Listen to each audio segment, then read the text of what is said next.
This is Audible. Recorded Books presents an unabridged recording of The Curse of the Wendigo by Rick Yancey, narrated by Stephen Boyer. From the New York Times, December 15th, 1897. Horrible Indian Murder. Winnipeg, December 14th.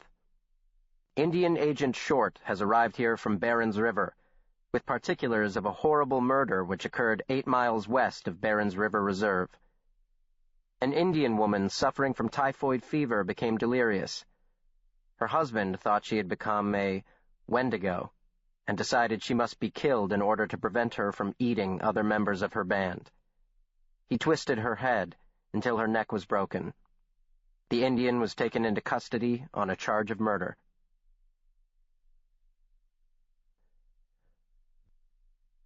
From an uncited newspaper article. Shot the chief on his order. Winnipeg, Manitoba, October 27th.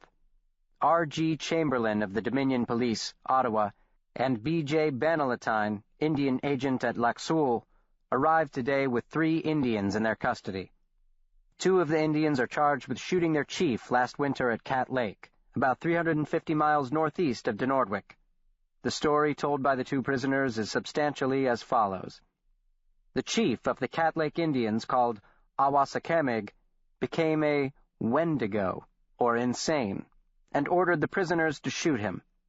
A council of the tribe was called, and they discussed the matter for 2 days, when they arrived at the conclusion that the chief's orders would have to be obeyed. The Wendigo lay down in his wigwam and indicated with his hand where they were to shoot him. After he was dead, wood was heaped upon his body, and the fire was kept going for 2 days, thereby, according to the belief of the Indians, thoroughly destroying the evil spirit of the chief. The matter was reported to Mr. Bannalatine, but as the Cat Lake tribe are non-treaty Indians, special legislation was passed to cover the case. Constable Chamberlain went to Lac Seul, where Mr. Bannalatine and 2 guides joined him, and they made the 700-mile journey in 20 days. The arrest of the 2 Indians was effected, and they reached here today for trial.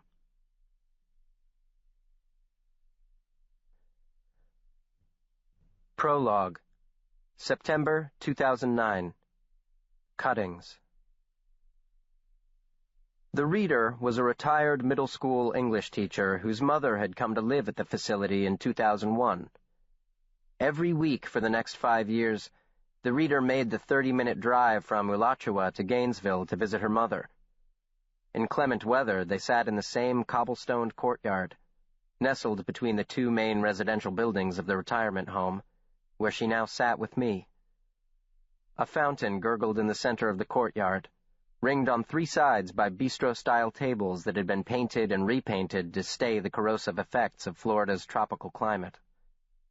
Even now, in late September, the air was thick with moisture and the temperature hovered near 90, and that was in the shade. Her mother had passed away in 2006, but the reader still returned each week as a volunteer to read to the residents who either had no family or had family who rarely, if ever, visited.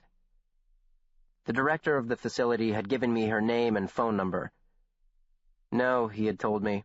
To his knowledge, the man calling himself William James Henry had not been close to any resident.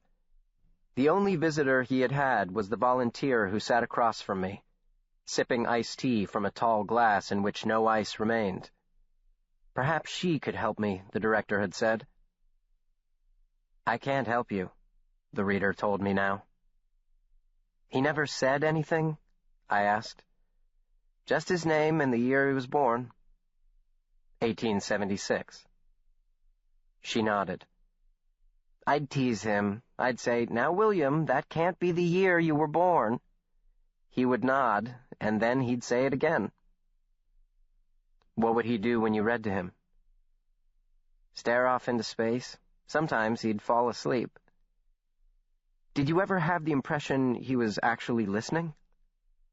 That wasn't the point, she told me. What was the point, then? Companionship. He had no one, except every Tuesday at 2 o'clock, when he had me. She sipped her tea. The fountain gurgled. The water in its basin dripped off one edge and spattered onto the stones. The fountain had settled several inches on one side into the soft, sandy soil.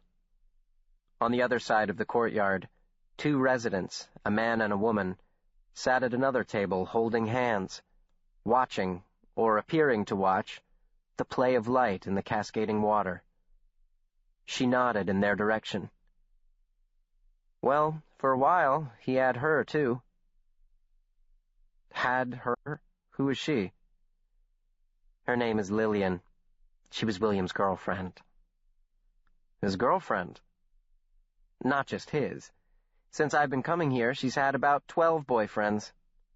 The reader gave a little laugh. She has Alzheimer's, the poor thing. Goes from man to man, sticks to them like glue for a few weeks, and then she loses interest and picks up somebody else. The staff calls her the Heartbreaker. Some of the residents take it very hard when she moves on. Did William? She shook her head. It's hard to say. William was... She searched for the word. Well, sometimes I thought he might be autistic. That it wasn't dementia at all, but something he had been suffering from his entire life. He wasn't autistic. She looked away from Lillian and Lillian's companions to study me, arching an eyebrow. Oh? After he died, they found some old notebooks hidden under his bed, a kind of diary or memoir that he must have written before he came here. Really? Then you know more about him than I do. I know what he wrote about himself, but I don't know anything about him, I said carefully. I've only read the first 3 notebooks, and it's, well, pretty far out there. Her stare was making me uncomfortable. I shifted in my chair and looked across the courtyard at Lillian. Would she remember him? I wondered aloud. I doubt it. I guess I should ask, I said, without much enthusiasm. They would sit together for hours, the reader said. Not talking, just holding hands and staring off into space. It was sweet, in a way, if you didn't think about the inevitable. The inevitable? I assumed she was talking about death. The next one catching her eye. That one she's sitting with now, his name is Kenneth, and she's been with him about a month. I give it another week, and poor Kenneth will be all alone again. How did Will take it when she dumped him? The reader shrugged. I didn't notice it affecting him in any way. I continued to watch Lillian and her beau for another minute. Doesn't mean it didn't, I said. No, she said. It doesn't. That same afternoon, I met with Will Henry's attending physician, the man who had declared him dead on the night of June 14th, 2007. He had treated Will since his arrival at the facility. You know, he said with a twinkle in his eye, he claimed he was born in 1876. So I've heard, I said. How old do you think he actually was? Hard to say. Mid to late 90s. In excellent shape, though, for someone his age. Except the dementia. Well, dementia is inevitable if you live long enough. What was the cause of death? Old age. Heart attack? Stroke? One of the two, most likely. Hard to tell without an autopsy. But he passed his last physical with flying colors. Did you ever find... Was there any indication of... maybe something odd about his... Can you tell me if you ever took a blood sample? Of course. It was part of the physical. And did you ever find anything... unusual? The doctor cocked his head quizzically, and I had the impression he was fighting back a smile. As in... I cleared my throat. Spoken aloud, the idea seemed even more ridiculous. In the journals, Will Henry talks about being, infected by some kind of parasite when he was around 11 or 12, an invertebrate like a tapeworm, only much smaller, that somehow gives people unnaturally long life. The doctor was nodding. For a split second, I misinterpreted the nod as an assent, an indication that he had heard of such a symbiotic creature. And if that portion of Will Henry's fantastic life story were true, what else might be? Could it be that there was such a discipline as monstrumology, practiced in the late 19th century by men such as his guardian, the brilliant and enigmatic Pellinor Worthrop? Was it possible that I had in my possession not a work of fiction, but a memoir of a truly extraordinary life that spanned more than a century? The central question, the thing that woke me in the dead of night shivering in a cold sweat, the notion that haunted me as I fought to go back to sleep. Could monsters be real? My hope, if what I was feeling could be called that, was short-lived. The doctor's nod was not to signify recognition. It was his way of being polite. "Wouldn't that be nice?" he asked rhetorically. But no, his blood was perfectly normal, a bit high on the bad cholesterol. Other than that, he shrugged. "What about a CT scan or an MRI? What about them? Did you ever give him one? The state won't fund unnecessary procedures in a case like Mr. Henry's. My job was to make his last days as comfortable as possible, and that's what I did. Do you mind if I ask you a question? Where are you going with all this?" "You mean, why does it matter?" "Yes, why?" "I'm not sure. I guess part of it is the mystery. Who was this guy? Where did he come from? And how did he end up in that culvert? And why did he write that journal or novel or whatever it is? I guess the main reason, though, has to do with the promise I made." "To Will Henry?" I hesitated. I was talking about the director. He gave me the journals and asked me to read them to see if there might be clues that will help us find his relatives. Somewhere there must be someone who knew him before he came here. Everyone has someone. The doctor was smiling. He got it. And for now, you're the only someone he has. I dropped the notes of my interviews with the reader and the doctor into the ever-expanding file I was keeping on Will Henry, and then I dropped the file into a drawer with yet another promise to myself that I wasn't going to obsess. I would work on it as my schedule permitted. I had a deadline on a book, familial obligations, worries of my own. The old leather-bound books with their cracked hides and yellowing pages remained undisturbed in a stack beside my desk. I was publishing the first 3 under the title of The Monstrumologist the following year, in the hopes that some reader somewhere might recognize something familiar in them. It was a long shot. For legal reasons, the notebooks would have to be presented as fiction. Even if someone recognized the name of William James Henry, it would be taken as a coincidence. But something in his tale might spark a memory. Perhaps he had thrilled his children or grandchildren with the story of the bizarre and horrifying creatures called anthropophagi. He had obviously been an educated man. Perhaps at some point in the distant past he had even published something, maybe not under his own name, if, that is, William James Henry was his name. After he'd been discovered in the drainage ditch, the police had run his fingerprints. The person claiming to be William James Henry had never been arrested, had never served in the military, and had never held any job where registering his fingertips was required by law. I thought, if those first 3 notebooks were a work of fiction, and given the subject matter they would have to be, then the author, in his demented state, might have come to identify so closely with his protagonist that he became Will Henry.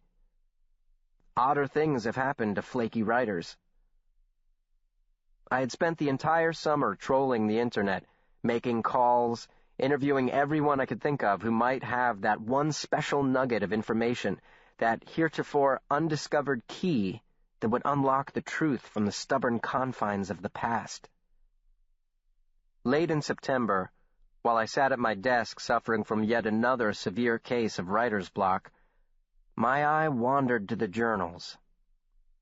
Impulsively, I pulled out the 4th volume and flipped it open to a random page. To my astonishment, a newspaper clipping slipped onto the desktop. My heart racing with excitement, I thumbed through the entire volume, finding other scraps of paper tucked between the pages, as if the journal had served a dual purpose as Will Henry's diary and as his scrapbook. Over the next 3 days, I found more memorabilia tucked between the pages of the remaining journals. I began a new file, which I labeled Cuttings, organized by their location in the journals, in other words, by volume and page number, with notes outlining possible avenues for more research. While I can vouch for the authenticity of some of them, the New York Times articles, for example, others, like the calling card of Abram von Hellrung, have yet to be fully vetted. I cannot say with 100% certainty that they are not forgeries, or part of some very weird creative exercise on the part of the journal's author. R.Y., Gainesville, Florida, September 2009.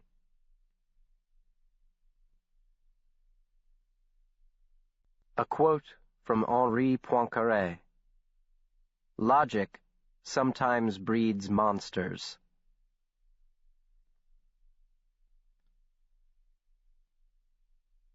Folio 4. Desolation. A quote from Algernon Blackwood. For the panic of the wilderness had called to him in that far voice, the power of untamed distance, the enticement of the desolation that destroys.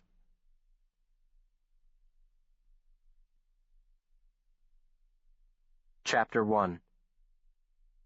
What am I, Will Henry?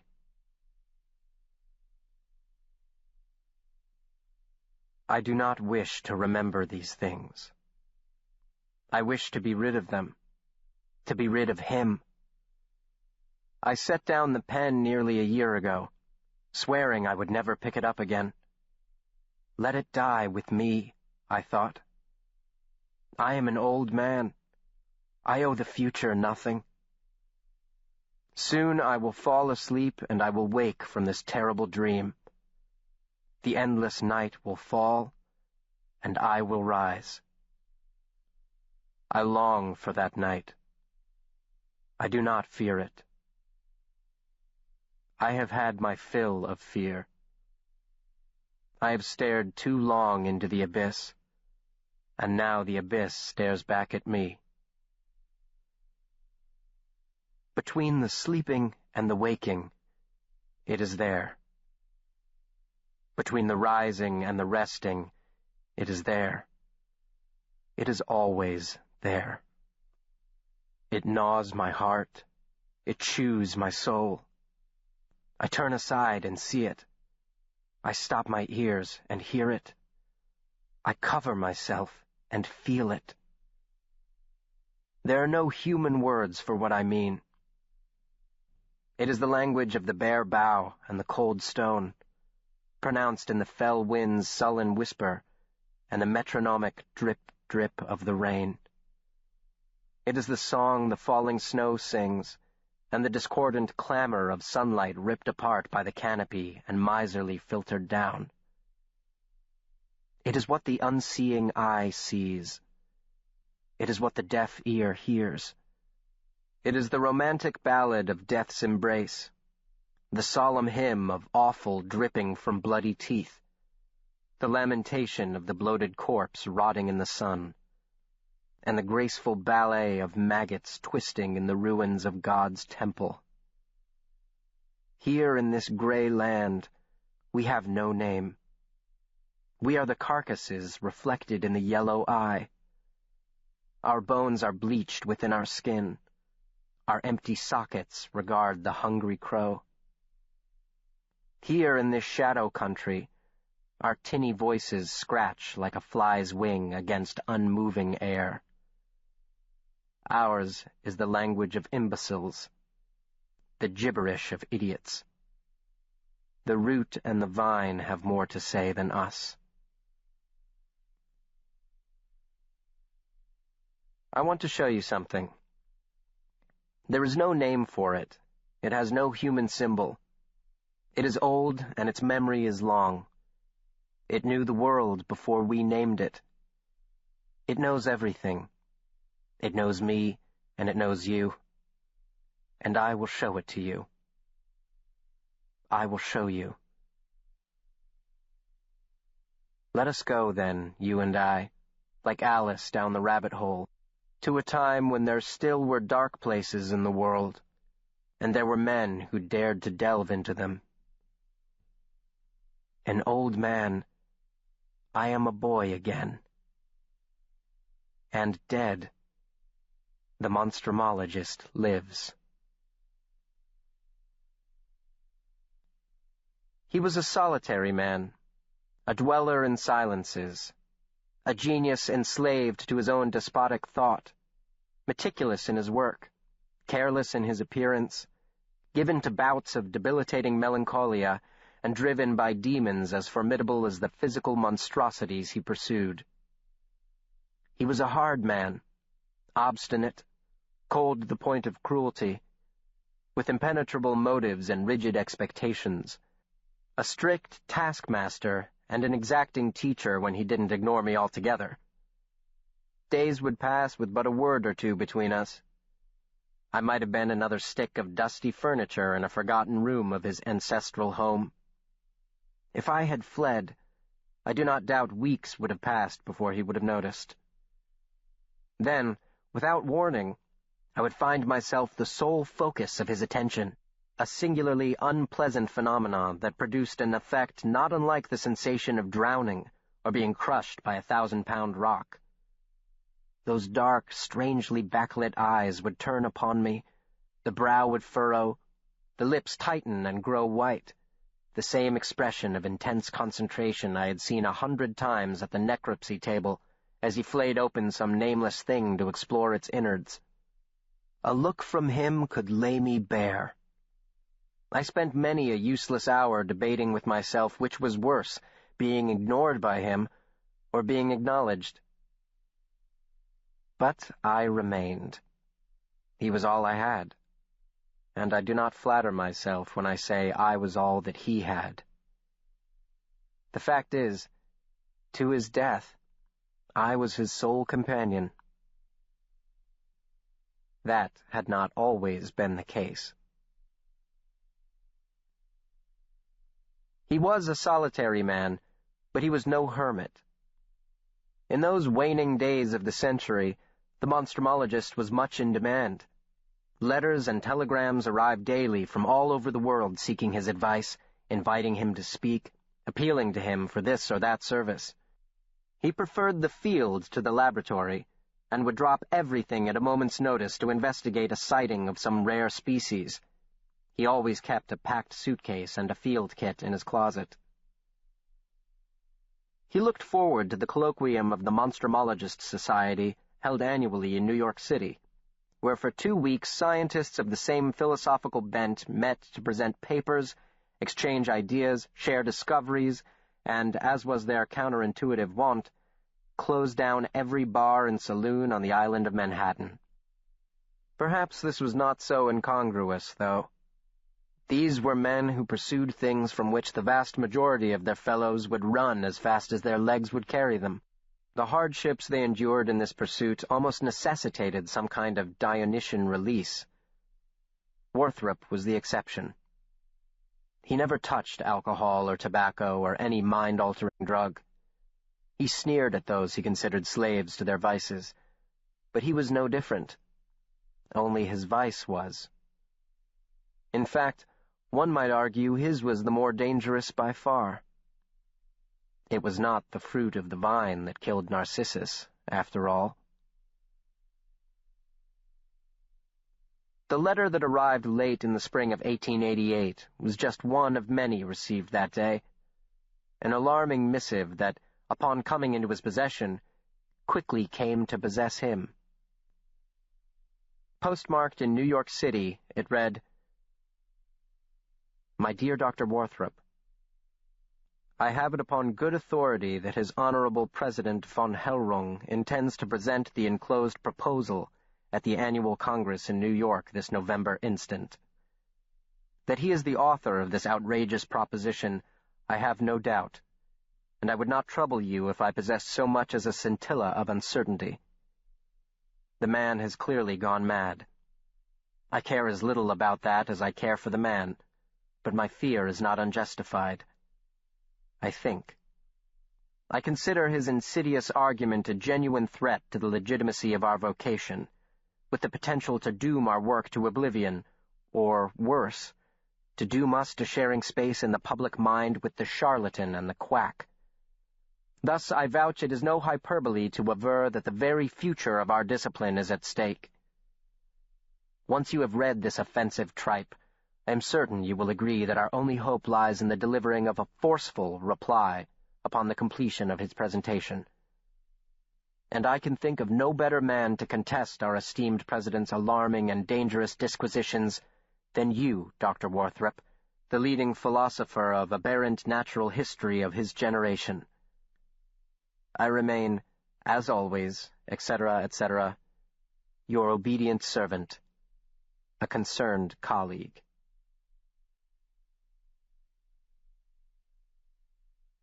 A single reading of the enclosed monograph of Abram von Hellrung convinced the doctor that his correspondent was correct in at least one regard.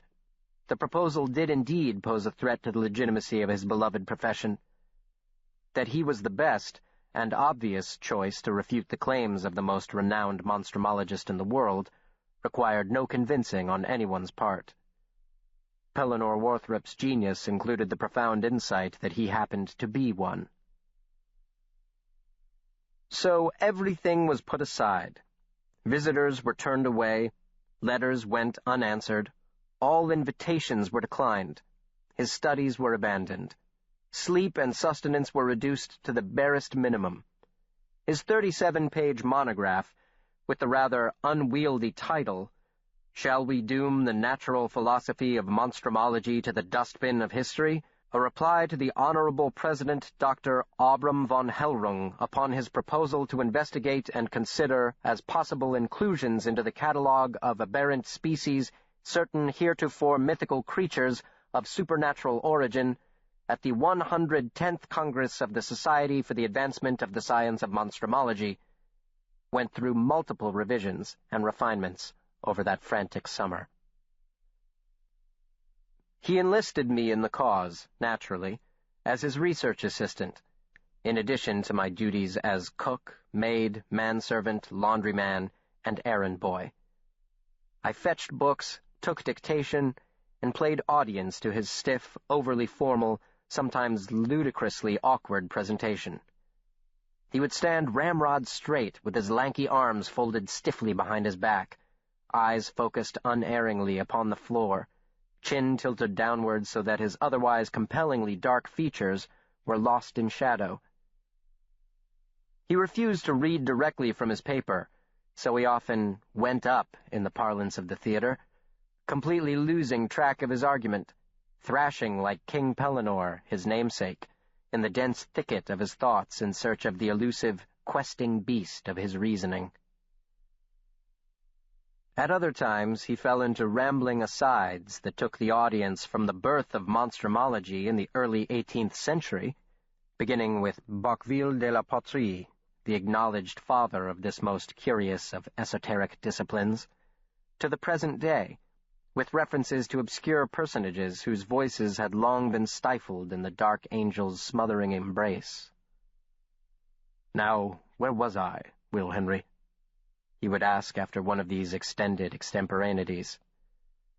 It never failed that this question came at the precise moment when my mind had wandered to more interesting matters, more often than not to the current weather conditions or the menu for our long-overdue supper. Unwilling to incur his inestimable ire, I would fumble a reply, blurting the best guess I had, which usually included somewhere in the sentence the name of Darwin, Warthrop's personal hero. The ploy did not always work. "Darwin!" the monstrumologist cried once in reply, striking his fist into his palm in agitation. "Darwin? Really, Will Henry, what does Darwin have to do with the native folklore of the Carpathians, or the mythos of Homer, or Norse cosmology? Have I not impressed upon you the importance of this endeavor? If I should fail in this, the seminal moment of my career, not only will I go down in humiliation and disrepute, but the entire house will fall. The end of monstrumology. The immediate and irrevocable loss of nearly 200 years of unselfish devotion by men who dwarf all those who came after them, myself included. Even me, Will Henry. Think of that." "I think it was... You were talking about the Carpathians, I think." "Dear Lord, I know that, Will Henry, and the only reason you know that is I just said it." As hard as he threw himself into the task of his oral presentation, more assiduously still did he labor over his written reply, composing at least 12 drafts, each of them in his nearly illegible scrawl, and all of which fell to me to transcribe into readable form, for if the reply had been delivered to the printers in its original state, it would undoubtedly have been wadded up and hurled at my head. Upon the conclusion of my hours of toil, hunching over my desk like a medieval monk with aching, ink-stained fingers and itching, burning eyes, the monstrumologist would snatch the product from my quivering grip and compare it to the original, hunting for the slightest error, which, of course, he would invariably find. At the end of this Herculean effort, after the printer delivered the finished product and there was little left to do, and little left of the monstrumologist, for he must have lost more than 15 pounds since the project had begun, but wait for that fall's convocation, he fell into a profound depression. The monstrumologist retreated to his shuttered study, where he brooded in a gloom both actual and metaphysical, refusing to even acknowledge my half-hearted attempts to alleviate his suffering. I brought him raspberry scones, his favorite, from the baker's. I shared with him the latest gossip gleaned from the society pages — he held a strange fascination for them — and the local doings of our little hamlet of New Jerusalem. He would not be comforted. He even lost interest in the mail, which I arranged for him, unread, upon his desk, until the desk's surface was covered as thickly as the forest floor by the leaves of autumn. Near the end of August, a large package arrived from Menlo Park, and for a few moments he was his old self again, delighting in the gift from his friend. Enclosed with it was a brief note. "All my thanks for your help with the design, Thomas A. Edison." He played with the phonograph for the space of an hour, and then touched it no more. It sat upon the table beside him like a silent rebuke. Here was the dream made real of Thomas Edison, a man who was destined to be lauded as one of the greatest minds of his generation, if not in all history, a true man of science whose world would be forever changed for his having lived in it. "What am I, Will Henry?" the doctor asked abruptly one rainy afternoon. I answered with the literalness of a child, which, of course, at the time I was. "You're a monstrumologist, sir." "I am a mote of dust," he said. "Who will remember me when I am gone?" I glanced at the mountain of letters upon his desk. What did he mean? It seemed he knew everyone. Just that morning, a letter had arrived from the Royal Society of London. Sensing he meant something deeper, I answered intuitively, "I will, sir. I will remember you." "You? Well, I suppose you won't have much choice in the matter." His eyes wandered to the phonograph. Do you know, it was not always my desire to be a scientist. When I was much younger, my great ambition was to be a poet. If he had stated that his brain were made of Swiss cheese, I would not have been more flabbergasted. A poet, Dr. Warthrop? Oh, yes. The desire is gone, but the temperament, you may have noticed, still lingers. I was quite the romantic, Will Henry, if you can imagine it. What happened? I asked. I grew up. He placed one of his thin, delicate fingers upon the Saracen cylinder, running the tip along the pits and grooves like a blind man reading Braille. There's no future in it, Will Henry, he said pensively. The future belongs to science. The fate of our species will be determined by the likes of Edison and Tesla, not Wordsworth or Whitman. The poets will lie upon the shores of Babylon and weep, poisoned by the fruit that grows from the ground where the muses' corpses rot. The poets' voices will be drowned out by the gears of progress. I foresee the day when all sentiment is reduced to a chemical equation in our brains, hope, faith, even love. Their exact locations pinned down and mapped out, so we may point to it and say, here in this region of our cerebral cortex lies the soul. I like poetry, I said. Yes, and some like to whittle, Will Henry, so they will always find trees. Have you kept any of your poems, Doctor? No, I have not, for which you should be grateful. I was horrible. What do you write about? What every poet writes about. I fail to understand it, Will Henry, your uncanny gift for seizing upon the most tangential aspect of the issue and drubbing it to death. To prove him wrong, I said, I will never forget you, sir. Ever. And neither will the whole world. You'll be more famous than Edison and Bell and all the rest put together. I'll make sure of it. I will pass into oblivion, to the vile dust from whence I sprung, unwept, unhonored, and unsung. That is poetry, in case you're wondering. Sir Walter Scott. He stood up, and now his countenance shone with the profundity of his passion, at once terrifying and strangely beautiful, the look of the mystic or the saint, transported from the constraints of ego and all fleshy desires. But I am nothing. My memory is nothing. The work is everything, and I will not see it mocked. Though the cost be my very life, I will not let it pass, Will Henry.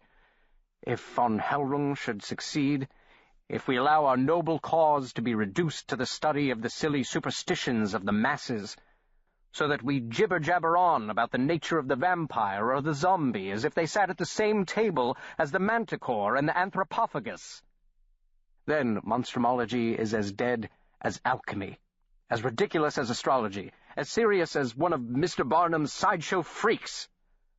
Grown men, educated men, men of the highest sophistication and social refinement, cross themselves like the most ignorant peasant when they pass this house.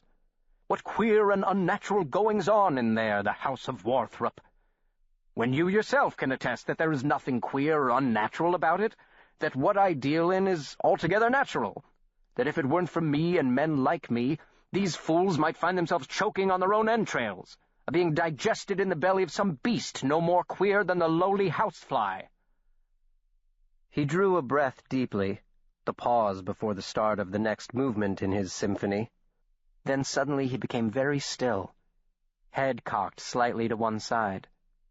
I listened, but heard nothing but the rain's gentle kiss upon the window and the metronomic tick-tick of the mantel clock. "Someone is here," he said. He turned and peered through the blinds. I could see nothing but the reflection of his angular face. How hollow his cheeks! How pale his flesh! He had spoken boldly of his ultimate fate.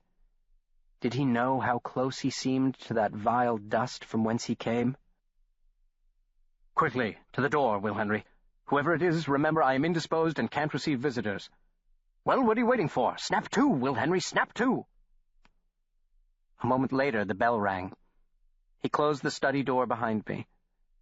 I lit the jets in the front hall to chase away the preternatural shadows lying thick in the entryway, and threw wide the door to behold the most beautiful woman I have ever seen in all the years of my exceedingly long life.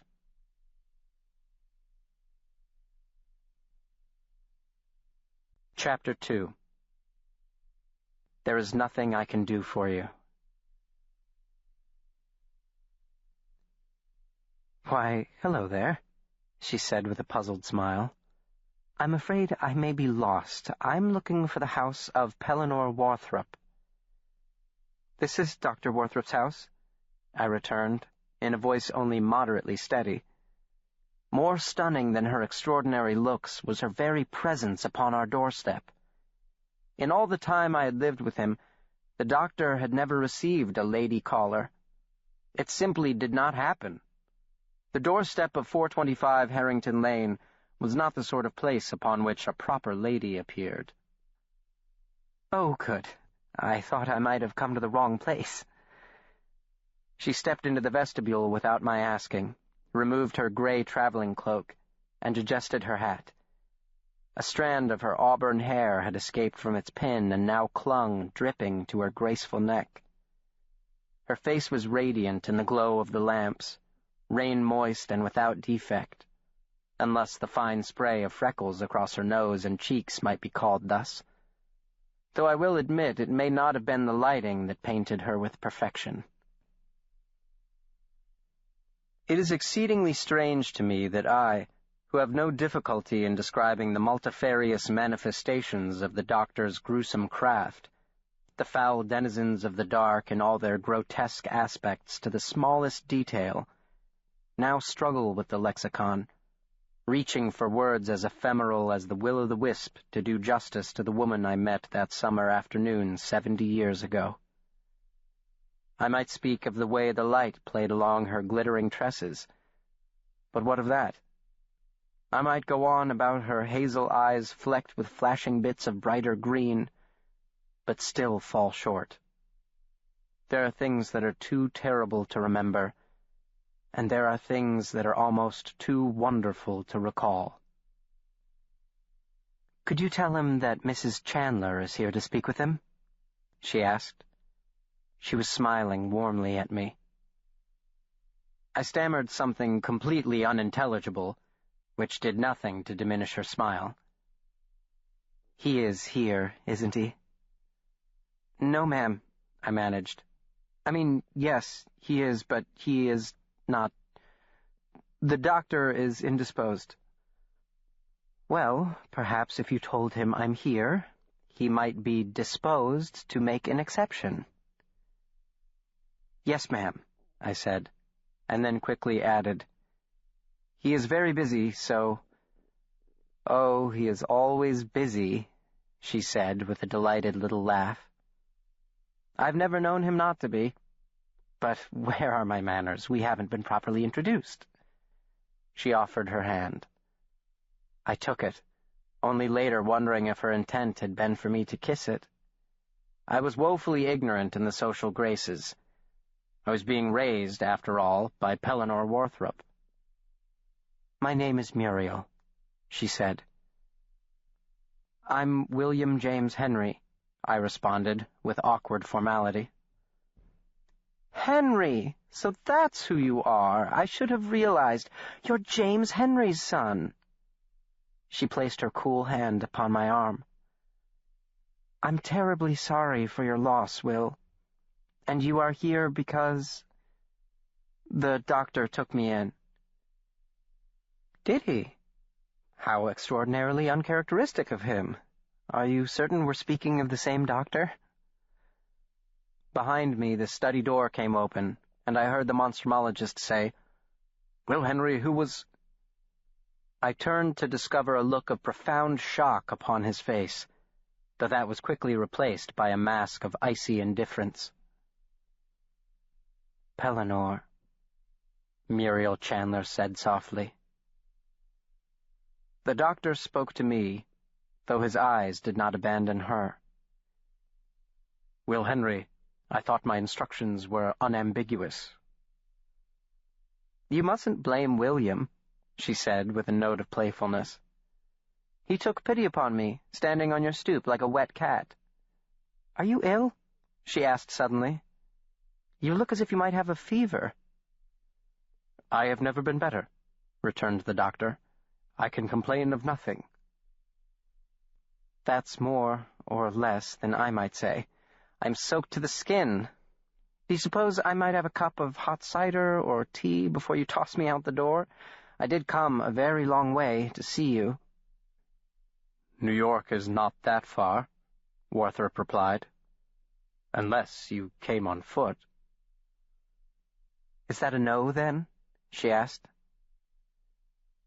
"Saying no would be foolish on my part, wouldn't it? No one says no to Muriel Barnes." "Chandler," she corrected him. "Of course. Thank you. I believe I remember who you are.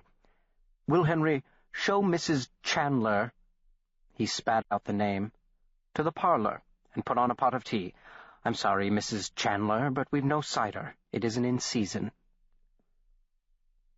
Returning from the kitchen with the serving tray a few minutes later, I paused outside the parlor, for within I could hear a vehement discussion in progress, the doctor's voice high-pitched and tight, our guests quieter, but no less urgent. "Even if I accepted it on its face," he was saying, "even if I believed such claptrap, no, even if it existed, regardless of my belief, there are a dozen men to whom you could turn for help." "That may be," she allowed, "but there is only one Pellinore Warthrop." "Flattery? I am astounded, Muriel." "A measure of my desperation, Pellinore. Believe me, if I thought anyone else could help me, I would not ask you." Ever the diplomat. Ever the realist, unlike you. I am a scientist, and therefore an absolute realist. I understand that you're bitter. To assume I am bitter proves your lack of understanding. It assumes I harbor some residuum of affection, which I assure you I do not. Can you not put aside who asks for help and consider the one who needs it? You loved him once.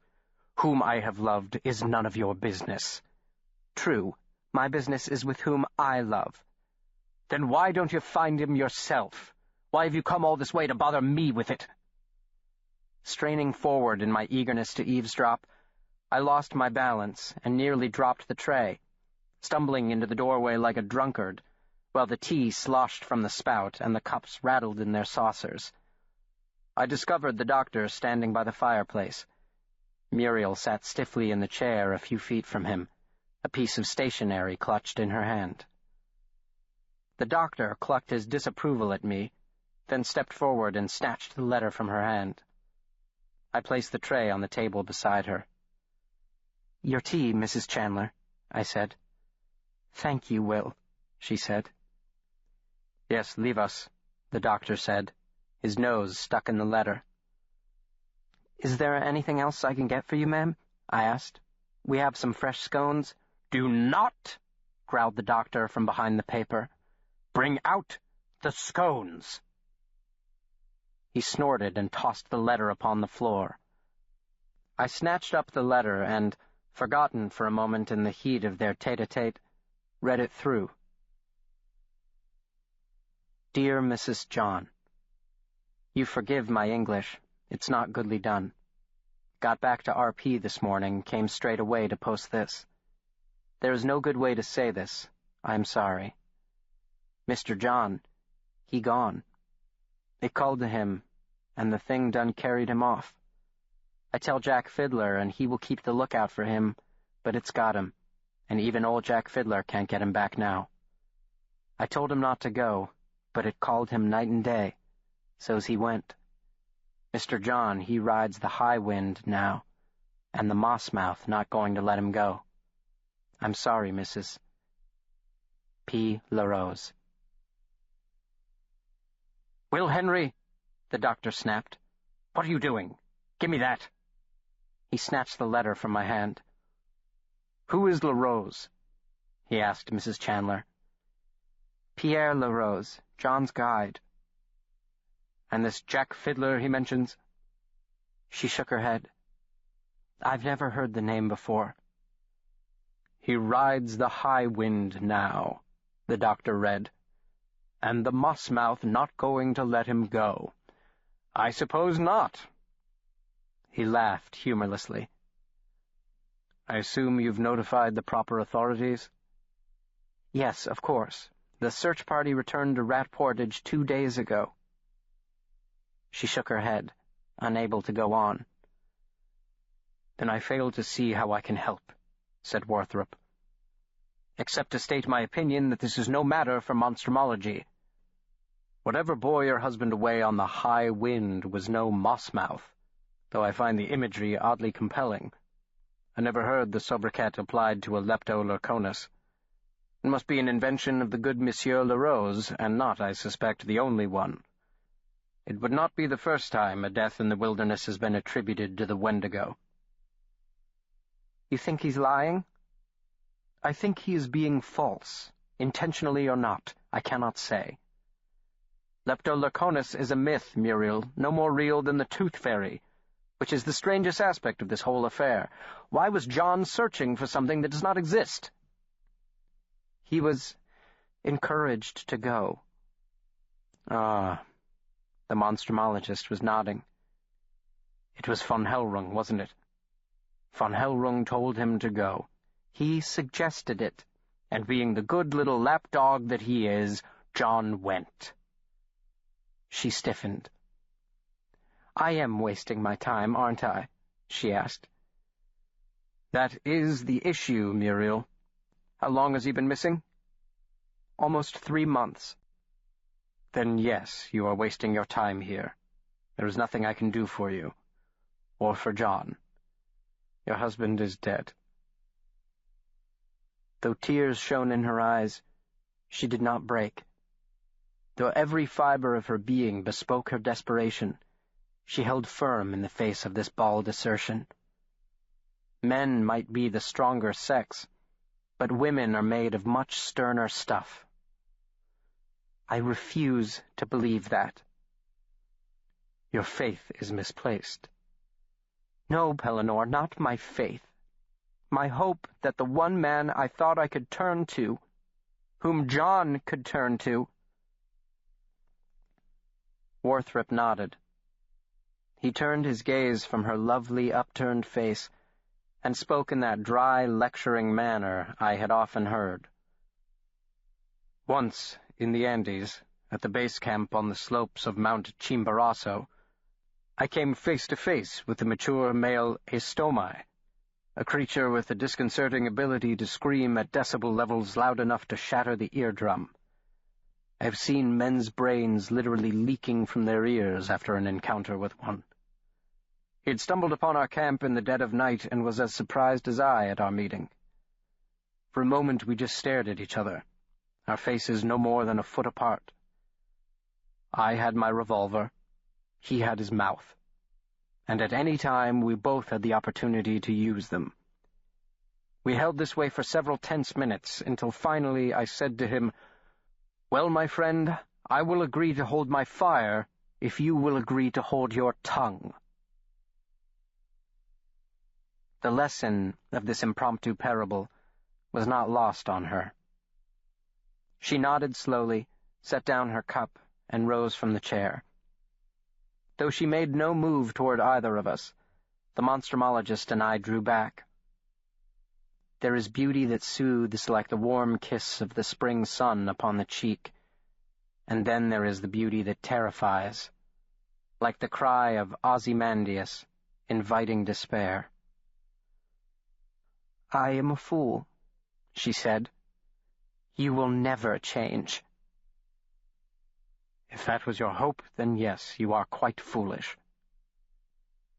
I am not the only one. I pity you, Pellinore Worthrop. Do you know that? I pity you. The most intelligent man I have ever met, and also the most vain and vindictive.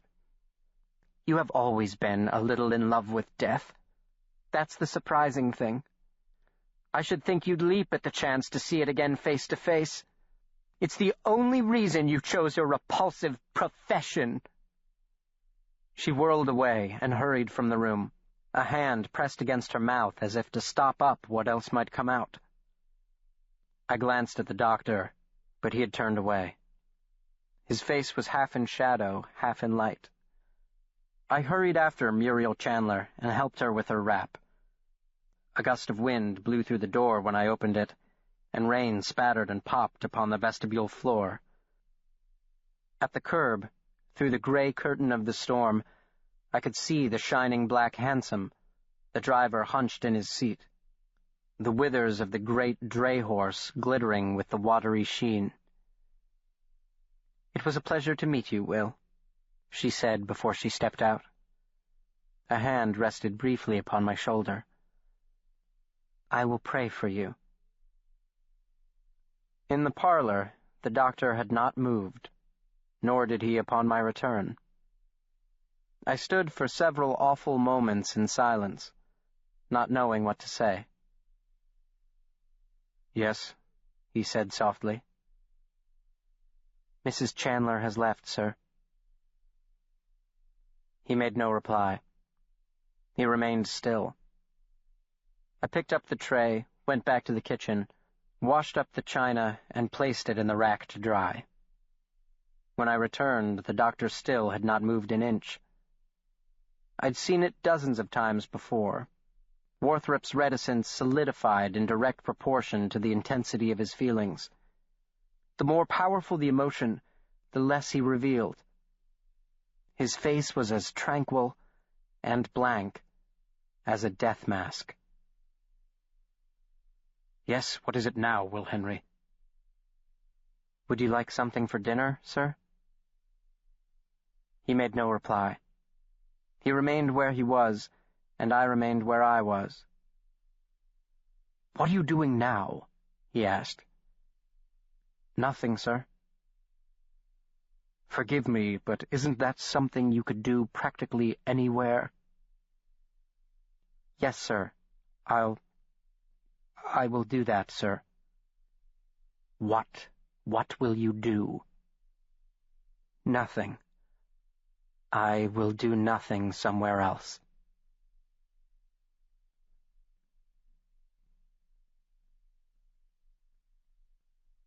Chapter 3. It is a patient hunter. The shout came a little after 4 the following morning, and of course, I answered.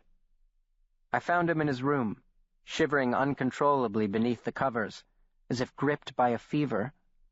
His face was corpse white. Sweat shone upon his forehead and glistened on his upper lip. "Will Henry," he croaked, "why aren't you in bed?" "You called me, sir." "Did I? I don't remember. What time is it?" "After 4, sir." 4? In the morning?" "Yes, sir." "It feels much earlier than that. Are you sure?" I said I was, and sank into the chair at his bedside. We sat in silence for a moment, he shivering, I yawning. "I fear I may have caught a cold," he said. "Shall I fetch the doctor, sir?" "Or the duck. How old was that duck, Will Henry? Perhaps it was bad." "I don't think so, sir. I had some too, and I'm not sick." "But you are a child. Children have stronger stomachs. That is a known fact, Will Henry." "I thought the duck was very good, sir." "Yes, I could tell. The way you stuffed yourself, one might think you hadn't eaten for a week. I've told you many times, Will Henry, either a man controls his appetites or his appetites control him. You do know Dante devoted more than one circle of hell to the unregulated desires. For your transgressions of the flesh, you would be consigned to the 3rd circle, where you would lie in total darkness while shit rained down upon you from the sky." I nodded. "Yes, sir." "Yes, sir. Do you find it a pleasant prospect, Will Henry? Shit raining down on you for all eternity?" "No, sir." But that is not what you said. You said, "Yes, sir," as if you might find it agreeable. I was agreeing with you, Dr. Warthrop, not the idea of shit. The idea of shit. Will Henry, I am beginning to believe you are far too obsequious for your own good, and certainly for my own good. Flattery lands you in the 8th circle, where you wallow in a river of the selfsame excrement. Then there doesn't seem to be much hope for me, sir. He grunted. Not much, no. I fought back a yawn. Am I keeping you awake, Will Henry? Yes, sir. No, sir. I'm sorry, sir. For what? I don't remember. You're sorry for something you've forgotten? No, sir. I've forgotten what I'm sorry for. You're giving me a headache, Will Henry. A conversation with you is like negotiating Minos's labyrinth. Yes, sir. Yes, sir, yes, sir, he mocked me, his voice rising an octave. If I said pixies were dancing jigs upon the hearth, you would answer, "Yes, sir, yes, sir." If the house were on fire and I told you to throw gasoline upon it to quench the flames, you would cry, "Yes, sir," and blow us both to kingdom come. You have a mind, do you not, William James Henry? You were born with that indispensable appendage, were you not? The words were upon my lips, "Yes, sir," and in the nick of time I bit them back. He took no notice, however. The Monstrumologist was on a tear. "Have all my efforts been for naught?" he cried to the ceiling, striking a fist against his pillow. "The sacrifices of time and privacy, the patient instruction and guidance, the special consideration I showed in honor of your father's service to me, all for nothing? Really, what dividends have my efforts earned, Will Henry? For almost 2 years you've been with me, and when put to the test, your reply is the obsequious echo I might expect from the lowliest liveryman. So I shall ask it again. Do you have a brain?" Yes, sir," I stammered. "Oh, for the love of God, there you say it again!" he roared. "Of course I do," I hollered back. I had finally reached the end of my endurance. This was not the first time I had been summoned by the shrill cry of "Will Henry!" to the bedside of a self-absorbed lunatic who barely seemed to tolerate my existence. What did he want from me? Was I merely his whipping boy, a convenient dog to kick when frustration and childish angst overwhelmed him? Dark demons possessed him, I would never deny that. But they were not my demons. "The thing I said about appetite," he said deliberately, clearly taken aback by my reaction, "applies to the emotions as well, Will Henry. There is no need to lose your temper." "You lost yours," I pointed out. "I had cause," he returned, implying that I'd had none. "And at any rate, I would not advise you to follow my example in all things. Well, in hardly anything." He laughed dryly. "Take the study of monstrumology." I would rather not, thought I, but held my tongue. "I believe I've told you, Will Henry, that there is no university that offers instruction in the science of monstrumology. Not yet, at any rate. Instead, we receive our instruction from an acknowledged master. Though my own studies began under my father, in his day a monstrumologist of extraordinary gifts, they were finished under Abram von Hellrung, the president of our society, and the author of that unfortunate treatise that seems to have sent John Chandler to his doom. For nearly 6 years I studied under von Hellrung, even lived with him for a time. We both did, John and I. And since my relations with my father were strained, to put it mildly, it was not long before von Hellrung became as a father to me, filling that paternal void as I fully believe I fulfilled the filial one. He sighed. Even in the warm glow of the lamp, his face appeared deathly pale. His cheeks were shadow-filled hollows, and his eyes receded far into their sockets and were lined in charcoal gray. "It is a grievous loss, Will Henry, and not just to monstrumology," he went on. I assumed he was talking about John Chandler, his fellow monstrumologist, whom Muriel had claimed he loved. He was not. In astronomy, botany, psychology, physics, if anyone might be called the Leonardo da Vinci of his time, his name would be von Hellrung. His parlor on Fifth Avenue had been home to one of the preeminent scientific salons in North America, graced by the likes of Edison and Tesla, Kelvin and Pasteur. He was a special advisor to the court of Tsar Alexander and an honorary fellow of the Royal Society in London. His oratorical gifts rivaled those of Cicero. Why, I remember his presentation on the anatomical variances of the 6 species of the genus Ingenus during the Congress of '79, holding the hall spellbound for 3 solid hours, one of the most intellectually exhilarating experiences of my life, Will Henry. And now, this. How a scientist of John Chandler's acumen could fall under the spell of such palpable nonsense is beyond all comprehension. I dare say even a child of average intelligence could refute it. Even you could, Will Henry, which is not meant to cast aspersions upon your intellect, but to point out the obvious parallel to that classic tale of the Naked King. Naked King, sir? Yes, you know the one, he said testily. There's no need to patronize me, you know. While the masses clapped and cheered for his fine regalia, a little child called out from the crowd, "But he's wearing no clothes!" Just so, Chandler was always in awe of von Hellrung, though not the only one, by any means. There has been more than one Congress in which his remarks have been received by grown men as Moses cowering before the burning bush. No doubt Chandler raced off to Rat Portage to provide his beloved mentor with proof of his dubious proposition. A specimen of Leptoleuconus. "What is a Leptoleuconus, Dr. Warthrop?" I asked. "I have told you, a myth." "Yes, sir, but what kind of creature is it exactly?" "You really must brush up on your classical languages, Will Henry," he chided me. "Its formal name is Leptoleuconus semihominus americanus. Lepto is from the Greek. It means gaunt or abnormally thin, emaciated. Leuconus is Latin for glutton, thus the starving glutton. The rest, semihominus americanus, I trust you can decipher for yourself." "Yes, sir," I said. "But what is it exactly?" He said nothing for a moment. He sighed deeply. He ran a hand through his bedraggled hair. "The hunger," he breathed. "Hunger?"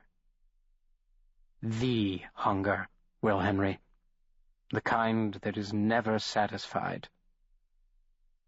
"What kind of hunger is never satisfied?" I wondered. "It rides on the wind," the monstrumologist said, a faraway look in his dark eyes. "In the absolute dark of the wilderness, a fell voice calls your name.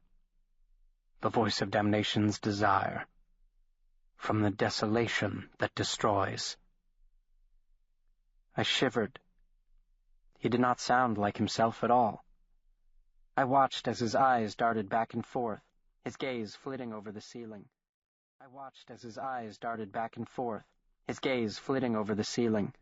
Seeing something there that was beyond my power to see. "It is called Atsen, Jenu, Utiko, Vindico. It has a dozen names in a dozen lands, and it is older than the hills, Will Henry. It feeds, and the more it feeds, the hungrier it becomes. It starves even as it gorges. It is the hunger that cannot be satisfied.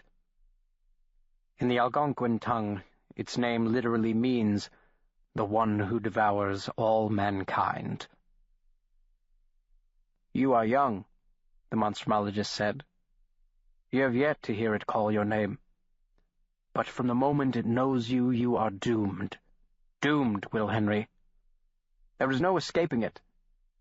It is a patient hunter, and will endure all hardship, waiting to strike when you least expect it.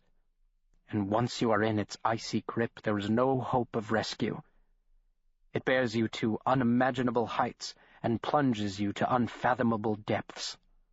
It crushes your soul. It breaks your breath in half. And even as it eats you, you share in the feast. Yes, as you rise to the very gates of heaven, as you fall to the innermost circle of hell, you rejoice in the misery it brings. You become the hunger. Flying, you fall. Gorging, you starve. The doctor breathed deeply. Hard though it might be to accept, it seemed Pellinore Warthrup had run out of words. I waited for him to go on, puzzling over his cryptic dissertation upon the nature of the beast. In one breath he'd called it a myth, and in the next he had spoken of it as if it were entirely real. You are young. You have yet to hear it call your name. What did this mean? What had yet to call my name? The room was stuffy and warm.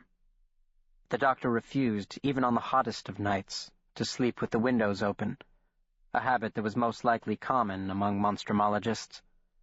And under my nightshirt, I had begun to sweat. Though his eyes remained fixed upon the ceiling, I had the discomforting sensation of being watched. The hairs on the back of my neck rose, and my heart quickened.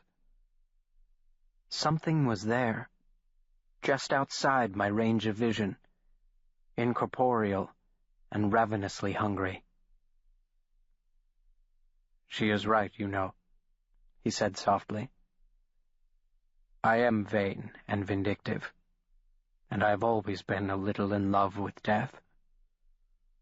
Perhaps I lost her because it was the one thing she could not give me. I had not thought of that. It is hard, Will Henry. Very hard to think about those things that we do not think about.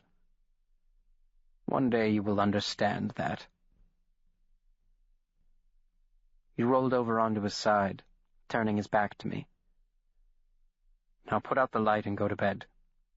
We leave for Rat Portage in the morning." I retired to my little loft, where I tossed and turned for another hour or more, unable to fall into anything deeper than a fitful, transient doze. I could not shake the feeling that something lurked just outside the periphery of my vision, that the shadows held something, and that something knew my name. I saw Muriel standing in the rain, a vision rising from fecund memory, her gray shawl glistening with water, the light skittering along her wet lashes, the parting of her lips when she saw me standing in the doorway, and I am filled with astonishment and dismay. Suddenly she is gone, and I am at my mother's bedside, where I sit at her feet and watch her comb her long hair. And somewhere in the room is my father, but I cannot see him, and the golden light shimmers in my mother's auburn hair. Her feet are bare, and her wrists are thin and delicate, and the hypnotic rhythm of the brush coaxes the light to recline in perfect rows, and the light is golden all around her. The doctor called out from his room below, and I jerked upright, gasping like a drowning man breaking the surface. I started down the ladder, for his cries were loud and desperate, and not totally unexpected, but I stopped at the bottom rung, for he was not calling for me. It was someone's name, though it was not my own.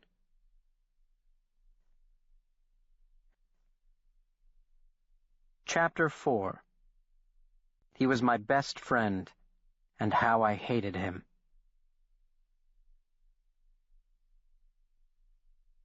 We embarked upon our impromptu rescue mission the following morning, to a place that has now vanished from the earth. 17 years after our expedition to that rough-and-tumble outpost on Canada's western frontier, the town of Rat Portage merged with two sister settlements named Keewatin and Norman, each lending the first two letters of its name to the new incorporation, Ki-No-Ra. The change was brought about by the refusal of the Maple Leaf Flour Company to build in Rat Portage, fearing that the word rat on its bags might depress sales. Situated on the north shore of Lake of the Woods, near the border of Ontario and Manitoba, the area around modern-day Kenora was known in the native tongue as Waujushk Onagum, literally, the portage to the country of the muskrat, from which Rat Portage derived its name. Today the town is a mecca for sportsmen. In 1888, the hunting was of a different sort entirely. Gold had been discovered 10 years before, transforming the sleepy little village into a bustling boomtown of swindlers and speculators, starry-eyed fortune-seekers, and desperadoes of every stripe, with the occasional bandit, cutthroat, and scallywag thrown into the mix. Even the ladies of the town, it was said, dared not venture onto the boardwalk unarmed. Thank goodness for the gold, though. If it had not been discovered, our journey to the edge of the vast Canadian wilderness would have taken weeks. As it was, by the time of our expedition, the gold had transformed Rat Portage into a major distribution and supply hub of the Canadian Pacific Railway. Our journey took only 3 days, and those were spent in luxury aboard a well-appointed Pullman sleeper. The doctor, expecting no end of hardship at the journey's end, spared no comfort during the journey itself. 3 copious meals each day, a pot of tea and a platter of scones in the afternoons, and between times candies and mints and all the salted peanuts he could eat, and Warthrup could eat quite a lot of them. He slept more soundly than I had ever witnessed at Harrington Lane. In fact, the teeth-jarring resonance of his snoring kept me up most nights well into the indecent hours. But I hardly minded. For the first time in my life, I had left behind the quaint confines of the Massachusetts countryside on an adventure of wondrous promise. What boy my age didn't dream of fleeing the well-tended lawn and lamplit street for the untamed wilderness, where grand adventure awaited on the other side of the horizon, where the stars burned undimmed in the velvet sky above his head, and the virgin ground lay untrodden beneath his feet. It called to me with thrice the urgency of 1,000 snap-twos in a language unspoken by any human tongue, but apprehended by every human heart. It made all things bearable, even the monstrumologist's insistence that we dress each night for dinner, and the globs upon globs of phylocomb he applied to my hair in a vain attempt to plaster my multitudinous cowlicks. It was the first time I had witnessed him take the slightest care in his appearance.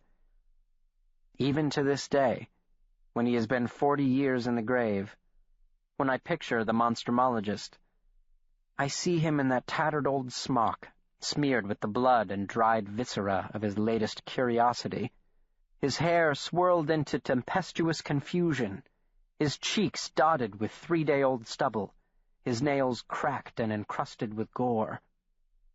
It was startling and oddly disconcerting to see him wearing a high collar and a fashionable cravat. Freshly shaven and washed, his nails neatly trimmed, his black hair glistening, its waves tamed and swept back from his strong brow. I was not the only one who took note of this remarkable transformation. At dinner service, I saw women glance at him, or offer a smile as we made our way to the table. This was every bit as vexing as his transformation. Women were fascinated by, nay, one might even say attracted to, Pellinore Warthrup. Some would even blush, or, more horrifyingly still, smile and attempt to flirt with him. Flirt with the monstrumologist! Of course, Warthrup, being Warthrup, ignored these coquettish advances.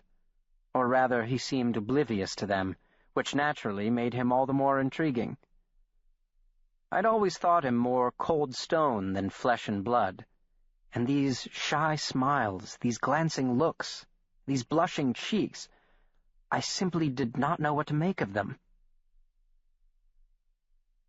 The conclusion is unavoidable. After 3 months, he must be dead. The doctor opined abruptly, while we enjoyed the final evening service, his face turned toward the large window beside our table. Night had fallen, and the landscape was obscured by our reflections.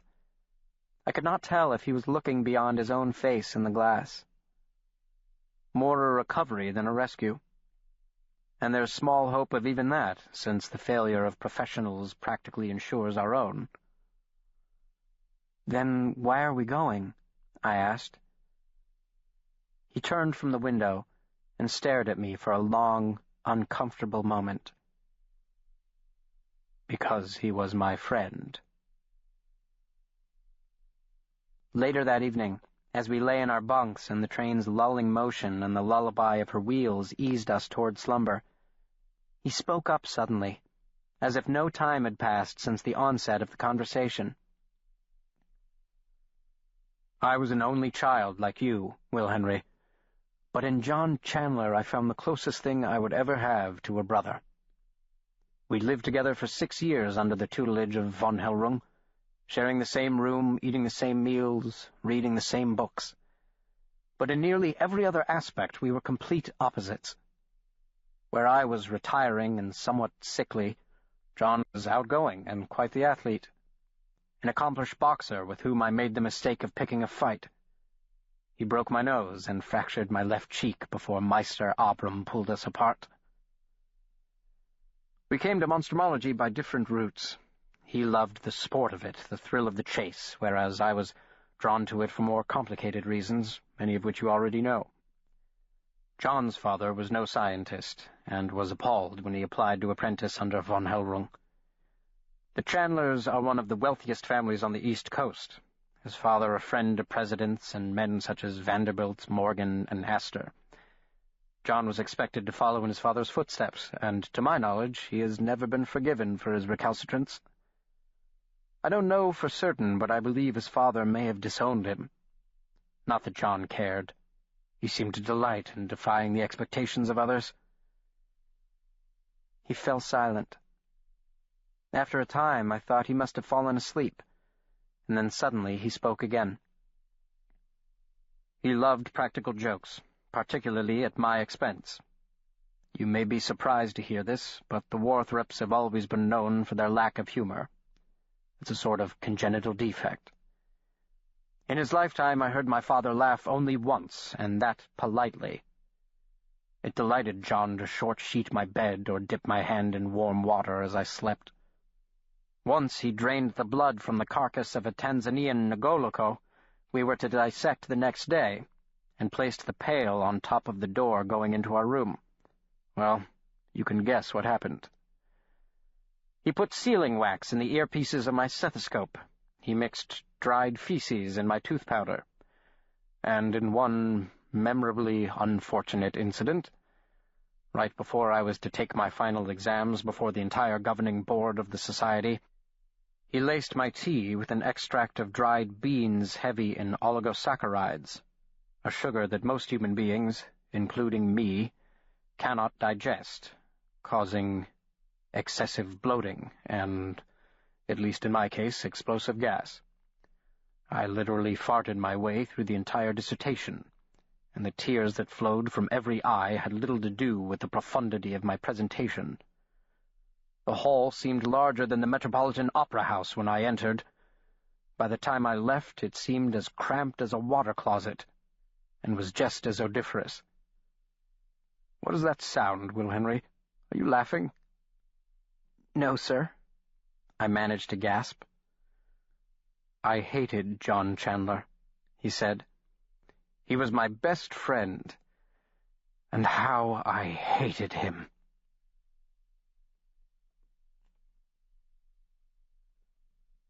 We arrived in Rat Portage the next morning under a cloudless sapphire sky, with a biting north wind at our backs that ruffled the surface of Lake of the Woods like the invisible hand of a giant baby splashing its bathwater. Fishing boats bobbed upon the chop, loons dove and splashed in their wake, and I spied a steamboat chugging along the far southern shore, a bald eagle soaring high above its billowing stacks. A wiry lad of native descent wearing a buckskin jacket and beaver hat popped out from the milling crowd, and offered in broken English to tote our bags to the hotel for 25 cents. His offer inaugurated a prolonged negotiation. Like many of substantial means, Warthrop was tighter than a clam. I had witnessed him dicker for an hour to save a penny on a 2-day-old loaf of bread. Add to this his native distrust of his fellow man's honesty — he never could shake the suspicion that he was being cheated — and a simple transaction that should have lasted no more than a minute could stretch out to 70 times that. By the end of their prolonged dickering, offer and counter-offer and counter-counter-offer, both the doctor and our porter seemed dissatisfied with the outcome. Each felt a little had by the other. My master's mood did not improve upon our arrival at the Russell house. Our room was small, containing a washstand, a dresser that looked as though it had been cobbled together by a blind man, and a single, equally rickety bed. Warthrop was forced to rent a cot from the proprietor for an extra 10 cents a night, a fee he likened to highway robbery. We tarried only long enough to drop our bags and find something to eat at a smoke-clogged restaurant across the street, where men spat mouthfuls of oily tobacco juice into battered brass spittoons, and eyed our Eastern clothing with frank suspicion. We then set about to find Muriel's correspondent, a task that proved more frustrating than the doctor had anticipated. From the hotel clerk who checked us in. LaRose? Yes, I know him. He's a popular guide. Few know the backwoods better than LaRose. Haven't seen him in over a month, I'd say. Don't know where he's gone to, but let me know if you find him, Dr. Warthrop. He owes me money. From the Rat Portage postmaster. Yes, I know LaRose. Nice enough fellow when he isn't 3 sheets to the wind. Can't remember the last time I saw him. He posted a letter from here sometime in late July, the Monstrumologist said. Yes, that would be about right. I remember that. Falling down drunk. He'd just come in from the bush, he said. Seemed out of sorts, not his usual self. He wouldn't say any more about it. If you can't find him, I'd say he's back in the woods, maybe up Sandy Lake way, but he'll be back. He always comes back. He has a family? Not that I know of. He comes back for the liquor and the gambling. Which reminds me, if you see him, tell him I haven't forgotten about the money he owes me.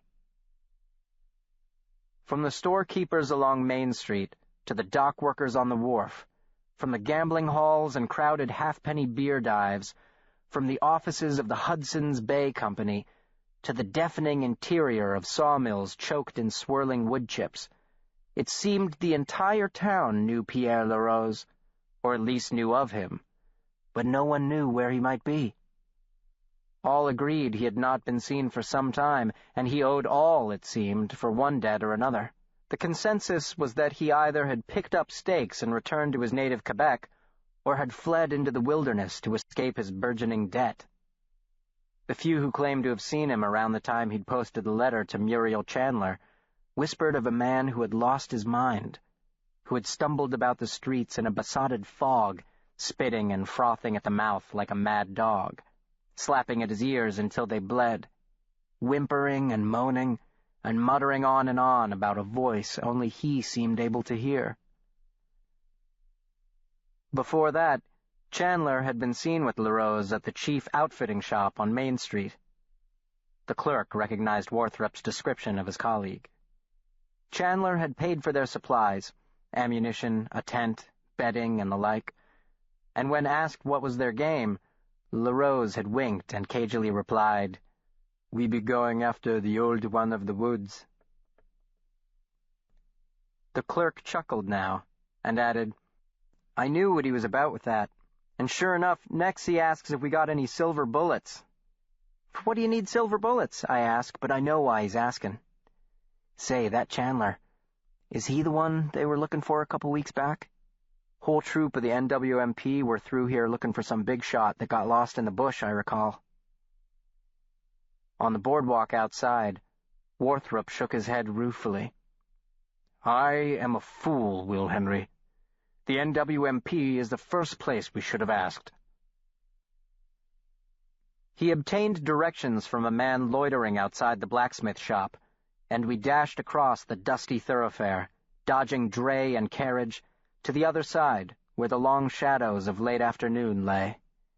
We hopped over the steaming mounds of horse manure and slid through a small knot of miners standing in front of the tavern, fresh in town from their subterranean digs, their faces as black as players in a minstrel show, the whites of their eyes startlingly bright, each wearing a gun strapped to his waist. From the open door, tinny music floated onto the street, faint and ethereal, unnervingly cheery, interrupted suddenly by what sounded to my anxious ears like a gunshot, only to resume again to the accompaniment of raucous laughter. We ducked into the offices of the Northwest Mounted Police, the precursor to the Royal Canadian Mounties. A strapping young sergeant dressed in a crisp red uniform rose from his desk. "May I help you, gentlemen?" "I sincerely hope so," replied the doctor. "I am looking for an American by the name of Dr. John Chandler. I understand you've been advised of his disappearance?" The sergeant nodded, and his eyes narrowed slightly. "Are you a friend of Dr. Chandler?" "I am. His wife asked that I look into the matter." "Well," the man said with a careless shrug of his broad shoulders, "you are free to look, Mr. Dr. Worthrop." The Mountie's eyes widened in astonishment. "Not the same Worthrop who's the monster hunter?" "I am a scientist in the natural philosophy of aberrant biology," the doctor corrected him stiffly. "Right. You hunt monsters.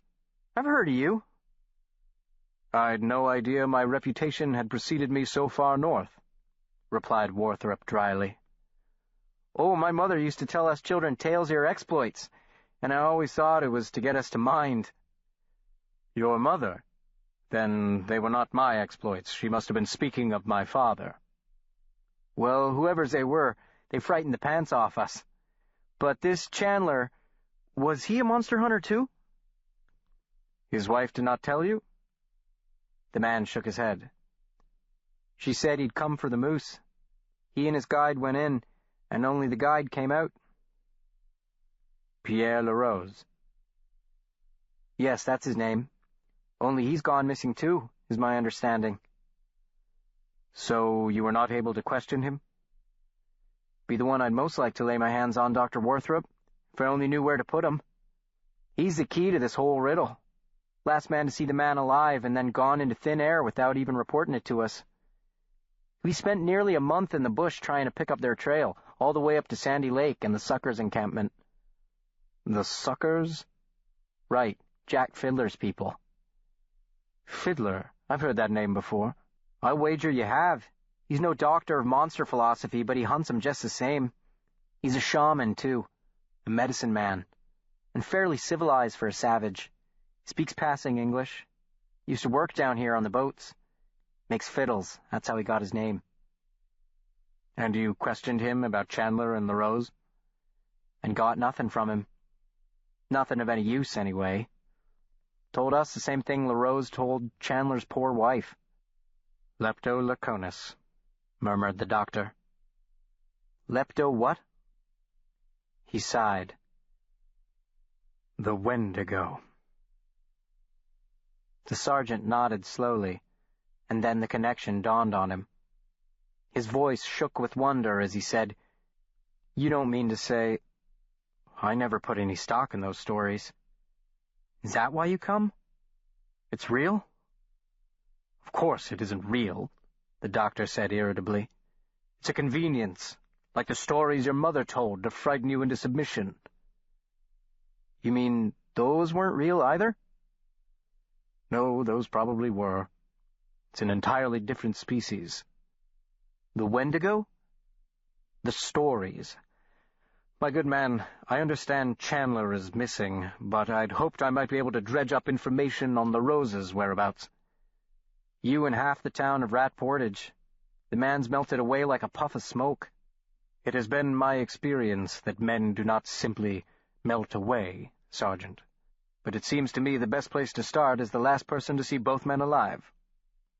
"You mean Jack Fiddler, But I told you I've already talked to him, and he claims to know nothing about it.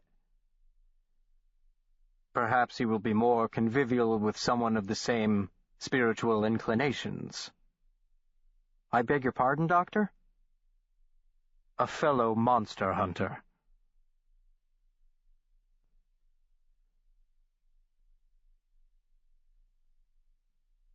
Chapter 5. You will live to regret it. When the monstrumologist asked where he might find the best man to guide us to Sandy Lake, the young sergeant, whose name was Jonathan Hawke, eagerly volunteered his services. "There's no one knows these woods better than me, Dr. Worthrop. I've wandered them since I was no bigger than your boy here. Why, I used to hunt the very same creatures my mother told me you hunted.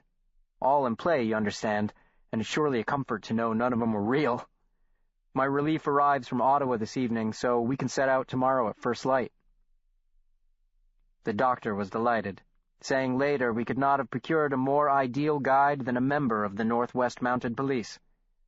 Hawke then inquired as to what kind of gear we had brought along for the expedition. Our passage would be a hard one, through dense boreal forest, a hike of more than 400 miles round trip. Worthrop admitted we'd brought little but our resolve. Just some warm clothes and, he added darkly, as if to make an impression, his revolver, at which point the sergeant laughed. "Might do you some good against the muskrats or a beaver, maybe. Not much else. There's grizzlies and wildcat and of course the wolves, but I'll find you a rifle. As for the rest, leave it to me. I'll tell you, Doctor, I had a funny feeling when I spoke to Fiddler, like he wasn't telling all he knew. But his kind don't trust us. The police, I mean. And maybe you're right. He'll talk to a brother monster hunter." They parted for the time being, each with the highest estimation of the other, though Hawke was clearly the more impressed. He seemed positively starstruck, unable to grasp that the hero of his childhood fantasies was the elder Worthrop, and not my master. The doctor, his spirits buoyed by this serendipitous turn of events, made straight for the telegraph office, where he fired off a telegram to Muriel Chandler in New York. "Arrived Rat Portage this morning. Stop. LaRose has disappeared. Stop. Leaving at dawn for Sandy Lake with Sergeant Hawke. Stop. Will advise." "I can't imagine her reaction when she receives this telegram," he confided over our supper. His face fairly glowed with the thought. "Surprised, I would guess, but not shocked. I probably should keep mum till I have a definitive answer. I don't want to get her hopes up. The odds that the poor fool is alive are practically nil, but I fear she might take it into her head to come look for him herself. It would be just like her. Muriel is a woman of remarkable, some might say damnable, stubbornness. She will not believe he is gone until she lays her hands on his lifeless corpse."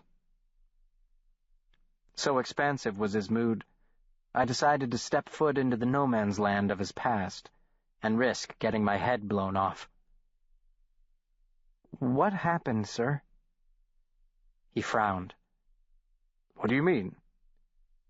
"Between you and Muriel, Mrs. Chandler, I mean." "Weren't you there? I distinctly remember it, though I also distinctly remember telling you to leave." "I'm sorry, sir. I meant before." "Why do you presume anything at all happened?" My face grew hot. I looked away. "Some things that she said, and that you said afterward when you couldn't sleep. I heard you calling out her name." "I'm certain you heard nothing of the kind. May I give you a piece of advice, Will Henry? In everyone's life, as the Apostle said, there comes a time to put away childish things. What happened between Muriel and me is one of those things." On the night she had arrived at our house, it seemed to me he had put nothing away, childish or otherwise. He might have told himself so, even believed it to be so, but that did not make it so. Even the hardest cynic is gullible to his own lies. "So you've known each other since you were children?" I asked. It is an expression that refers to the thing, Will Henry, not the person. I was not a child when we met. She was married to Mr. Chandler? No. I introduced them. Well, in a manner of speaking, it was because of me that they met. I waited for him to go on. He picked at his venison, sipped his tea, stared at a spot just over my right shoulder. There was an accident. I fell off a bridge. You fell off a bridge? Yes, I fell off a bridge, he said testily. Why, is that surprising? Why did you fall off a bridge? For the same reason as Newton's apple. Anyway, I wasn't injured, but it was February and the river was cold. I became quite ill with a fever and was laid up for several days in the hospital, and that's how they met. More over me than through me, I guess you could say. Over you? Over my bed. Was she your nurse? No, she wasn't my nurse. Dear God, she was... We were engaged, if you must know. I was stunned. The thought of the monstrumologist betrothed to anyone was beyond my poor power to comprehend. "Why are you looking at me like that?" he demanded. "It was a fortuitous fall into that river. Barring it, in all likelihood I would have married her, and suffered much more than the discomfort of a fever. I am not constitutionally suited for it, Will Henry. Think of it, a man like me, married. Think of the poor woman in it. I'm not opposed to marriage in principle. It is, at least in our culture, necessary for the survival of the species, only as the institution relates to monstrumology, which is why I told both of them not to do it." "Not to do what?" "Get married. You will live to regret it," I told her. "He will never be home. He may never come home." Obviously, neither listened to me. Love has a way of making us stupid, Will Henry. It blinds us to certain blatant realities, in this case, the spectacularly high mortality rate among monstrumologists. Rarely do we live past 40, my father and von Hellrung being the exceptions. And now, time has proven me right. He leaned forward, bringing the full force of his formidable personality to bear upon me. Involuntarily, I shrunk back, slipping down in my chair to make myself the smallest possible target. Never fall in love, Will Henry. Never. Regardless of whether you follow in my footsteps, falling in love, marriage, family, it would be disastrous. The organism that infects you, if the population remains stable and you do not suffer the fate of your father, will grant you unnaturally long life, long enough to see your children's children pass into oblivion. Everyone you love, you are doomed to see die before you. They will go, and you will go on. Like the Sibyl cursed, you will go on.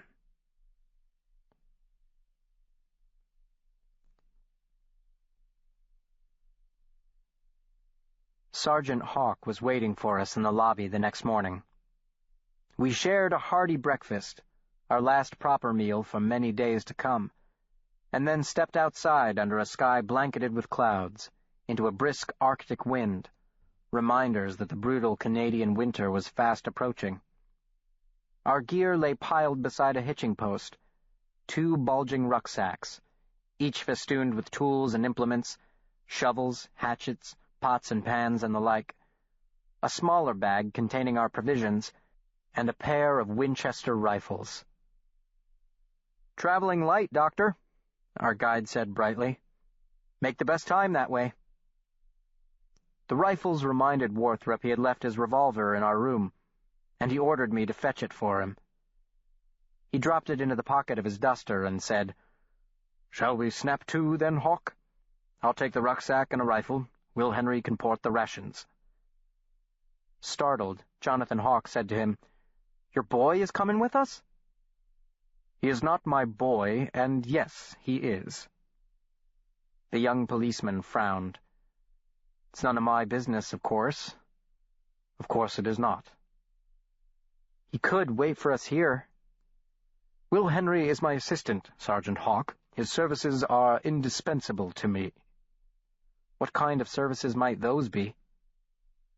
He was having some difficulty picturing it. "Of the indispensable variety. He'll slow us down. No more than standing on a sidewalk holding a pointless debate, Sergeant. I guarantee you that he is more useful than he looks." Hawke considered my looks dubiously for a moment. "I'll take your word for that, Doctor, but he strikes me as a little on the delicate side. You're not in New England anymore. This is the back country we're talking about."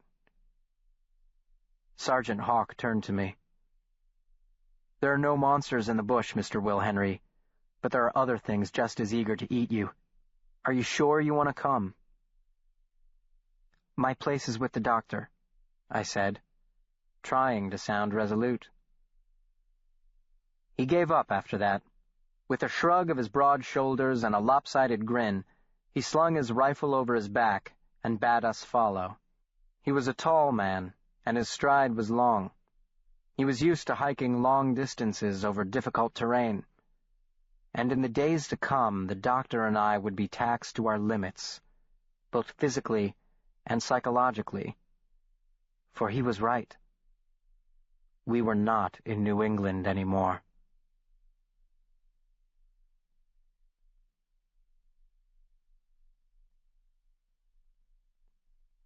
Chapter 6. A different species altogether. We made camp that first night on the northern shore of a vast lake, after a hike of nearly 20 miles along a fairly well-trod path. Canoes had been left on each side of the lake, a courtesy for local hunters and the native peoples who used the trail as a trade route to Rat Portage. The lake crossing took the better part of 2 hours. So vast was the water's expanse, and so deliberate was our passage. For with the 3 of us and all our gear on board, the little canoe rode alarmingly low in the water. While Warthrup helped Hawke pitch the tent, he had packed only 1, not expecting a party of 3. I was dispatched into the surrounding woods to gather kindling for our fire. In the twilight shadows, I thought I heard the rustle of some large creature slinking, and I cannot say if that was truly the case, only that the fruitfulness of my imagination seemed to grow exponentially as the daylight faded. Night had not fully come on, however, before Sergeant Hawke had a merry fire going and a pan of fresh venison sausages frying, and he was happily chattering on like an excited schoolboy on the eve of the summer holiday. "Now, you must tell me something about this monstrumology business, Doctor," he said. "I've seen some pretty strange things in the bush, but they can't be nothing to what you've seen in your travels. Why, if half the things my mother said are true—" "Not knowing what she told you, I cannot speak to your mother's truthfulness," replied the doctor. "What about vampires? Have you ever hunted one of those?" "I have not. It would be extraordinarily difficult to do." "Why? Because they're hard to catch?" "They are impossible to catch." "Not if you find one in his coffin, I hear." "Sergeant, I do not hunt them because, like the Wendigo, they do not exist." "What about the werewolf? Ever hunt one of them?" "Never." "Don't exist either?" "I'm afraid not." "What about— I hope you aren't about to say zombie." The man's mouth closed. He stared into the fire for a few moments, stirring the flickering embers with the end of a stick. He seemed somewhat crestfallen. "Well, if you don't hunt any of them, what kinds of things do you hunt?" "In the main, I do not. I have devoted myself to the study of them. Capturing or killing them is something I try to avoid." "Doesn't sound as fun." "I suppose that depends upon your definition of fun." "Well, if monstrumology ain't about those things, Why'd your friend Chandler come up here looking for the Wendigo? I can't be entirely sure. I would say, though, it was not to prove their non-existence, since failing to find one would demonstrate only that one was not found. My suspicion is that he hoped to find one, or at least irrefutable evidence of one. You see, there is a movement afoot to expand the scope of our inquiries to include these very creatures of which you spoke, vampires, werewolves, and the like, a movement to which I am very much opposed. And why's that? Worthrop tried very hard to remain calm. Because, my good Sergeant Hawke, as I've said, they do not exist. But you also said not finding one doesn't prove they don't exist. I may say with near absolute certainty that they do not, and I need venture no further than my own thought to prove it. Let's take the Wendigo as an example. What are its characteristics? Characteristics? Yes, what makes it different from, say, a wolf or a bear? How would you define it? Hawke closed his eyes, as if to better picture the subject in his mind's eye. Well, they're big, over 15 feet tall, they say, and thin, so thin that when they turn sideways, they disappear. The doctor was smiling. Yes, go on. He's a shape changer. Sometimes he's just like a wolf or bear, and he's always hungry, and he don't eat anything but people. And the more he eats, the hungrier he gets, and the thinner he gets, so he has to keep hunting. He can't stop. He travels through the forest jumping from treetop to treetop, or some say he spreads out his long arms and glides on the wind. He always comes after you at night, and once he finds you, you're a goner. There's nothing you can do. He'll track you for days, calling your name, and something in his voice makes you want to go. A bullet can't take him down unless it's made of silver. Anything silver can kill him, but it's the only thing that can. But even then you have to cut out his heart and chop off his head, and then burn the body. He took a deep breath and glanced at my master with a chagrined expression. So we have covered most of the physical attributes, the doctor said in the manner of a headmaster leading a class. Humanoid in appearance, very tall, more than twice the size of a grown man, extremely thin, so thin, you say, as to defy physics, and become invisible upon turning sideways.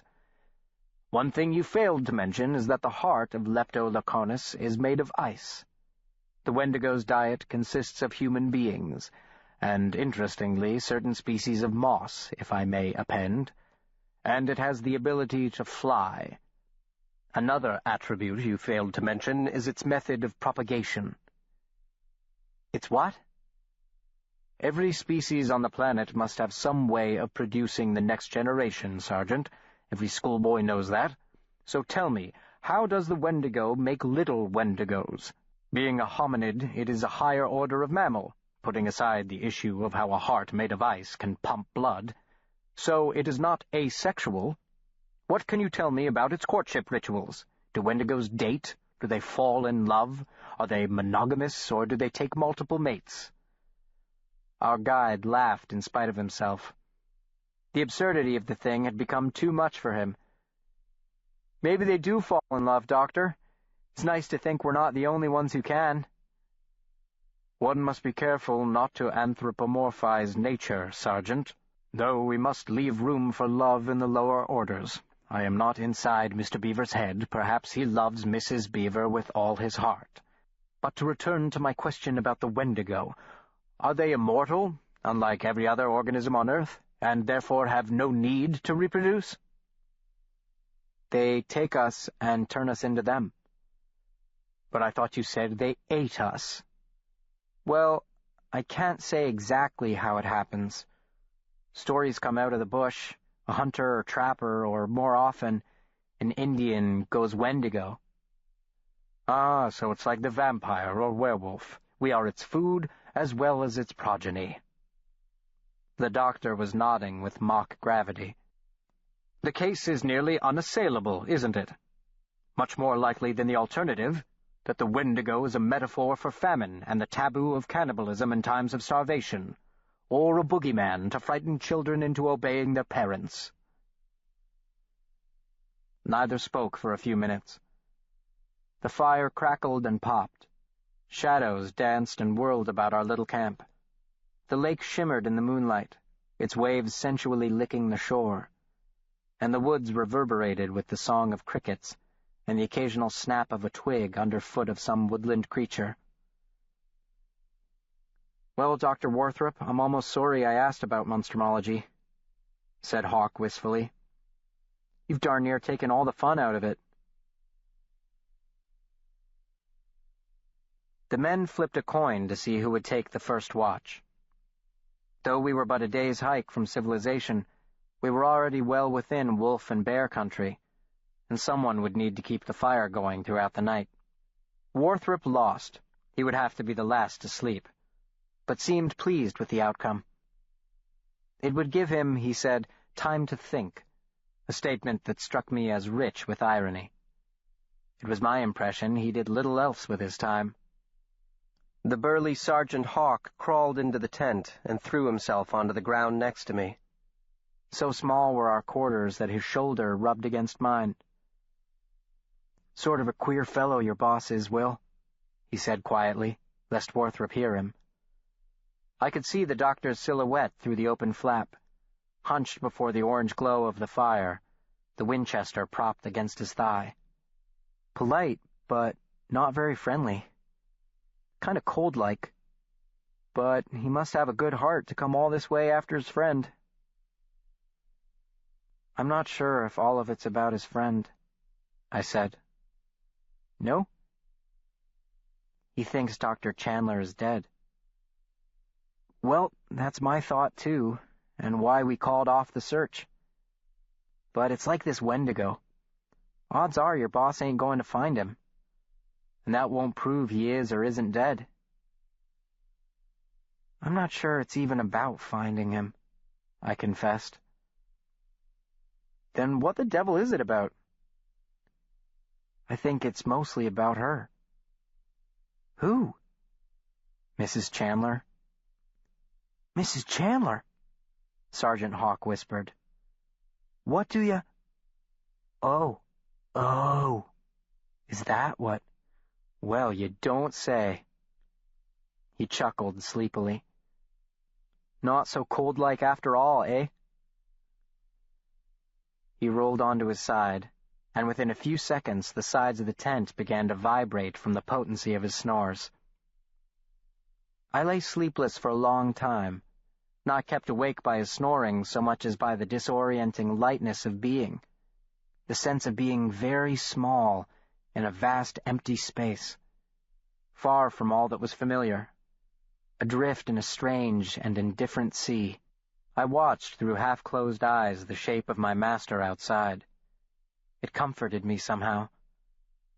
I fell asleep holding close that unexpected bomb, drawing it into me or allowing it to draw me into it. The conceit of the monstrumologist watching over me. The unease I suffered that first night in the bush, made all the more distressing after the keen anticipation I had felt on the outset of the journey, persisted in the days that followed, an odd mixture of boredom and anxiety.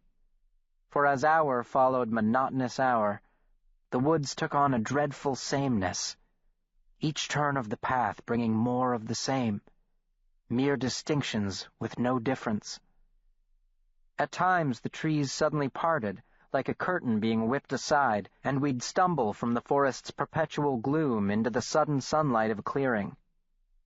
Huge boulders thrust their heads from the earth, stony leviathans breaking the surface of the glen, their craggy faces sporting shaggy beards of lichen. We crossed innumerable streams and creeks, some too wide to jump across. We'd no choice but to ford their icy waters on foot. We scrambled over washouts and through deep ravines where the shadows pooled thickly even at midday. Ruined landscapes that Hawk called brûlés rose up to meet us, where the charred bones of silver birch and maple, spruce and hemlock, marched to the horizon, victims of the spring fires that had raged for weeks, creating an apocalyptic vista stretching as far as the eye could see, where the restless wind whipped the inch-deep ash underfoot into a choking fog. In the midst of this desolation, I looked up and saw high above a black shape against the featureless gray, an eagle or some other great bird of prey, and for a shuddering moment I saw us through its eyes, pitifully small, wholly insignificant nomads, interlopers in this lifeless land. Sergeant Hawk tried to halt each day's march at some open spot in the bush, but sunset often caught us deep in the forest's belly, forcing us to make camp in a blackness as profound as the graves, where, if not for the campfire, you could not see your hand an inch from your face. Our guide's good nature helped too in relieving the insistent dark. He told stories and jokes, some, if not most, on the bawdy side, and, possessing a fairly decent voice, sang the old songs of the French voyageurs, tilting his chin slightly as if to offer his song to some nameless forest god. J'ai fait une maîtresse y a pas longtemps. J'irai la voir dimanche, ah oui, j'irai.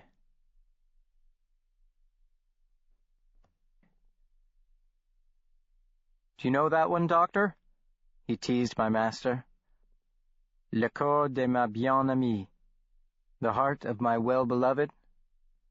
A gentle lady charmed me not long ago. Reminds me of a girl I knew in Keewatin. Can't recall her name now, but by God, I was damn near to marrying that one. Are you married, Doctor? No. Ever been? I have not, replied the Monstrumologist.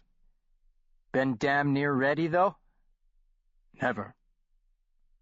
What, don't you like women? He ribbed, giving me a wink. The doctor pursed his lips sourly. As a man of science, I have often thought that for the sake of accuracy, they should be classified as a different species altogether. Homo enigma, perhaps, or Homo mortalis. Well, I don't know much about your science, Dr. Worthrop. I reckon a monster hunter looks at things a little differently than most, always with the eye turned to the dark and ugly, but all the more appreciative of the bright and fair when it comes along, or so I guess. I'll take your word for it, though. He sang softly. La demande de mamie, je lui ferai. Worthrop pushed himself to his feet with a snarl. Please, would you cease with that infernal singing? He stomped away into the thick underbrush, stopping where the light of the campfire met the dark of the forest. His lean frame seemed to writhe as though he were in the superheated air above the fire. Hawk was unperturbed. He poked me in the side and pointed at the doctor. Seems to me he's the kind who hates what he loves, Will, he opined, and the other way around. I heard that, Sergeant, snapped Worthrop over his shoulder. I was speaking to your indispensable servant, Doctor, Hawk called back jovially. The doctor lowered his head slightly. He held up his hand. His fingertips twitched. Otherwise, he was motionless, as inflexible as a post driven into the ground. He seemed to be listening to something. Hawk turned to me, grinning foolishly, and started to speak, but his words died on his tongue when I scrambled to my feet. I knew my master. My instinct reacted to his. A gust of wind stirred the Monstrumologist's hair and excited the flames of our fire. Sparks jigged and spun. The sides of the tent fluttered. Hawk called softly the doctor's name, but the Monstrumologist gave no reply. He was peering into the dark woods, as if he had cat's eyes that could penetrate the murk. Hawk looked at me quizzically. "What is it, Will?" The doctor plunged into the brush, disappearing into the trees in a wink, swallowed whole by the leviathan dark. So quickly did it happen that it looked as if something had reached out of the woods and snatched him. I rushed forward. Hawk grabbed me by the collar and yanked me back. "Hold now, Will," he cried. "Quick, there's a couple of lamps in my rucksack." Within the woods we could hear the doctor crashing and stomping about, the sound fading as he drew farther and farther away. I lit the lamps with a brand from the fire and handed one to Hawk, and we charged into the bush after my wayward mentor. Though our lights barely dinted the dark, Warthrop's trail was not hard for Hawk to follow. His expert eye picked out every broken twig, every bit of disturbed earth. Sight was all he could rely upon, for the night had gone deathly quiet. There was no sound but that of our own passage through the dense foliage. Vine and branch tugged upon us as if the forest itself were trying to slow us down, as if some primal spirit were saying, "Stay, stay, you do not wish to see." The ground rose. The trees thinned.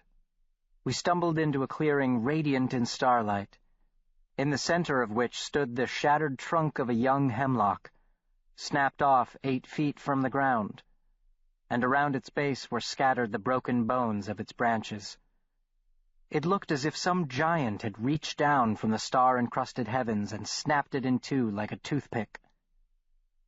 Standing a few feet from the tree was the Monstrumologist, head cocked slightly to one side, arms folded over his chest, like a connoisseur at a gallery regarding a particularly interesting piece of art.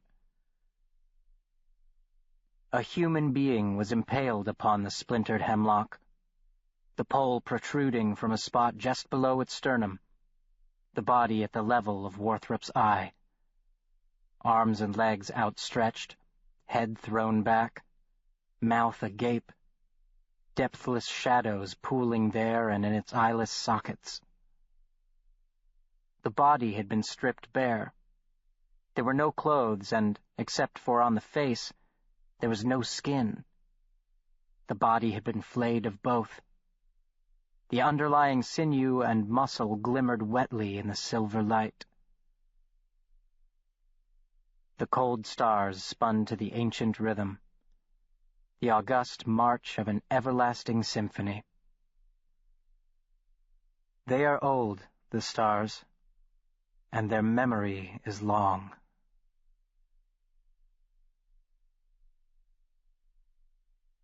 Chapter 7. There is Nothing to Fear. "Holy Mother of God," the sergeant whispered. He crossed himself. He looked at the empty oracular cavities, the mouth frozen wide in a voiceless scream. "You know who this is?" asked the Monstrumologist, then answered his own question. "It is Pierre LaRose." Hawk wet his lips, nodded, turned away from the skewered corpse, and scanned the clearing with a quick and frightened eye, finger quivering on the trigger of his rifle. He muttered darkly under his breath. "Will Henry," the doctor said, "run back to camp and fetch the hatchet." "The hatchet?" Hawk repeated. "We can't leave him stuck here like a pig on a stick," Warthrop replied. "Snap to, Will Henry." I returned to find the doctor in that same attitude of quiet regard, pensively stroking his whiskered chin, while Hawk crashed and blundered in the brush on the far side of the clearing, his lamp bobbing between the trees like a massive firefly. I handed the axe to Warthrop, who approached the victim gingerly, as if being careful not to disturb the well-earned rest of a weary traveler. He motioned for me to bring the light closer. At that moment, Hawk rejoined us, huffing for breath, twigs and shards of dead leaves clinging to his hair, the color high in his cheeks. "Nothing," he said. "Can't see anything in this blasted dark. We'll have to wait for daylight. But what are you doing? I am removing the victim from this tree, the doctor replied. He slammed the sharp blade into the torso. Shards of stringy muscle landed on Hawk's cheek. The poor man, unaccustomed to the methods of the monstrumologist, gave a dismayed cry and slapped the bit of meat from his face. "Cut down the tree, goddammit, not him!" he shouted. "What is wrong with you, Warthrop?" The doctor grunted, reared back, and swung again. The second blow ripped all the way to the wood. The body slid an inch or two, and then, in grotesque, heart-rending slowness, the body pulled free and flipped, landing face down at the base of the hemlock. The sickening thud as it hit the ground sounded very loud in the cold air. Though the body fell nowhere near him, Hawk recoiled. "Come along, Will Henry," said the doctor grimly, handing the bloody axe back to me. I stepped up to the body, holding the light low. Warthrop knelt down, grunted, and observed dispassionately, "The upper dermis has been stripped from the posterior as well," as if we were not deep in the wilderness but in the bowels of his laboratory on Harrington Lane. "Light closer, please, Will Henry. Some laceration of the underlying tissue. No evidence of serration. Whatever they used, it was very sharp, though here and there is some indication of tearing."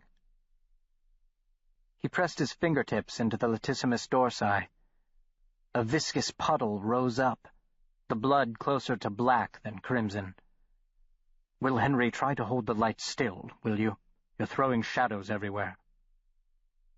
He dropped to his hands and knees and brought his eyes to within an inch of the corpse, moving his head back and forth, up and down, peering, prodding, poking, then sniffing, the tip of his nose practically touching the putrefying flesh. It was too much for Hawk, who let loose a string of expletives and commenced to stomp in a furious, ever-widening circle behind us. In the space of a few moments, their roles had been reversed. We had passed from the bucolic backcountry of Hawk's youth into the land of blood and umbrage, the territory of monstrumology. "What the bloody hell are you doing, Warthrop?" His panicky cry echoed in the indifferent air. "We shouldn't be out here like this. We don't know if—" He let the thought die unfinished. His voice betrayed how closely he teetered upon the edge. It was as if the world had lost all familiarity. He was the aboriginal man, alone in an alien landscape. "Let's get him back to camp, and there you can sniff him to your heart's content." The doctor assented to the wisdom of the suggestion. I led the way, the doctor and Hawk bearing our gruesome find behind me. The fire had burned down to a few ash-covered embers in our absence, and I used the hatchet to cut up some more wood. Hawk was dissatisfied with my efforts. He added 2 more armfuls of fuel, and soon the fire was blazing 4 feet into the air.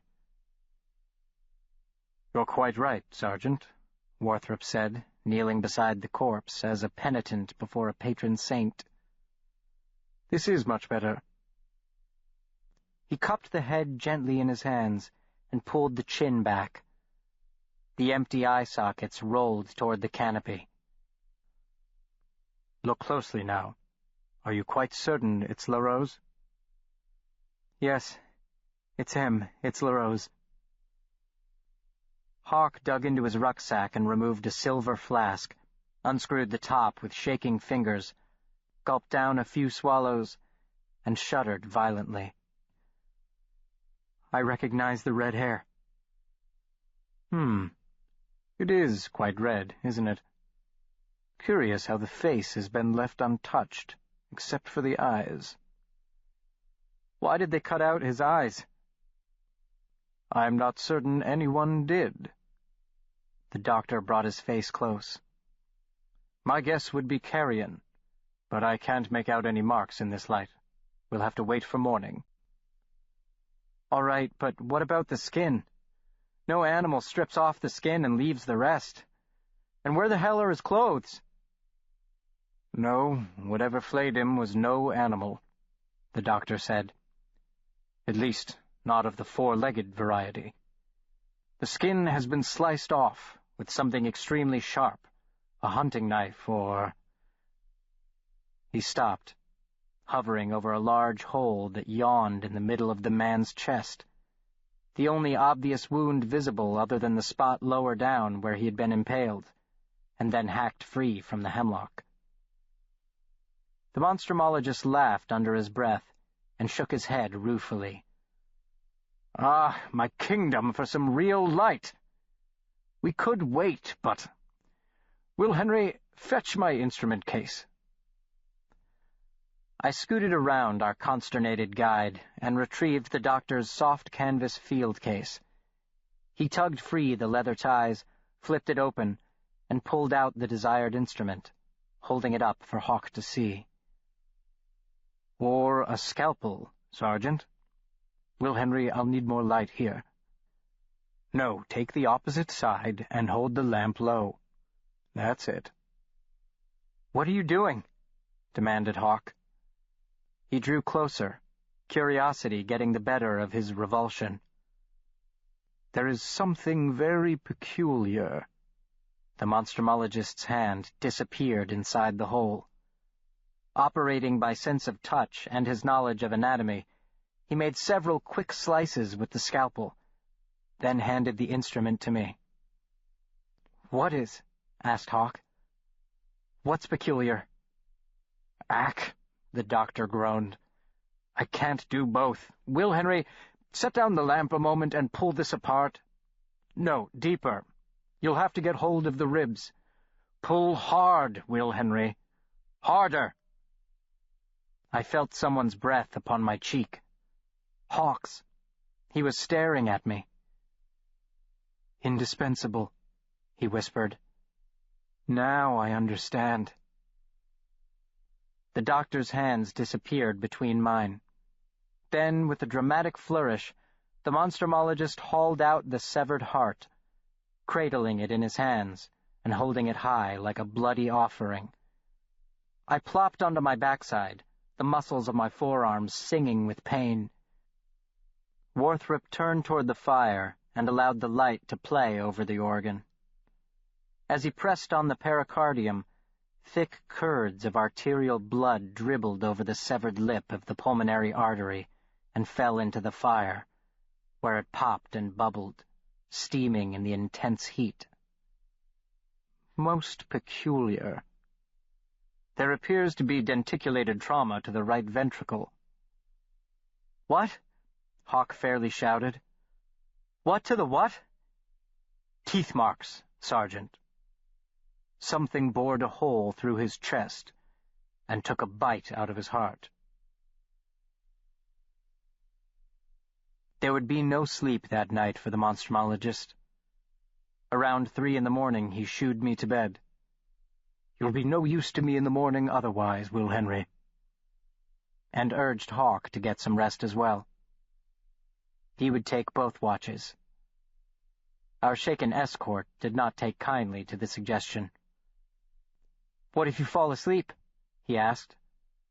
If that fire goes out, the smell of... it would draw all sorts of things. He was hugging his rifle as a child might his favorite blanket. Not to mention whoever did this is still out there. They could be watching us right now, waiting for us to fall asleep. I assure you, Sergeant, I will not doze off, and I shall keep my rifle close. There is nothing to fear. Hawk would have none of it. He did not know the doctor as I did. When the hunt was on, he could stay awake for days. Now Worthrop's eyes were bright, and all fatigue had fled. He was in his element now. Nothing to fear. Sweet Mary and Joseph, listen to the man.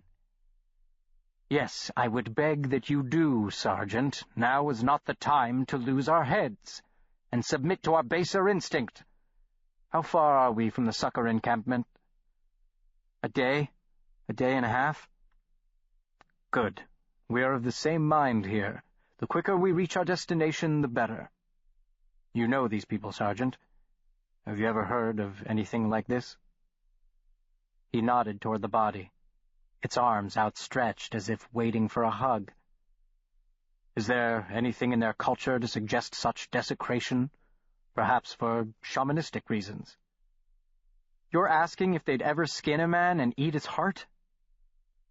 The doctor smiled wanly. There are certain indigenous beliefs about taking on the spirit of what one consumes. Well, I don't know about that, Mr. Monstrumologist, but I've never heard of the Cree doing anything like what was done to poor LaRose here. They say they'll chop off the head sometimes. Chop off the head, cut out the heart, and burn the body to keep it from coming back. To keep what from coming back? The Uchiko. The Wendigo. Ah, yes, of course. Well, whatever snacked on Monsieur LaRose's heart was no Cree, or anyone of any color, for that matter.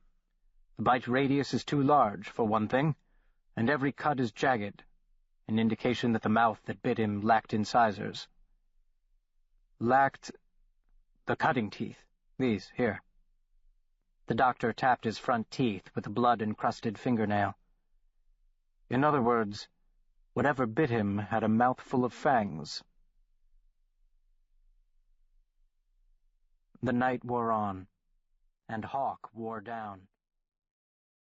The night wore on, and Hawk wore down, at last throwing himself upon the ground beside me with an agonized moan.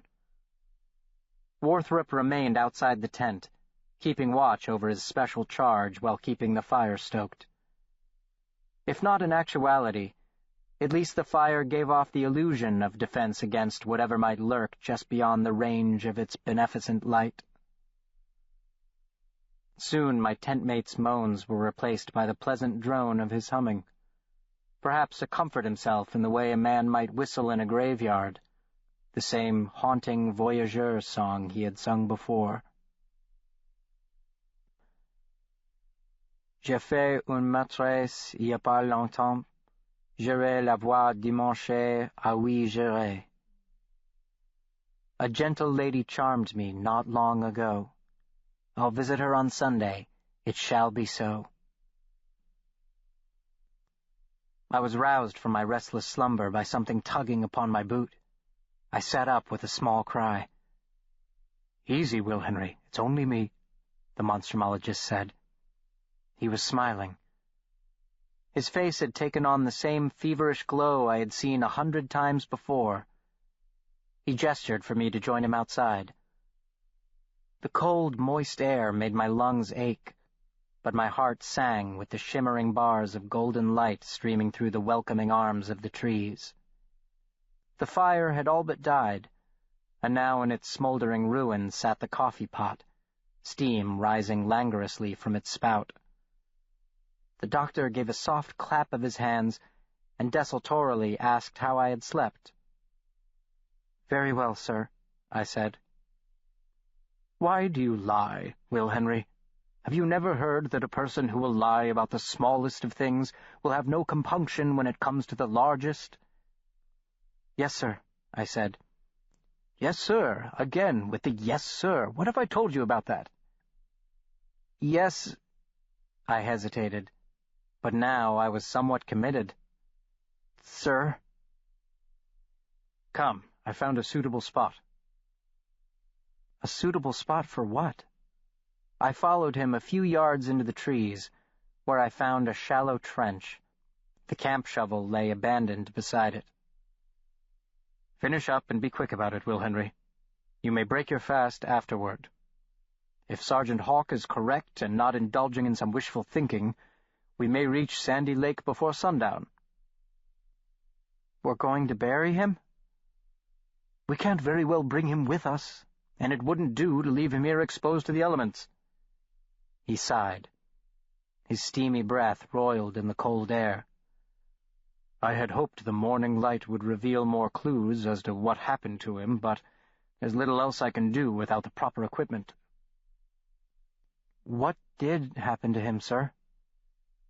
It appears from the evidence that someone impaled him upon the broken trunk of a hemlock tree, Will Henry, he said dryly.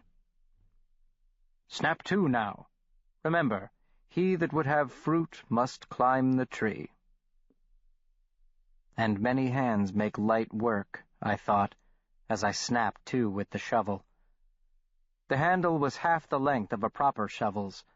The ground was rocky and unyielding, and blisters soon formed on my hands, and a dull ache set in between my shoulders. From the campsite I heard my companions arguing. Hawk must have gotten up, their disembodied voices sounding ethereal and tinny in the labyrinthine halls of the arboreal cathedral. Presently I spied them stumbling along the crooked path toward me, bearing between them the body of poor LaRose, the sergeant holding the upper half, Worthrop the legs. Hawk, who was forced by the narrowness of the passage to walk backward with the load, lost his balance on the dew-slick ground and fell, pulling the body sideways and down as the doctor remained upright. The gash inflicted by Worthrop the night before split wide with a sickening crunch, and the corpse broke completely in two. The top half came to rest in Hawk's lap, the head with its shock of red hair nestled in the crook of Hawk's neck, the open mouth pressed under the sergeant's jaw in an obscene mockery of a kiss. Hawk dropped the torso, scrambled to his feet, and cursed Worthrop roundly for his failure to go down with him. As the possessor of the sole shovel, the honors of the dead guide's interment fell to me. Hawk grew impatient. He seemed nearly mad with the desire to quit this part of the forest. He fell to his knees beside the grave, dragging handfuls of earth into the hole, all the while muttering obscenities under his breath. Then he collapsed against a tree trunk, his gasps all out of proportion to the difficulty of his efforts. "Someone should say something," he said. "Do we have anything to say?" Apparently we did not. The doctor absently wiped bits and pieces of tacky viscera from his duster. I twirled the tip of the shovel in the dirt. Wearily, with words that struck me as hollowed out of all import, Hawk recited the Hail Mary prayer. "Hail Mary, full of grace, the Lord is with thee." Something stirred in the bush. A large crow, its ebony body as shiny as obsidian, its black eyes brightly inquisitive, was watching us. "Blessed is the fruit of thy womb." Another crow hopped out from the shadows, then another, and another. They stood, motionless, balanced upon their skeletal legs, 4 pairs of depthless black and soulless eyes, watching us. More appeared from the tangle of vine and scrub. I counted a baker's dozen of crows, a mute congregation, a deputation of the desolation come to pay their respects. "Holy Mary, Mother of God, pray for us sinners, now and at the hour of our death." Overcome, Hawk began to weep. The Monstrumologist, and the crows, did not. The birds commandeered the rite when we left. I looked back and saw them hopping about the makeshift grave, pecking at the offal Worthrop had flicked from his coat. After a hurried breakfast of dried biscuit and bitter coffee, we broke camp. Though both men were anxious to finish the final leg to Sandy Lake, they recognized the necessity of exploring the clearing and its environs in the daylight. And so for an hour we tramped the grounds, looking for any evidence that might help solve the riddle of our macabre discovery the night before. We found nothing.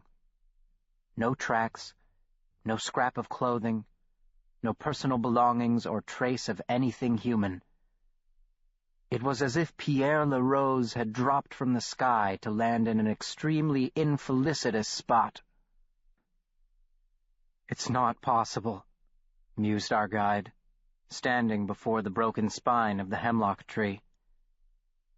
"It happened, so it must be possible," replied the monstrumologist. "But how? How did he heft the body 8 feet off the ground like that? Unless he stood on something. And if he did, where is it? I'd say there were at least 2, maybe more. Hard to imagine a single author to this story. But the more bothersome is not how it was done, but why it was done. If I were to murder a man, I would not go to all the trouble of skinning him and heaving him onto a pike. What is the point of that?" "There seems to be a ritualistic aspect to it," said Worthrop. "The author, as you call him, might have been getting at something symbolic." Hawk nodded thoughtfully. "The Rose was in debt to half the town. I've dealt with more than one complaint of his swindling." "Ah, so perhaps an angry creditor kidnaps him, hauls him miles into the wilderness, skins him. How poetic. Then takes a bite out of his heart." Hawk chuckled in spite of himself. "I like it better than the alternative, Doctor. I suspect our friend Jack Fiddler would say the Old One of the Woods got a little clumsy and dropped him from on high." The monstrumologist nodded grimly. "I am very interested in what our friend Jack Fiddler has to say."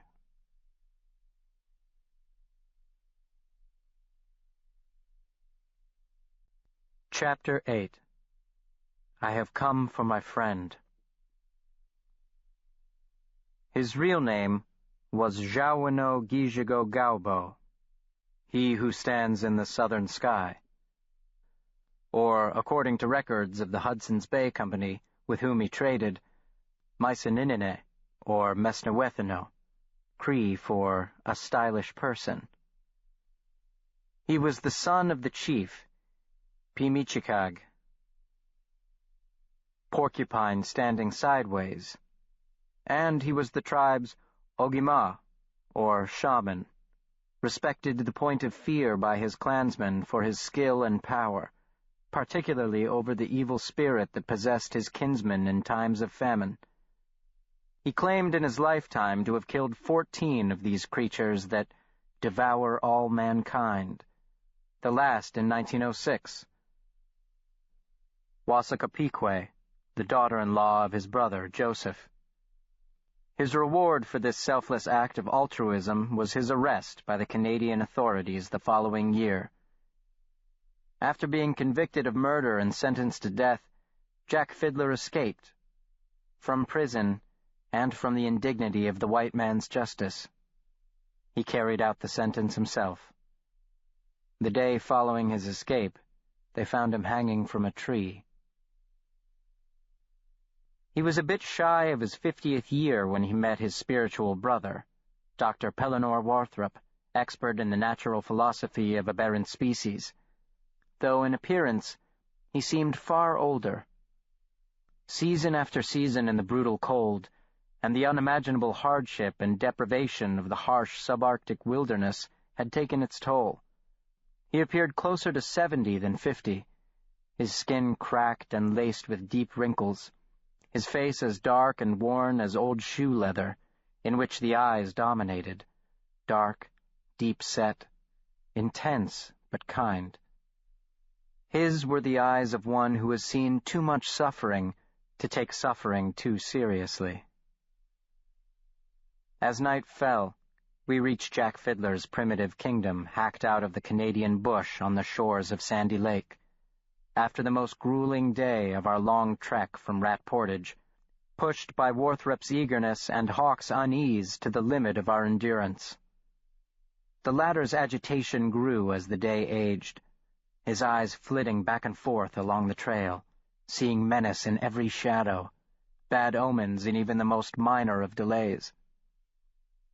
"Have you noticed, Doctor," he said when we halted briefly for lunch, "that we haven't seen a single animal since leaving Rat Portage? Not a moose or a deer or a fox or anything. Nothing but birds and insects, but I don't count them. I've never been up in these woods without seeing something. Even the squirrels, This is the busiest time of year for the squirrels, but not even a squirrel." Worthrop grunted. "We haven't exactly been as quiet as church mice, Sergeant. Still, I agree it is unusual. They say the animals of the island rushed pell-mell into the sea just before Krakatoa blew."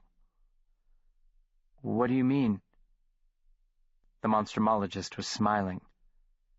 "Perhaps a great disaster is upon the horizon, and we are the only animals stupid enough to remain." "Are you saying a moose is smarter than us?" "I am saying a larger brain comes with a price. Our better instincts are oft put down by our reason." "Well, I don't know about that, but there is something odd about it. Now, a single wolf will clear the woods for miles, but what is there that will chase a wolf away?" If the doctor had an answer to that, he kept it to himself. As the sun sank into the dark waters of the lake, painting the surface with fiery bars of expiring light, a group of elders appeared at the shore to meet us.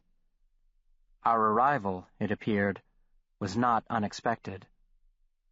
We were greeted with great solemnity, and we were offered fresh fish and cured venison, which we gratefully accepted, supping by the roaring fire a stone's throw from the lake shore, with the gift of warm blankets thrown over our laps, for the temperature plunged dramatically with the quitting of the sun. The entire village turned out for the meal, though we were the only ones eating. The villagers stared with intense, if mute, curiosity.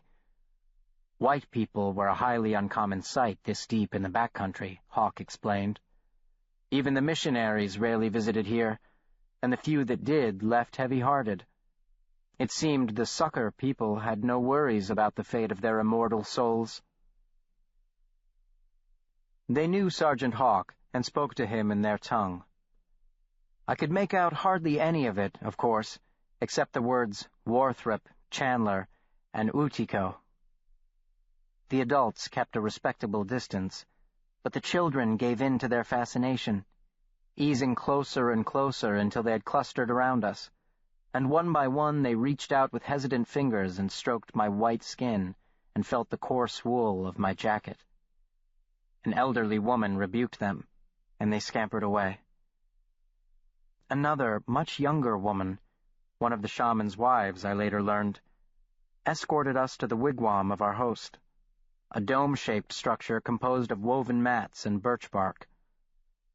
The shaman was alone, sitting upon a mat near the small fire in the wigwam center, wearing a wide-brimmed hat and draped in a ceremonial blanket.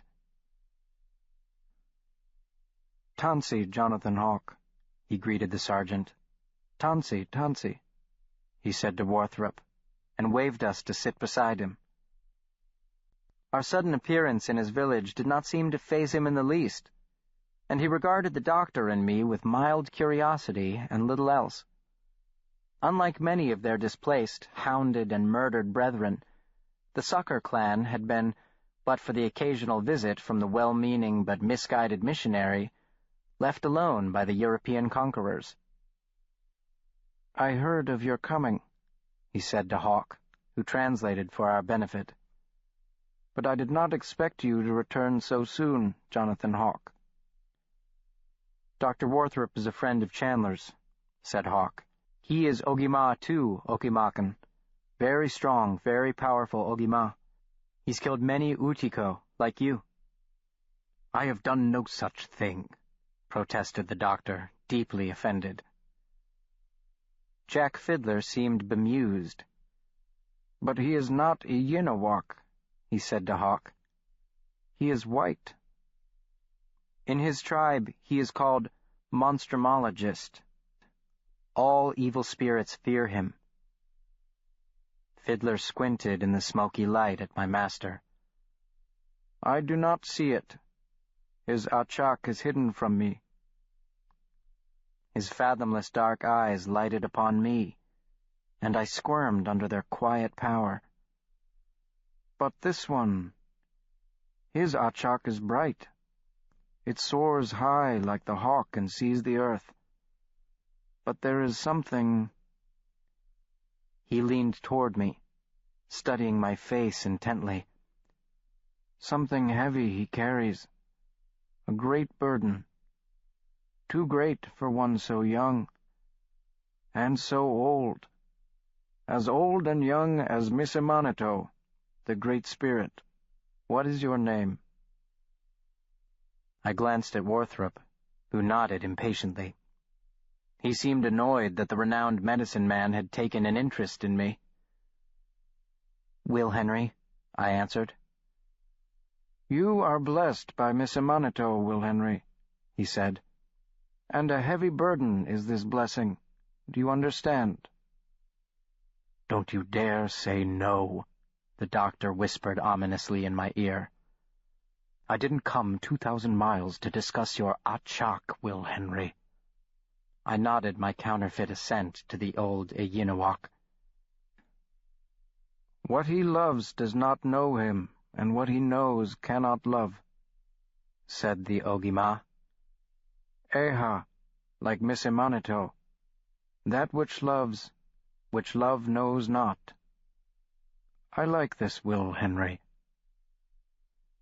"I understand it's a nearly inexhaustible topic, but if we are quite finished singing Will Henry's praises, can we get to the point, Sergeant?" asked the doctor. He turned to Jack Fiddler. "Pierre LaRose is dead." Fiddler's expression did not change. "I know this." "That is not what you told me, Okimakan," said Hawk, startled by the admission. "You told me you didn't know where LaRose was." "For I did not know. We found him after you left us, Jonathan Hawk." "What happened to him?" Worthrop demanded. "The Old One called to him. Wendigo." The doctor groaned softly. "I understand, but my question is, why was he mutilated and left for carrion? Is this the way of your people, Jack Fiddler?" "As we found him, so we left him." "Why?" "He does not belong to us.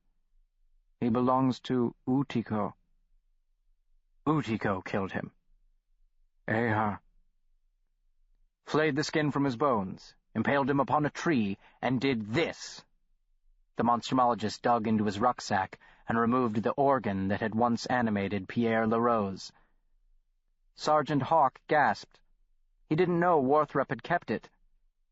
Calmly, our host accepted the macabre offering, cradling it in his gnarled hands as he studied it in the firelight. "You should not have done this," he chided Worthrop. "Wendigo will be angry." "I don't give a tinker's damn if he's angry," said the doctor. He gestured impatiently to Hawk, who had hesitated to translate the remark. Then he continued in a voice tight with indignation. "It is none of my concern what really happened to Pierre LaRose. That is a matter for Sergeant Hawk and his superiors. I have come for my friend. LaRose took him into the bush, and only LaRose came out again." "We do not take what belongs to Wendigo," said the shaman. "Did you leave the rest for him?" "No," replied Hawk. "We buried the rest." Fiddler shook his head, dismayed. "Namoya, say you did not." "Where is John Chandler?" persisted my master. "Does he belong to Wendigo as well?" "I am Ogema. If you are Ogema, as Jonathan Hawk has told me, you understand. I must protect my people." "Then you do know where he is?" "I will tell you, Monstrumologist Worthrop. LaRose, he brings your friend to me. He hunts Utiko, he says. And I tell your friend Utiko is not hunted. Utiko hunts. Do not look into the yellow eye, for if you look into the yellow eye looks back at you. Your friend does not listen to my words. His achak is bent. It is crooked. It does not flow cleanly to Misimanito. They go anyway. They call to Utiko, but you do not call Utiko. Utiko calls you. I have seen this. I am Ogima.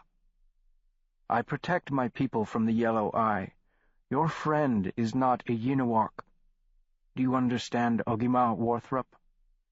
Do my words reach your ears? In truth, I ask you, does the fox raise the bear cub, or the caribou suckle the gray wolf? Utiko is old as the bones of the earth. Utiko was born before the first word was spoken. He has no name like Jawano Gijigo Galbo or Warthrop. Utiko, we have named him. His ways are not our ways, but our doom is his, and his is ours. For when you wake on the morrow, will you say, "Since I have eaten last night, I need eat no more"? No! His hunger is our hunger, the hunger that is never satisfied. Then why leave him LaRose to snack upon? The doctor asked, and then he waved away his own question. With all respect, Okemakan, I have no desire to discuss the subtleties of your people's animistic cosmology. My desire is far simpler. You either know what happened to John Chandler or you do not. If you do, I hope in the name of all human decency that you will share that information with me. If not, my business here is done. The Ogima of the Sucker clan looked down at the lifeless heart in his hands. I will protect my people, he said in English. Ah, the Monstrumologist said. He looked at Hawk.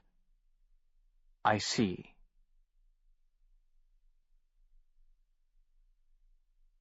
We were shown to a wigwam several hundred paces from Fiddler's, a guest house of sorts, and a mansion compared to our quarters for the past 2 weeks, large enough for all 3 of us to sleep under one roof without rubbing against one another. The beds were made with fresh balsam boughs, and I swear no feather mattress could feel as soft or as comfortable after one has been marching double time through the wilderness. I was sorer and more tired than the most tender of tenderfoots. I fell upon my bower with a satisfied moan. The doctor did not go to bed, but sat in the open doorway, hugging his knees and staring across the compound at the glow from our host's abode. "Do you think he's lying?" asked Hawk, trying to draw Warthrop from his reverie. "I think he isn't telling everything he knows." "I could arrest him." "For what?" "Suspicion of murder, Doctor." "What is your evidence?" "You've been carrying it around in your rucksack." He denies having anything to do with that, and neither the body nor the scene yielded anything to incriminate him. "Well, somebody killed the poor bastard, within a day's hike of this village, and in a way that no white man might do it." "Really, Sergeant? If you believe that, then you do not spend enough time around white men. I have found there is very little they're incapable of." "You don't understand, Dr. Warthrop. These people are savages. A man who boasts of killing his own people, boasts of it, kills them to save them? Tell me, what sort of person does that?" "Well, Sergeant, the God of the Bible leaps immediately to mind. But I shan't argue the point. What you do about Jack Fiddler is your business. Mine is discovering what happened to my friend." "He's dead." "I've never had much doubt about that," said Warthrop. "Still, our interview with the Okemakan has raised the possibility." He shook his head as if to chase away the thought. "What? That Jack knows where he is?" "Correct me if I'm mistaken, but isn't it the practice of the Ogima to isolate the victim of the Wendigo's attack in the hope of curing him?" Are there not certain spells that must be recited, prayers and rituals and the like, before all hope is abandoned and the victim sacrificed?" Hawk snorted. "Seems to me you're clutching at straws, Doctor. He said it himself. He doesn't care what happens to us. We're not a Yinawak." He sneered at the word. "He would care if one of us endangered his tribe." "Right. So he strips off our skin and chops up our heart and sticks us on a pole in the middle of nowhere. No more troubles for the tribe. LaRose is all the proof we need that Chandler's dead." He threw himself onto the bed beside me. "Turn down your achak, Will," he teased me. "It's shining right in my eyes." He glanced over at the doctor, who had not budged from his post. "I'm quitting this godforsaken place at first light, Doctor, with or without you." Worthrop smiled wearily. "Then you had better get some rest, Sergeant." "You should too, sir," I piped up. He looked twice as tired as I felt. The monstrumologist nodded toward the orange glow flickering in the Ogima's wigwam. "I'll rest when he does," he said softly.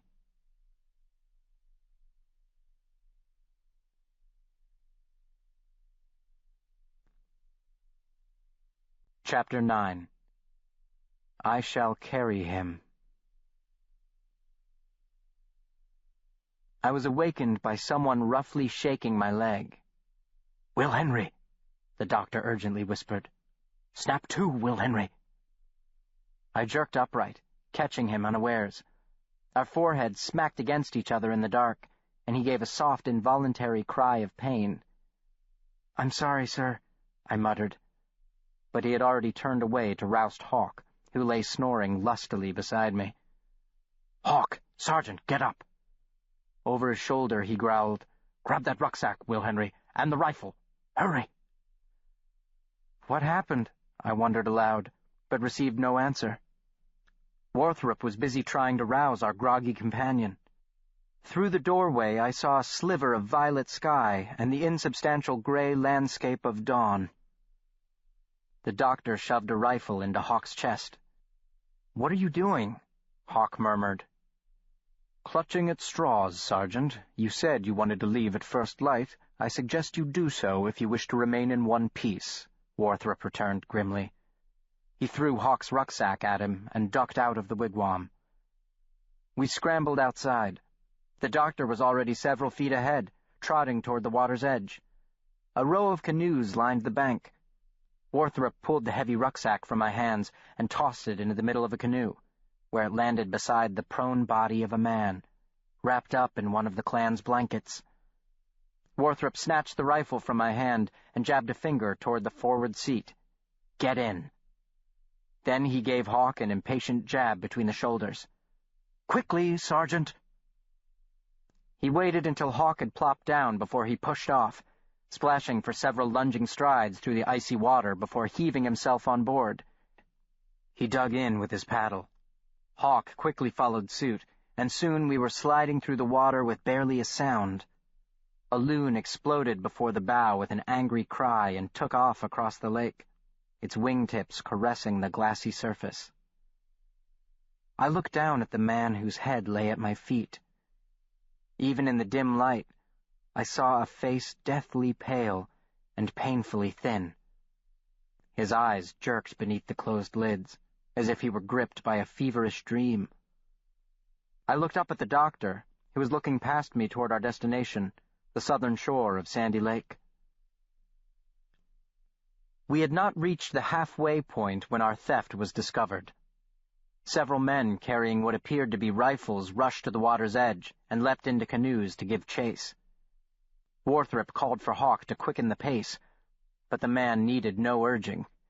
He paddled furiously, glancing occasionally over his shoulder at our pursuers, who seemed to gain upon us with every expert stroke of their oars, their boats slicing through the water with the speed of downhill skaters, ghost-like in the thick morning mist. The doctor yanked the revolver from the pocket of his duster and tossed it into my lap. with the admonition that if I was forced to defend myself, I should make every effort not to shoot him in the head. "We won't make it," gasped Hawk after a few frantic minutes. "Let's turn here and make our stand." "I'd rather make it on a more substantial surface, Sergeant," returned the doctor, pulling hard for air. "They won't dare hurt me. I'm a police officer, a duly deputized representative of the province. The whole village would hang." "Yes, I'm sure you'll point that out to them right before they sink your bullet-ridden corpse to the bottom of the lake." The fog swirled around us, a gray shroud draped over the world, obliterating the canoes in our wake. To our left, the rising sun was the palest of washed-out yellows. With no point of reference, it was impossible to tell our speed or how far we had to go. The effect was unnerving, to say the least. Worse than hell, for even the souls in Charon's boat could see the opposite shore. "Please drop the barrel of that gun, Will Henry," the doctor admonished. It was pointed directly at his chest. "And try to keep in mind that if we can't see them, they cannot see us. They're as blind in this soup as we are." "No, I'm a bit blinder, Doctor," puffed Hawk. "They know what you're up to." Warthrop did not respond. His gaze remained fixed over my shoulder, as if by virtue of the intensity of his stare he could part the mist and sight his goal. We reached that goal, finally, not touching the bank, but slamming into it with enough force to send me flying backward over the edge of the canoe and into the shallow water. Warthrop yanked me to my feet and hurled my sopping wet carcass onto the muddy shore. Coughing and spitting, I sat up in time to see Hawk and the doctor pulling our unconscious cargo from the boat's belly. They carried him several feet into the trees before easing him to the ground and returning for our gear. At that moment, 3 canoes bearing 6 armed men emerged from the fog, the men's black eyes glittering dangerously under their dark brows. Warthrop raised his hand, and Hawk raised his rifle. "Tell them we intend no harm," the doctor instructed him. Hawk barked a little laugh. "I'm more worried about their intent, Doctor." Then he said something in their tongue. The tallest of the 6, a young man close to Hawk's age, spoke quietly and without inflection, and pointed at Warthrop. "He wants you to return what you've taken," Hawk said. "Tell him I am merely recovering what they have taken." Their leader spoke again, his manner one of utter earnestness laced with a touch of condescension. Clearly, Warthrop did not understand the consequences of his actions. "Well," the doctor snapped, "what does he say?" "He says if you insist on taking him, you must kill him. The Utiko is with him." "With him?" "Or in him. It means the same thing." "If he wants him dead, he'll have to kill me," Warthrop said, his eyes flashing dangerously. "All of us. The boy, too. Is he willing to do that? Ask him." Hardly were the words out of Hawk's mouth when 6 rifles rose as one. Instinctively, I brought up the revolver. Warthrop, however, made no move with his weapon. "No need to translate, Hawk," the doctor said. "He is Utiko's now," the brave said in English. "We take him." "Dear God, how much of this superstitious folderol must I bear?" Warthrop cried. He flung his rifle to the ground, grabbed the gun from my hand, and slung it toward the trees. Then, before Hawk could react, Warthrop ripped his rifle away and threw that down, too. He opened his long arms wide and thrust out his chest, offering himself to their bullets. "Go on and do it then, damn you! Shoot us all in cold blood, and take your precious Utiko!" For an agonized moment, I believed they would do just that. Their rifles remained unwaveringly upon us. I heard Hawk mutter, "Warthrop, I would have liked to have been included in this decision." Otherwise, all was quiet. That awful, pregnant stillness before the clang and clatter of battle. Their leader spoke, and his men slowly lowered their weapons. He said something to Worthrop. "Well?" the doctor asked Hawk. "He said you are a fool." The sergeant took a deep breath. "And I think I agree with him." Hawk's opinion mattered to the doctor as much as anyone else's. That is, hardly at all. He waited until our pursuers had turned their boats around and the mist had swallowed them up, before he hurried to the side of his fallen friend, snapping his fingers at me to grab his rucksack and join him. The sergeant lingered between the line of trees and the shore, standing watch in case the Iyinawak changed their minds. Worthrop knelt beside the unconscious victim and pulled back his eyelids to examine his eyes. They were bloodshot and slightly yellow, restless in their sockets, the pupils contracting and expanding in a pulsating rhythm, like tiny black hearts.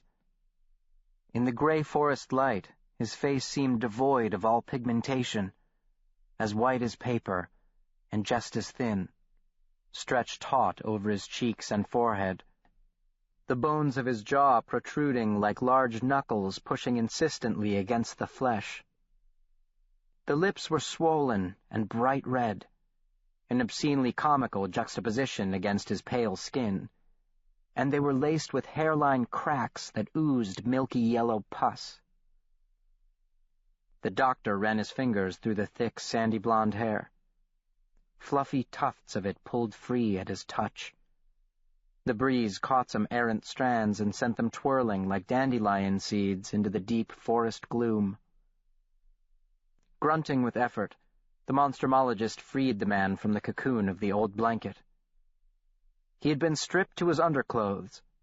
They hung limply about his emaciated frame, but I could clearly see the ribs poking into the material. Worthrop lifted one bony arm and pressed his fingers against the wrist. The impressions from the pressure remained after the doctor removed his fingers, like footprints in wet sand. "Severe dehydration," he observed quietly. "Fetch the canteen. But first I'll take the stethoscope." He pushed the thin undershirt to the man's chin and listened for several minutes to the heartbeat. I could actually see its exhilarating pumping beneath the attenuated skin. When I returned with the water, the doctor was running his hands up and down the man's bony-kneed, stork-thin legs, and then up to the torso, where he pressed gently. Everywhere he touched, his fingers left indentations on the pale skin. He pressed the mouth of the canteen to the bloated lips, and rivulets of that life-giving liquid rolled out from either side of the gurgling mouth.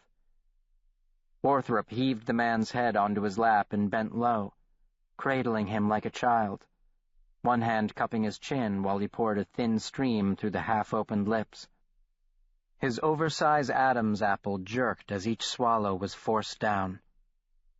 The doctor breathed a sigh and said softly, "John, John." And then louder, his voice ringing in the trees. "John, John Chandler, can you hear me?" Sergeant Hawk appeared, his rifle resting in the crook of his arm. He regarded this tableau for a moment and said, "So, this is Chandler?" "No, Sergeant, this is Grover Cleveland," the doctor answered sardonically. With uncharacteristic gentleness, the monstrumologist pulled the blanket back over Chandler. "He's severely dehydrated and malnourished," Worthrop told Hawk, "and jaundiced. His liver may be shutting down. I can't find any external injuries beyond bed sores, which is to be expected, and internally there are no abnormalities or injuries, though it's difficult under these conditions to tell for certain. He has a mild fever, but doesn't seem to be suffering from dysentery or anything else that might kill him before we can get him back." Hawk glanced nervously around us, stroking the rifle's trigger, as if he expected marauders to burst from the bush at any second. "Well, I'm all for that now that we've got him." "Me too, Sergeant.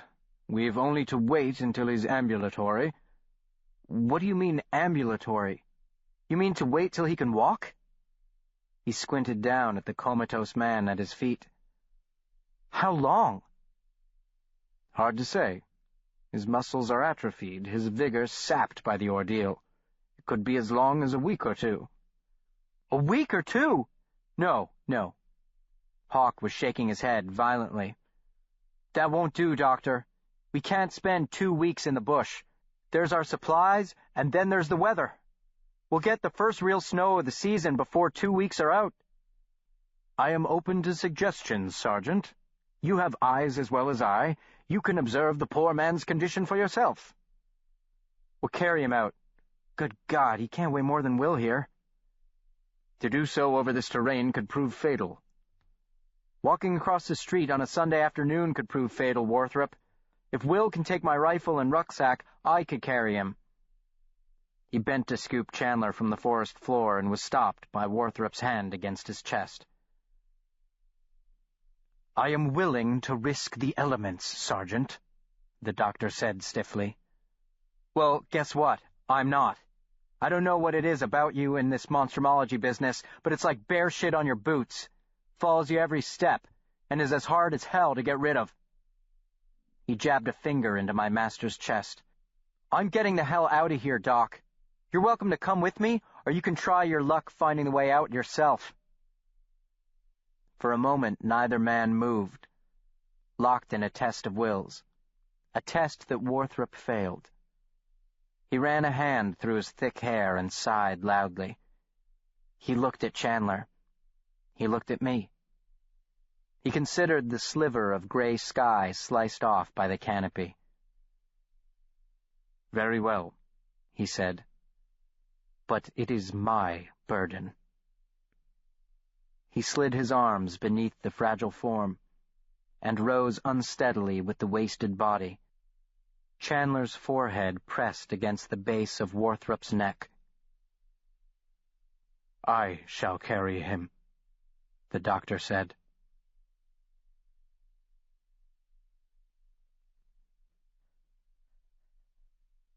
Chapter 10. It can break a man's mind in half. Our flight to Rat Portage was painfully slow. Worthrop called for many halts to check Chandler's vital signs and to attempt getting more water into him. Slowing the pace, too, was Sergeant Hawk, or rather, Sergeant Hawk's finding his bearings in the fog. It thickened as the day wore on, a colorless miasma that obscured the trail and peopled the forest with looming shadows and flitting apparitions upon which the imagination seized and ascribed portents of doom. In this gray land of muffled sound and borrowed light, our very breath was snatched from our mouths and trammeled underfoot. By 4 o'clock the light had all but vanished. We made camp for the night no more than 7 miles from the shores of Sandy Lake, and still several miles from the grave of Pierre Larose. The doctor eased his load onto the ground and collapsed against a tree. His respite lasted only a minute or two. Soon he was up again, fussing over Chandler, wiping his brow, raising his head to force a bit more water down his throat, calling to him in a loud voice, but Chandler would not be roused. I gathered wood for our fire before the last of the light was snuffed out. Hawk inventoried our meager supplies, reckoning we had enough to last another 5 days. After that, we would have to live off the land. I'd planned on resupplying at Sandy Lake, he said defensively when the doctor raised an eyebrow at this bit of bad news. You didn't tell me there'd be a kidnapping. The sergeant did not seem himself. His eyes would not stay still. They shifted right and left and back again restlessly, and he could not seem to stop wetting his lips. How did you manage to find him? He asked. Fiddler. I thought if John was alive, Fiddler might check on him, and the odds were he would not risk it while we were awake. And my guess was right. At a little after 2, he came out of his wigwam, and I followed him. They had put John in a wigwam on the northern edge of the village, far removed from the others, as one might expect. It is common practice among indigenous peoples to construct a sick house to isolate infectious members from the rest of the tribe. After that, it was only a matter of time and preparation. No guard was posted. I merely had to wait for Fiddler to go to bed. What happened, do you think? Hawk was staring at the opening of the tent wherein Chandler lay, the white of the blanket barely visible in the firelight. I can only guess, answered the doctor wearily.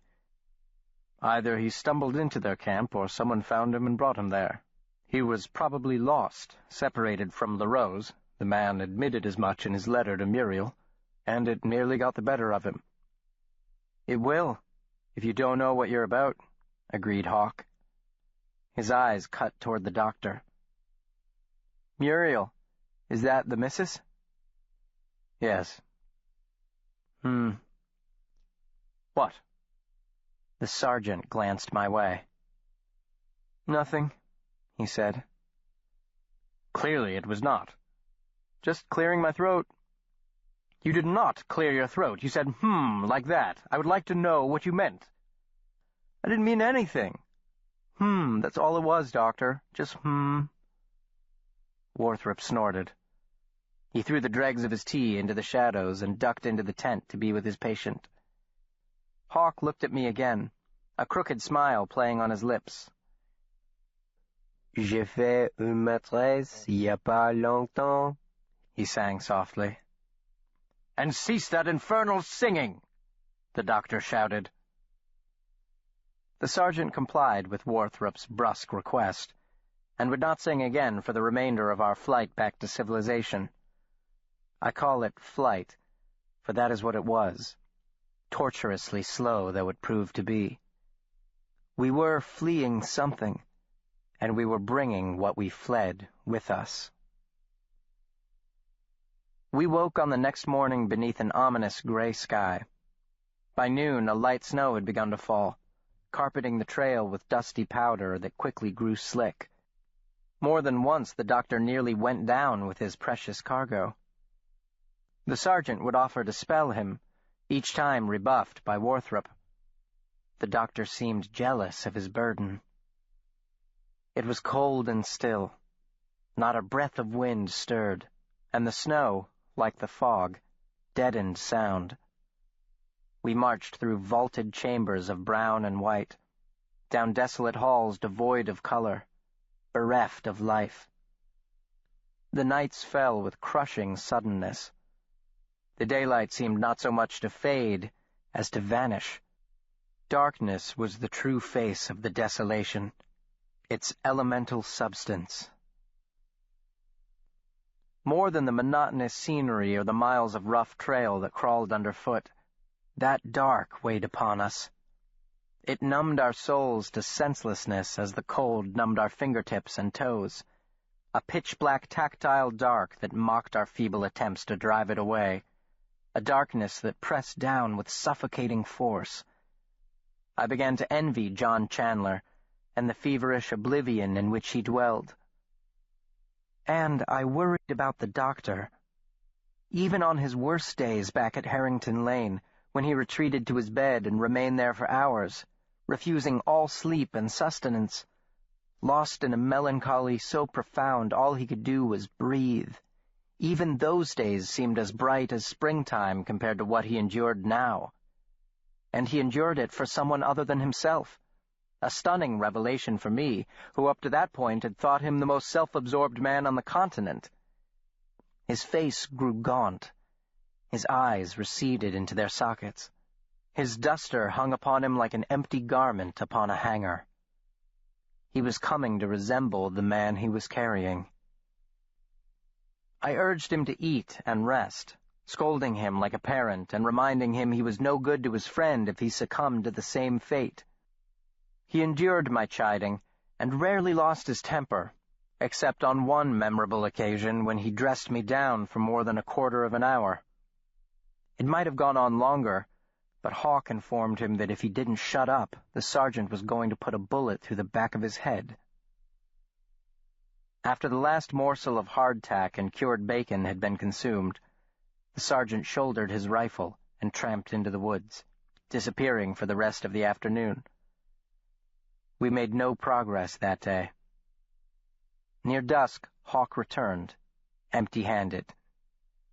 He dropped the weapon to the ground and collapsed before the fire, muttering under his breath, swiping his mouth with the back of his hand incessantly and wetting his lips. "Nothing," he murmured. "Nothing. I've never seen anything like it. Nothing for miles." He lifted his eyes to the sky. "Not even a bird. Nothing. Nothing." "Well, we still have each other," said the doctor consolingly, trying to lift his spirits. "You know, the Donner Party option." Hawk stared at him without expression, his mouth hanging open, and I thought the doctor, who knew so well his own limitations, must have been really out of sorts to even attempt humor. It was ludicrous, like a man trying to fly by flapping his arms. Hunger became the newest member of our company, far stronger and far more resilient than the rest of us, and we were the dried bones upon which it chewed. There was no real resting when we stopped. Hawk and I would push our way into the bush, plucking berries, digging up edible roots such as Indian potatoes and toothwort, pinching the heads from puffball mushrooms, stripping bark from hickory trees, which we boiled to soften it.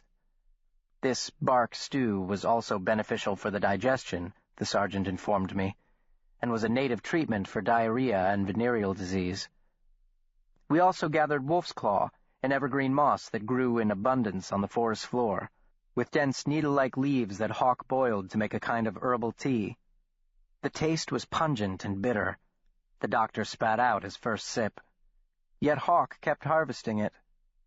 The spores were highly flammable, and he delighted in tossing them into the fire and watching the subsequent flash of hot white light. We rose each day a little weaker than the day before, and halted each night a little hungrier. Our eyes took on the haunted, vacant look of slow starvation, and our voices were lean in the breathless air. We stumbled clumsily down trail and through dead meadow, and crossed the desolate miles of Brûlé, the trackless, snowbound desert, with the gray dome of the sky upheld by the blackened pillars of branchless trees. It was here that we spied the first sign of life since our escape from Sandy Lake. I tugged on Hawk's coat and pointed to them, lazily circling overhead on immobile wings, riding the high wind directly above us. He nodded and quickly looked away. "Beautios," he said. "Buzzards." The doctor's toe caught on a fallen branch. He pitched forward, twisting around just before he landed, to avoid crushing his precious cargo beneath him. "I'm all right. I'm fine," he snarled at Hawk, who had reached down to help him up. He slapped away the offered hand. "Let me carry him a while, Doc," said the sergeant reasonably. "You look all done for." "Do not touch him, do you understand? I'll shoot you if you touch him. No one touches him but me." "I meant no offense," replied Hawk. "Just trying to help." "This is mine," the doctor gasped. "Mine." He slipped his arms beneath Chandler's body and struggled to his feet, where he stood swaying for an awful moment before falling again, landing this time with a muffled thump upon his backside. His friend's head lolled against his chest. "God damn you to hell," the doctor whimpered to Chandler. The words smashed to nothing by the emptiness that engulfed him. "Why did you come here? What did you think you would find, you idiot? You imbecilic fool! What did you think you would find?"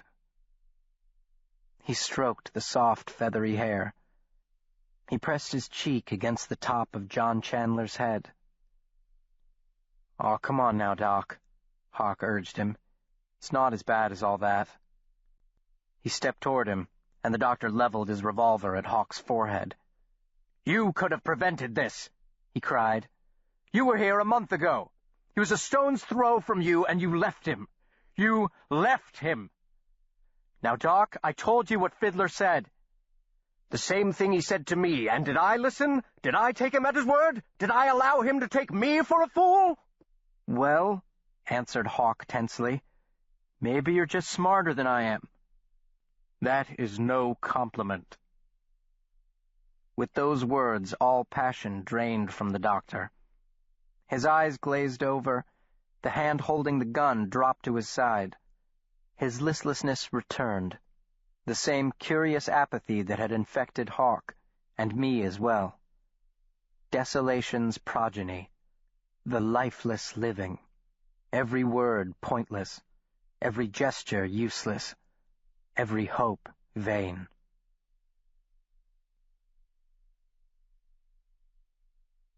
I cannot say what day it was. It may have been the 10th or 11th since our escape from the succor camp, when Hawk pulled my master aside, telling me, "Stay with Chandler, Will. I need a word with your boss." They walked several yards up the path, and I followed, which is completely understandable, I'm sure. I eased up behind them to eavesdrop on their hurried and anxious conversation. "Are you certain?" the doctor was saying. He sounded worried, but dubious. Hawk nodded, wetting his lips. "At first, I thought my mind was playing tricks on me. It happens in the bush, so I didn't say anything, but there's no mistaking it, Doctor. I'm sure of it." "Since?" "First heard it yesterday morning. Nothing on the watch last night. Then off and on today." "The Yinawak?" Hawk shrugged. He wet his lips. "Something. I suppose it could be a wolf, though not a bear, nothing that big. It's strange." "If Fiddler's men were responsible for LaRose," Worthrop began. "Then it could be whoever filleted him," Hawk finished, nodding. Again his tongue swiped across his chapped lips. "Thought you should know."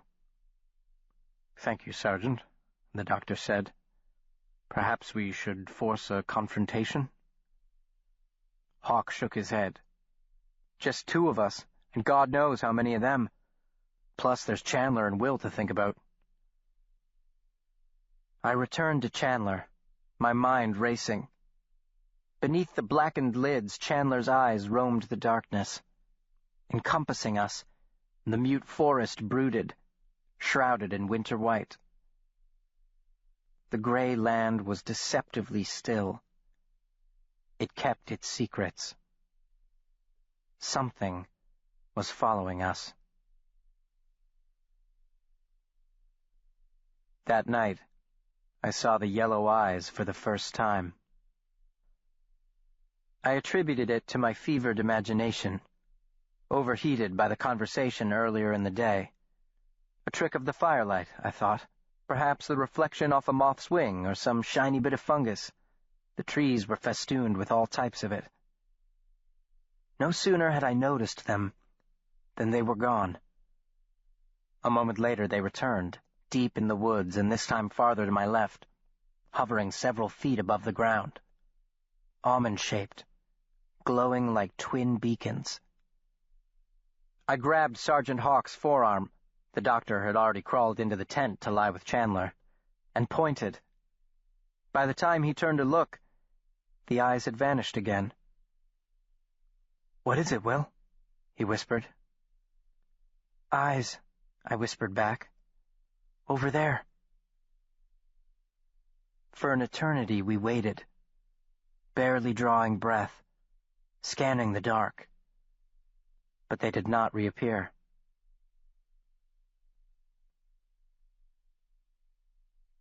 The eyes returned the following night.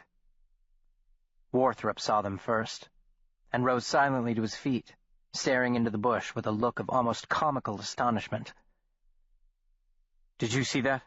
he asked us. "My eyes are probably playing tricks on me, but—" "If it was eyes you saw, Will here saw them too. Last night," Hawk said. He slung his rifle around. He kept it on his person at all times, even when he slept. "Look," I said, raising my voice in excitement. There they are again, over there. And gone again in the time it took Sergeant Hawk to whip the barrel round. He kept the stock against his shoulder and swung the weapon slowly back and forth. A bear? Wondered the doctor. Bear, could be, breathed Hawk. If he's strolling about on his hind legs. Those eyes are near 10 feet off the ground, Doctor. The seconds spun out, turned to minutes.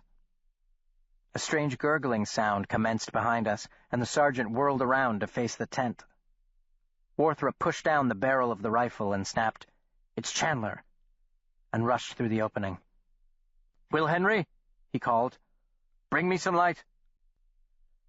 Within, the doctor was leaning over his patient, while the man's mouth opened and closed spasmodically, like a landed fish's, with burbling deep in his throat.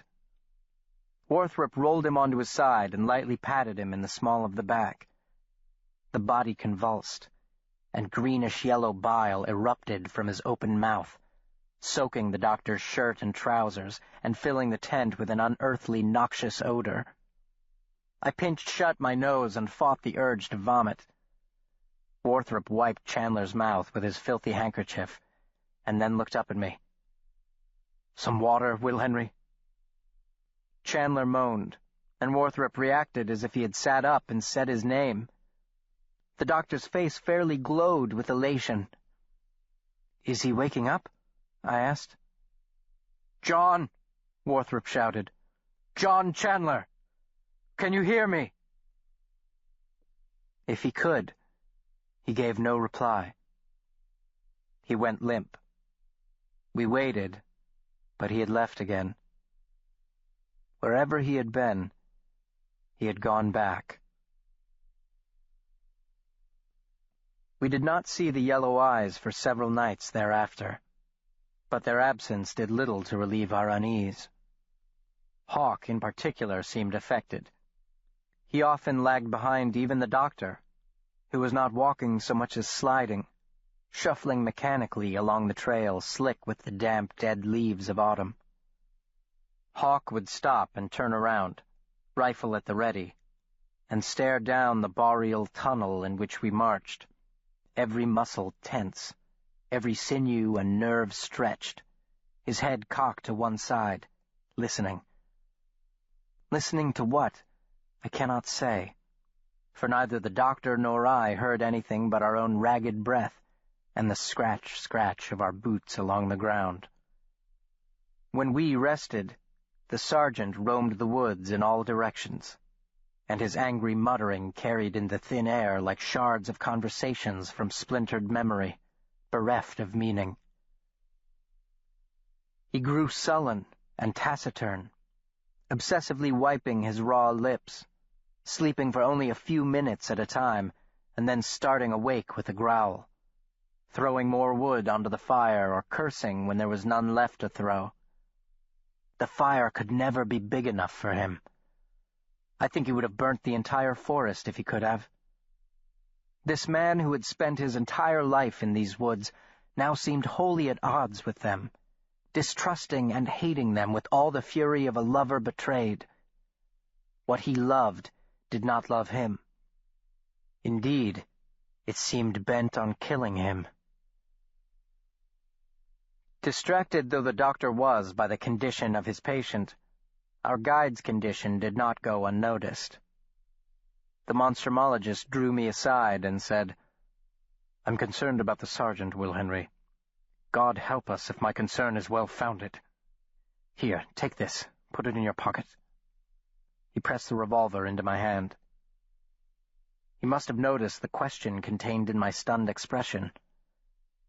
"It can break a man's mind in half," he said. He did not define it.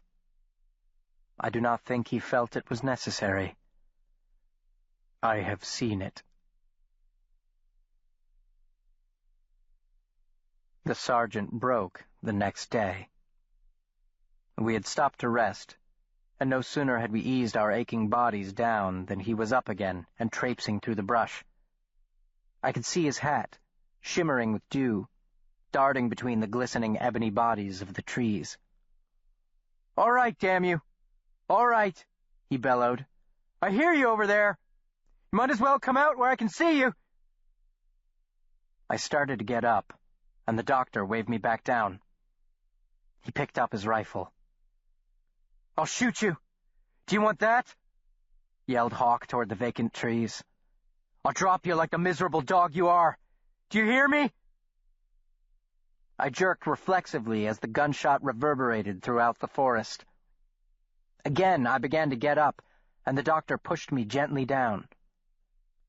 At that moment, Hawk let loose with a banshee scream and raced away, crashing pell-mell through the undergrowth, firing wildly as he ran, his screams more like the high-pitched yelps of a wounded animal than those of a man. "Stay with Chandler, Will Henry." With that, the monstrumologist raced into the bush after him. I scooted closer to John Chandler, clutching the revolver in both hands, unsure what I should be more afraid of, the thing that might be following us, or our deranged guide. Presently, the snap and pop of the pursuit, the explosions of gunfire, and the hysterical screams faded. The quiet of the primeval forest returned, and a preternatural stillness that was, if possible, even more unnerving than the noise. I felt something stir beside me. I heard something moan. I smelled the breath of something foul. Then I looked down and saw that something looking back at me.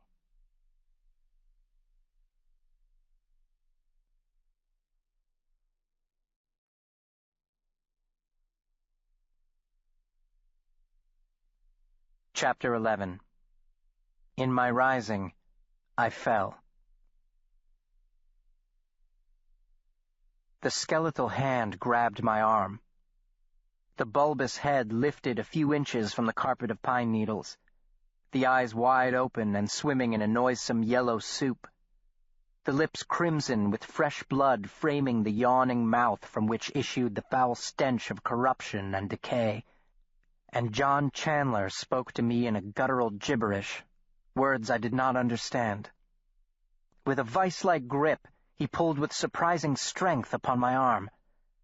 I think I screamed the doctor's name. I cannot remember. I saw the thick, scum-covered tongue push angrily against the front teeth, and I watched those teeth slip loose of their moorings and fall straight back into the Stygian blackness of his throat. He gagged. His body heaved. Without thinking, I dropped the gun into my lap and rammed my fingers into his mouth to dislodge the broken teeth. Instantly, his mouth snapped shut, and he bit down hard. The pain was explosive. I am sure I screamed then, though I have no clear memory of it. My mind was overcome by the pain and the horrible vacant look in those yellow eyes, the animal panic replaced by cool, detached alertness, at once bestial and human, when his tongue was kissed by my blood. I slammed my free hand into his hollow chest and yanked my other hand with all my might, stripping off the skin from my knuckles down to my nails. My hand popped free, coated in gore and yellow sputum. I could hear my blood bubbling in his throat, and then he swallowed, his grotesquely large Adam's apple jerking madly. He reached for me. I scrambled away, my wounded hand tucked under my arm, the other clutching the doctor's revolver, though even in my panic I could not bring myself to point it at him. He fell back, his back arched. He lifted his cadaverous face to the indifferent heavens. His bony hands clawed impotently at the air. "Will Henry," I heard behind me. The doctor rushed past and threw himself beside Chandler. He cupped the man's face in his hands, called loudly his name, but the eyes had fluttered closed again. The sound had died on his suppurating lips. I turned and saw Hawk standing a few feet away, his face flushed, bits of twig and moss hanging from his hair. "Are you all right?" he asked me. I nodded. "What was it?" I asked. "Nothing," he said. "Nothing. He did not sound relieved.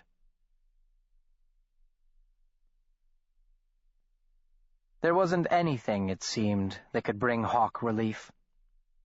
To ward off the dark, he built a roaring fire, feeding its rapacious gut with branch after branch until the heat scorched his face and singed the hair of his beard. The fire was against the cold, but he shivered nevertheless. It was against the faceless thing following us, though that thing already gripped him. He could not turn to his remedy of choice. The doctor had used the last bit of the sergeant's whiskey to wash my wounds. A necessitous act, Warthrop tried to reassure him, to no avail. Hawk exploded into a tantrum worthy of the most infuriated 2-year-old, stomping about the littered detritus of rotting leaves and dry crumbs of the earth's ancient bones, boxing the air with red-knuckled fists, spittle flying from his chapped lips. "You had no right," he shouted in the doctor's face, waving the empty flask. "This is mine. Mine. A man has a right to what belongs to him." "I had no choice, Sergeant," said Warthrop in the tone of a parent to a child. "I will buy you a whole case of it once we reach civilization." "Civilization? Civilization!" Hawk laughed hysterically. "What is that?" The forest returned his words in a mocking echo. Civilization, what is that? "Can you show it to me, Warthrop? Can you point it out for me? Because I'm having some trouble seeing it. There's nothing left. Nothing, nothing, nothing." "I can't show it to you," replied the monstrumologist calmly. "I am not the guide." "What does that mean? What are you saying? Are you suggesting something, Warthrop?" "I'm merely pointing out a fact, Sergeant." "That I've gotten us lost in these damnable woods?" "I never said that, Jonathan. I wasn't even suggesting it." "It isn't my fault. That isn't my fault." He gestured wildly at the still form of John Chandler inside the tent. "That was your doing, and this is where it's brought us." The doctor was nodding thoughtfully. I'd seen the expression 100 times before, the same look of intense concentration as when he was studying some singular specimen of his bizarre discipline. "How far is it to Rat Portage?" he asked quietly. "How many more days, Jonathan?" "Do you think I'm going to fall for that? You must think I'm a complete idiot, Warthrop. I know what you're up to. I know what this is. I am doing the best I can. None of this is my fault." He kicked a burning stick, launching it into the undergrowth. Flame licked and spat in the dry tinder, and I raced to the spot to stamp it out. Behind me, Sergeant Hawk laughed derisively. "Let it burn, Will. Let the whole thing burn, and then let's see where it hides. Can't hide from me then, can you son of a bitch?" "Sergeant," Warthrop said, "there is nothing hiding." "What are you, dead? I hear it every hour of the day and smell it every hour of the night. I smell it now. The stench of rot. The smell of putrefying filth. It's all over us. It's soaked into our clothes. We've bathed in it till it's in our skin.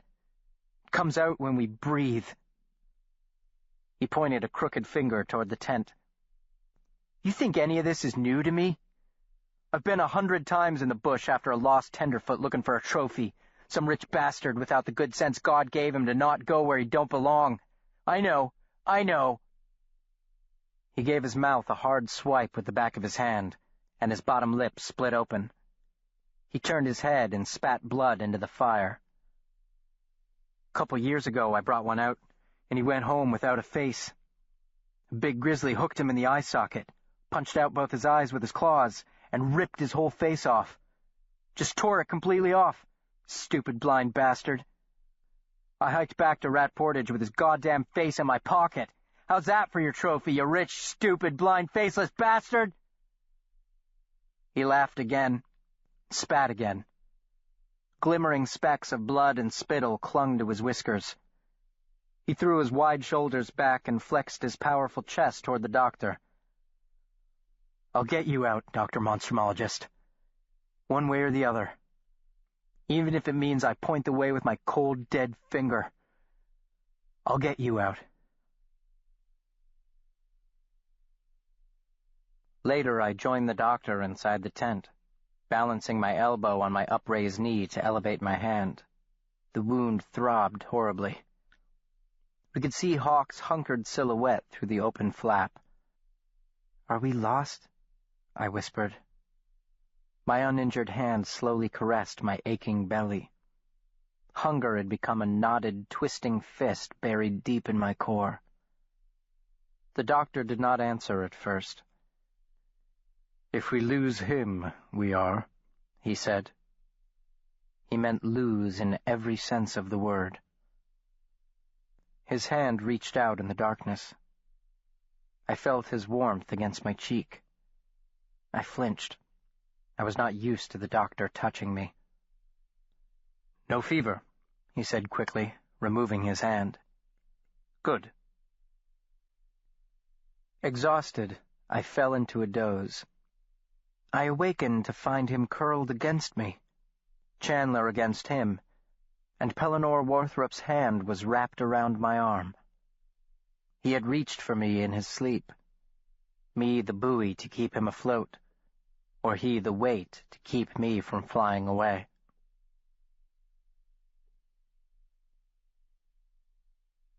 When I opened my eyes, his were looking back at me. Not the doctor's, Chandler's. And those eyes were a curious polished yellow, like marbles, splintered by arterial red fissures, as if some great force had squeezed them until they cracked. I lay close enough to see my reflection in the sightless pupils. For an instant I was certain he had passed away during the night. Then I heard his breath rattling, deep in his narrow chest, and I let out my own breath in relief. What a terrible thing it would have been to have traveled so far and endured so much, only to have him die so close to deliverance. Remembering the last time our eyes had met, I scooted backward to place some distance between us, and when I did, the eyes did not follow but remained fixed upon the spot I had occupied. The cadaverous mouth moved. No sound emerged. Perhaps he was beyond breath for words. I rolled out of the tent and stood blinking stupidly, for my mind rebelled against the sight. The camp was deserted. The smoke of the expired campfire lingered lazily in the cold morning air. That was the only movement I saw. Gone were the doctor and Hawk, and gone were their rifles. Softly I called their names. My voice sounded small and muffled, like a cry of a wounded forest animal, and so I called out in a loud voice, "Dr. Warthrup! Sergeant Hawk! Hello? Hello?" My calls seemed to travel no farther than a foot from my mouth, slapped down by the malicious hand of the brooding trees, the syllables smashed to bits by the oppressive atmosphere. I shut my mouth, heart rocketing in my chest, abashed, thinking, I'm sorry, for I had offended something. My cries were an affront to the malignant animus of the wilderness. I heard someone speak directly behind me. I turned. Guttural and gurgling with phlegm, Chandler's voice floated in the frigid air, as ephemeral as the smoke rising from the smoldering brands. Not words belonging to any human tongue, nor mindless blather, more like the gibbering of a toddler mimicking speech, struggling to make concrete the abstract, the thoughts we think before we have words to think them. I poked my head into the tent opening. The man had not moved. He lay curled upon his side, hands drawn to his chest, lips shining with spittle, the thick, yellowish tongue wrestling with words he knew but could not enunciate.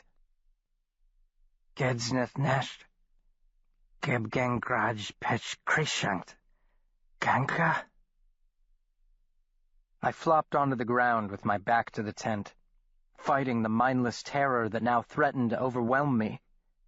Where had they gone? And why had they left without telling me? Surely the doctor at least would have awakened me before he left. Unless he couldn't. Unless something had snatched him in the night, seized both him and Hawk. Unless...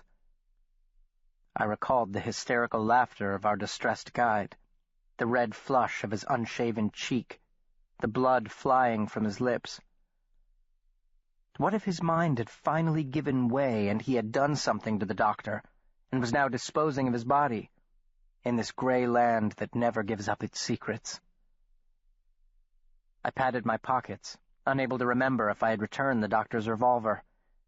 Evidently I had. What should I do? Should I go looking for my missing companions? What if they were not missing at all, but had decided to investigate something one had seen or heard, or had merely gone out to hunt for game, to return at any moment? And what would the doctor say if and when I ever stumbled back into camp? What measure of wrath would come down upon my foolish head for wandering off alone into the bush, abandoning the sole reason we had come here? So I wondered, trying to arrange the deck chairs of my pitching and yawing faculties, buffeted by the maddening nonsense inside the tent and the panic bubbling up inside me. He could be hurt, I thought, lying out there, unable to call for help. I might be able to save him, but who will save me? Any action at all is better than paralyzed dread, so I forced myself up with a "Snap to, Will Henry," and quickly surveyed the ground, looking for footprints or any other sign that might shed light on what had happened. I detected no scuff marks or wounded soil, nothing to indicate a struggle. I did not know whether to be relieved or further perturbed. While I was thus employed, I heard something coming toward me, the crunch and snap of undergrowth announcing its approach. I turned on my heel and raced back to camp. To what real purpose I cannot say, for I was just as vulnerable there as here, with no means of defending myself, except the steaming, broken branch I plucked from the ashes of the fire and swung before me as I backed toward the tent. "Watch out!" I cried. "I have a weapon!" "Will Henry, what the devil are you doing?" He stepped into the clearing, the rifle resting in the crook of his arm, his clothes speckled with moisture, his dark eyes ringed in black and sunk deep in his pale, whiskered face. I dropped my weapon and ran to him, overcome with relief. My first instinct was to throw my arms around his waist in thanksgiving, but something in his expression stopped me. With the acute intuition possessed by all children, I knew what that expression meant. "Where's Sergeant Hawk?" I asked. "That is indeed the pertinent question, Will Henry, but what is that sound?" "It's Dr. Chandler, sir. He brushed me aside and hurried into the tent. I heard Worthrop call his friend's name, only to be answered by the same incoherent babble. The doctor came out again after a few minutes, dug into his duster pocket, said, "Here," and dropped the revolver into my hands. "Where is Sergeant Hawk?" I asked again. "I was in a deep sleep," the doctor began, "when something woke me around dawn. I don't know what it was, but when I stepped outside, the sergeant was gone. I've been bumping about in those blasted woods for more than an hour, and I can't find neither hide nor hair of the fool. Where he went and why he went, without a word to anyone, I do not know." He tapped with the tip of his boot the stick I had dropped. "What were you going to do with this, Will Henry?" "Hit you with it, sir?" "Hit me?" "I didn't have the gun." "So if you'd had the gun, you would have shot me?" "Yes, sir. No, sir. I would never shoot you, sir. Not on purpose, anyway." "Perhaps you should give it back to me. Your answer, or answers, have not served to put me entirely at ease, Will Henry." He looked past me, into the abysmal shadows ringing the little clearing. A troubling development, given the apparent flimsiness of the sergeant's mental condition, he mused dispassionately, as if we were sitting comfortably in his study discussing the latest Jules Verne novel. No sign of a struggle, no cry in the night to wake either of us, no note or explanation given. He looked down at me. "How long has John been awake?" I don't know. He was looking at me when I woke up, and the talking, or whatever it is, began a few minutes ago. I don't think he was looking at you, Will Henry, or at anything else. He is still not wholly with us. He fell silent for a moment, deep in thought, and then nodded his head curtly. We shall cling to hope. Pointless to break camp on our own and wander about the woods looking for a way out. Equally fruitless to search for him. Only by dumb luck would we find him, and we haven't had too much of that. Dumb or any other kind. The rest will also do John some good. Us too, Will Henry. We will wait. It was a decision that feigned as action, but the alternatives were unthinkable to us both. I scavenged about the immediate vicinity for more kindling and anything the miserly forest might offer up by way of victuals, while the doctor crouched in the tent with Chandler, trying to coax from him something a bit more intelligible than Gebgum Grogpatch and Kanka.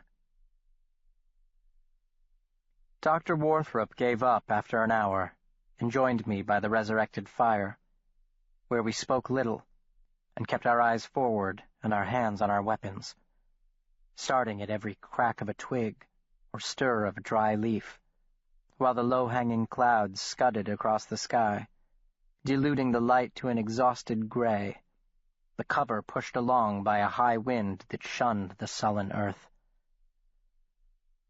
The air about us was motionless, an acrid shroud of rotting vegetation laced with the faintest tincture of death, the palpable tartness of decay.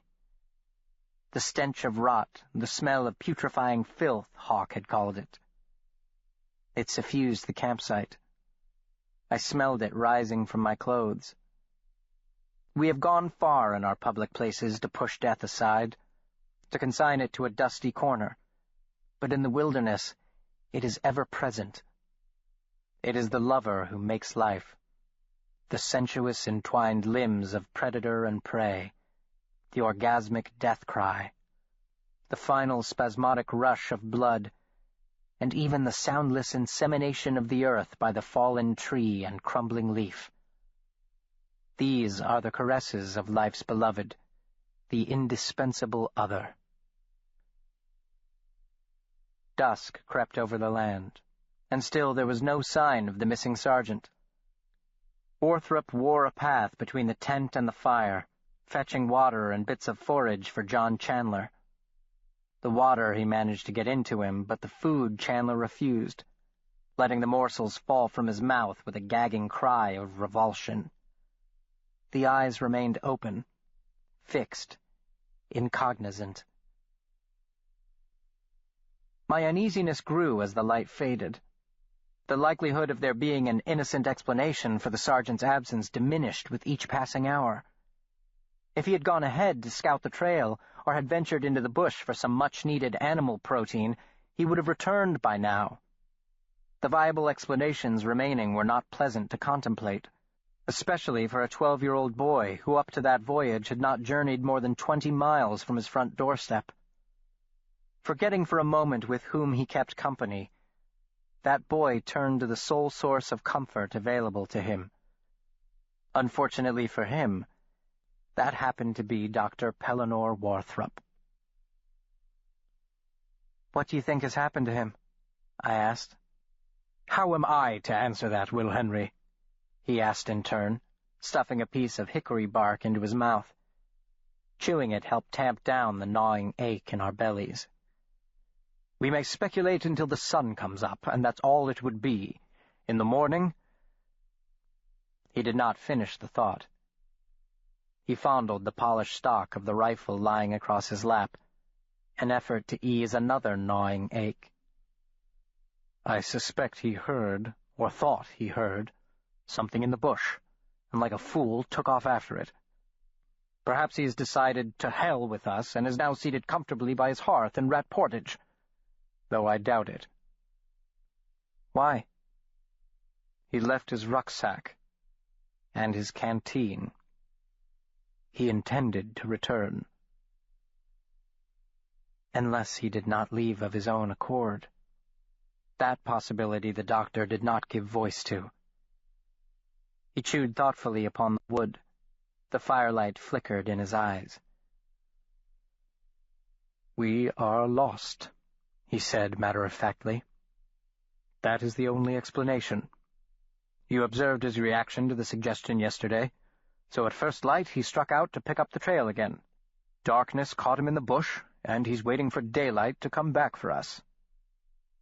What if he doesn't? The doctor frowned. Why wouldn't he? He's afraid? I remembered the wild look in his eyes, the spittle flying from his chapped and swollen lips. I did not offer the other reason, that he wouldn't return because he couldn't. I thought of Pierre LaRose, impaled upon a tree. "All the more reason to find his way back," argued the doctor.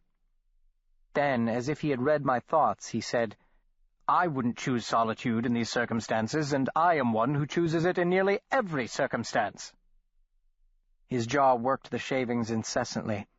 His eyes shone. "Secrets," he murmured. "Secrets, sir?" "The reason I became a monstrumologist, Will Henry." He lowered his voice, now whispery warm, as intimate as a lover's. "She cloaks herself in mystery. She hides her true face. I would unmask her. I would strip her bare. I would see her as she is." He lifted his face toward the veiled heavens. He considered the treetops genuflecting to the high wind. "The wind bloweth where it listeth, and thou hearest the sound thereof, but canst not tell whence it cometh. She is fickle and jealous, and completely indifferent, and therefore completely irresistible. What mortal woman can approach her? What earthly maiden possesses her eternal youth, or can inspire such rapture and despair? There is something profoundly terrifying about her, Will Henry, and utterly seductive. In my lust to master her, I became her slave. In my rising, I fell. I fell. Very far." Though I sat 3 feet from the fire, I shivered. I wondered if, like Sergeant Hawke, the doctor was coming down with a case of bush fever.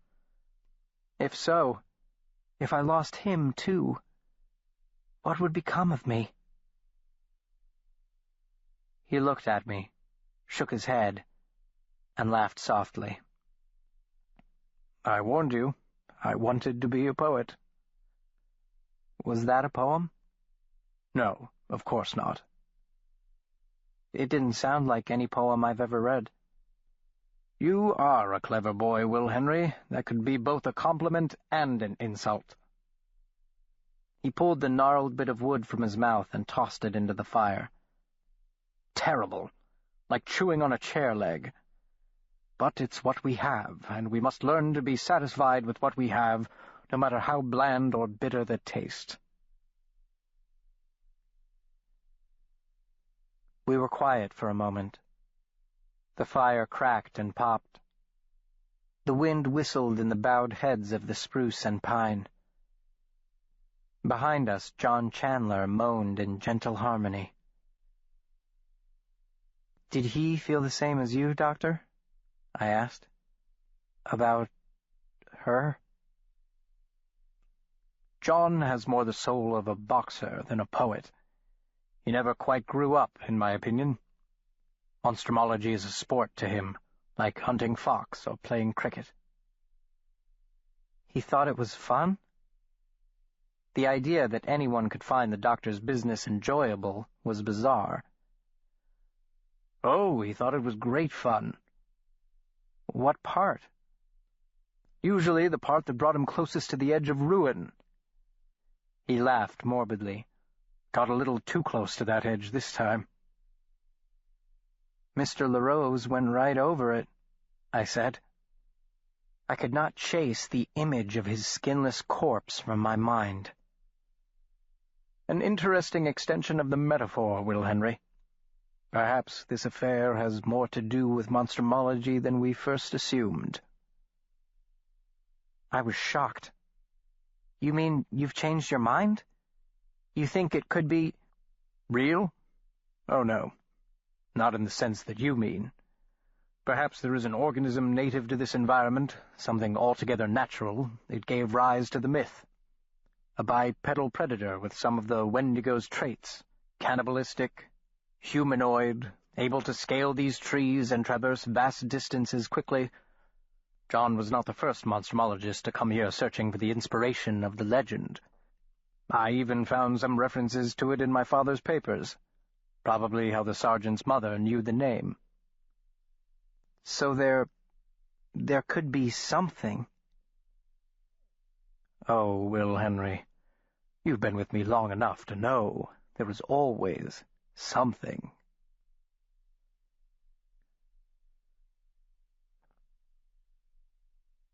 Chapter 12. The one useful thing you could do. He had spoken of it as one speaks of a lover, the eternally young, fertile bride, the ancient, barren spinster, the siren, the sibyl. She was all these things, all at once, his beloved, the one for whom he denied himself the companionship of mere mortal company, against whom even the breathtaking Muriel Chandler paled. His beloved called that night, but she did not call to him. Her voice, the voice of the untamed wilderness, the secret voice that rides the high wind, the voice of abundant desolation and exhilarating despair, the voice the Iyinawak had named Utiko, called that night, and John Chandler answered. I felt his presence before I saw him. The hairs on the back of my neck stood up.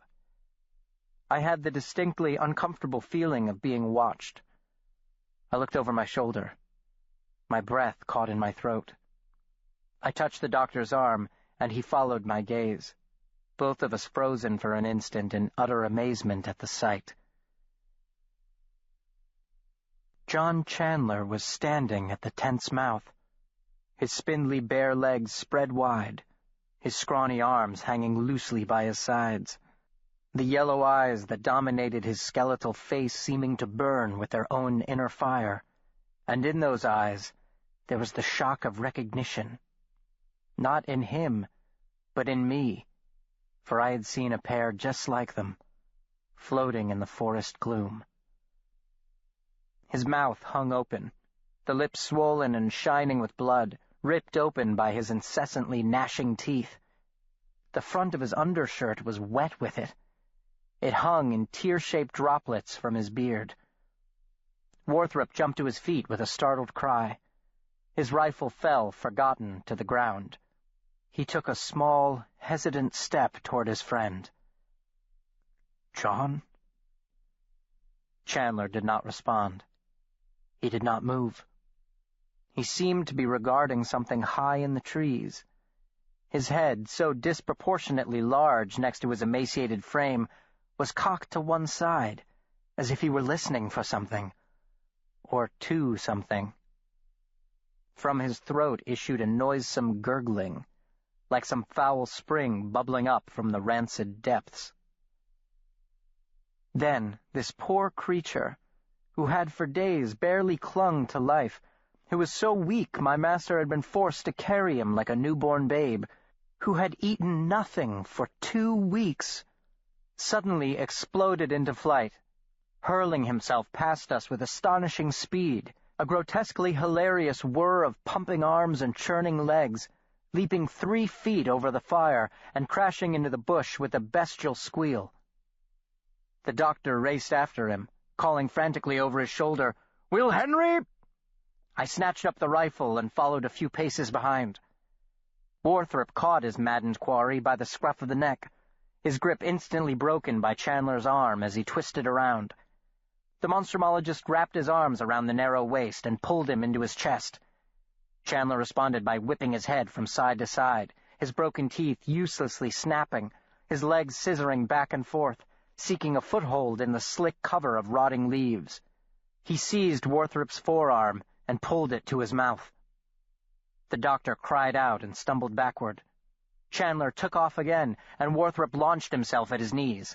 The 2 men tumbled to the ground, the monstrumologist bringing his hands up to ward off the furious blows of his friend, whose goal, it now appeared, was to gouge out my master's eyes. His long, crooked fingers clawed at Worthrop's face. I rushed to the doctor's side and brought the heavy butt of the rifle over Chandler's exposed scalp. "No, Will Henry!" Worthrop cried. He managed to grab hold of Chandler's wrists and, pushing with his legs, gained the advantage over his undersized opponent.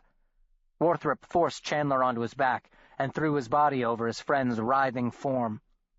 "It's me, John," the monstrumologist gasped.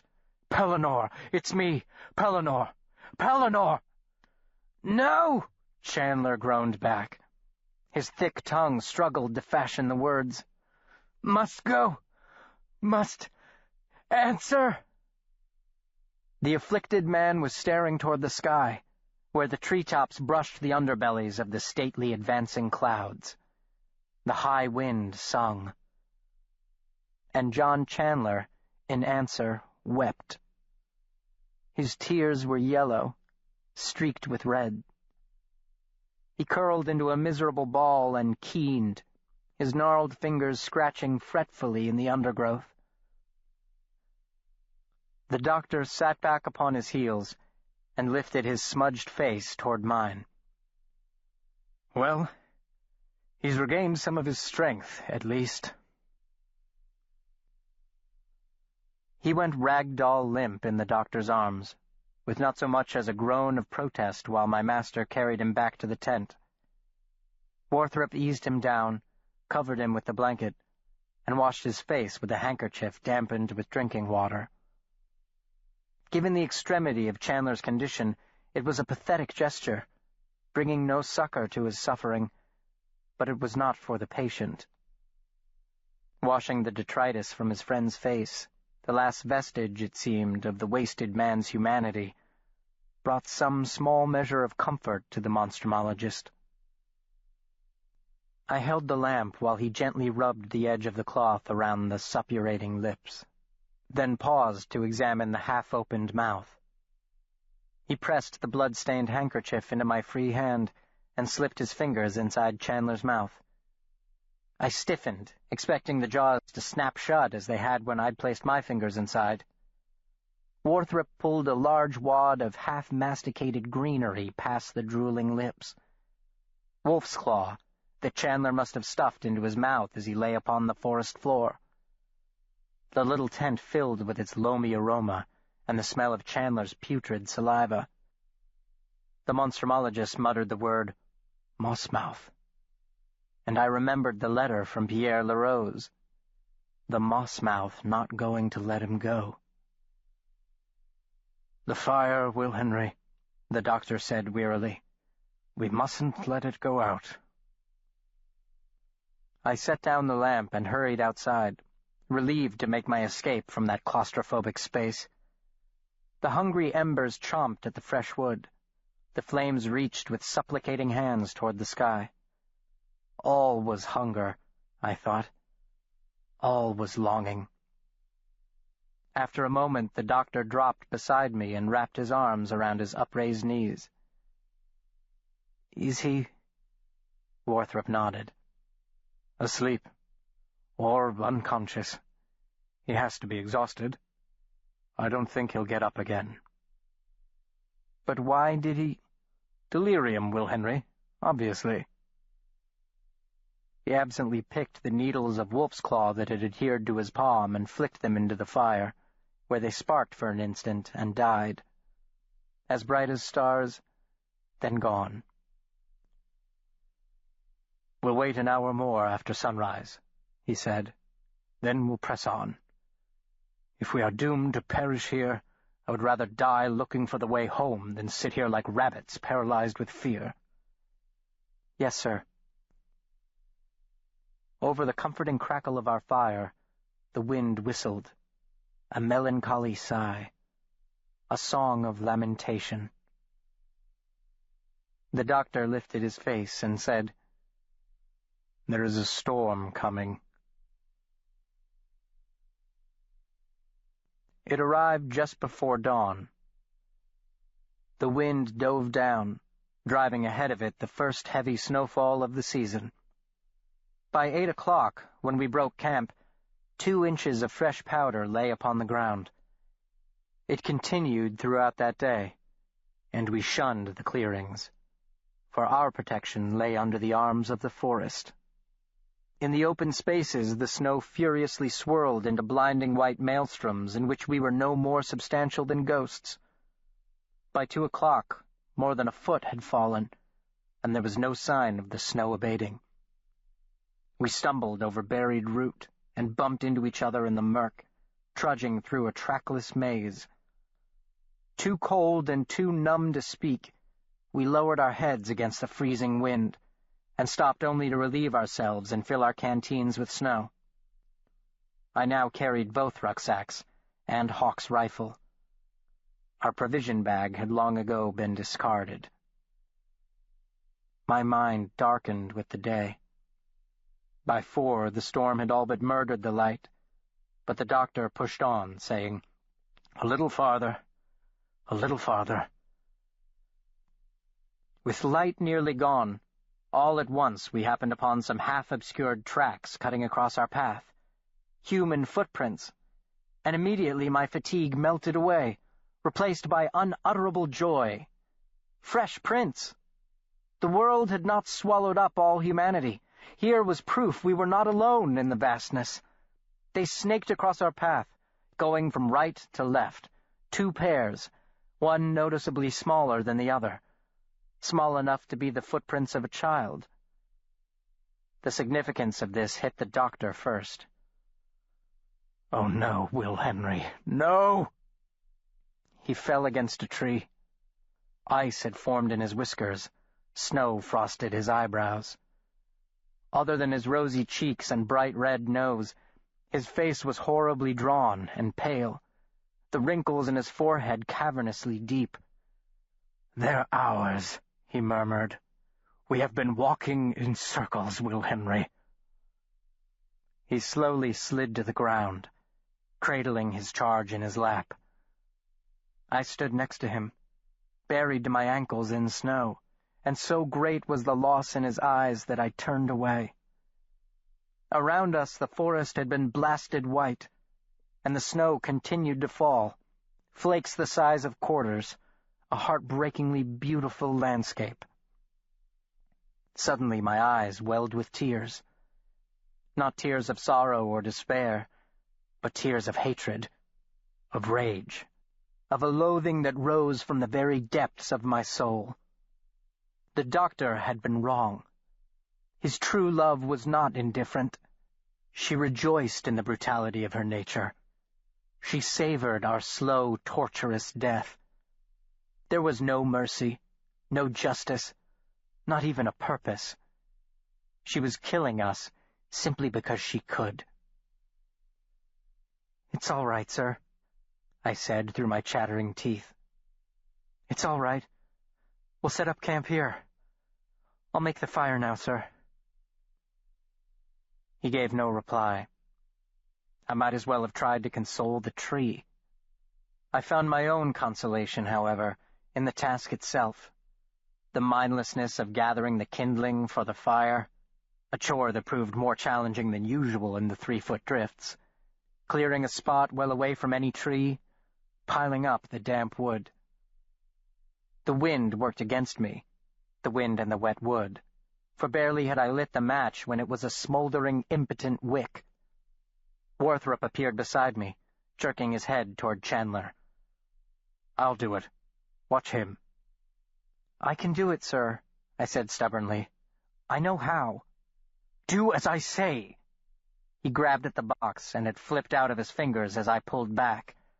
The matchsticks cascaded onto the snow, and the monstrumologist cursed loudly, his voice strangely muffled, stamped down by the wind. "Now see what you've done," he cried. "Go! Fetch the tinderbox from the sergeant's rucksack. Snap to, Will Henry." I found no tinderbox in Hawk's gear. I turned over the contents of the doctor's rucksack next. Nothing. My heart sped up. What had happened to it?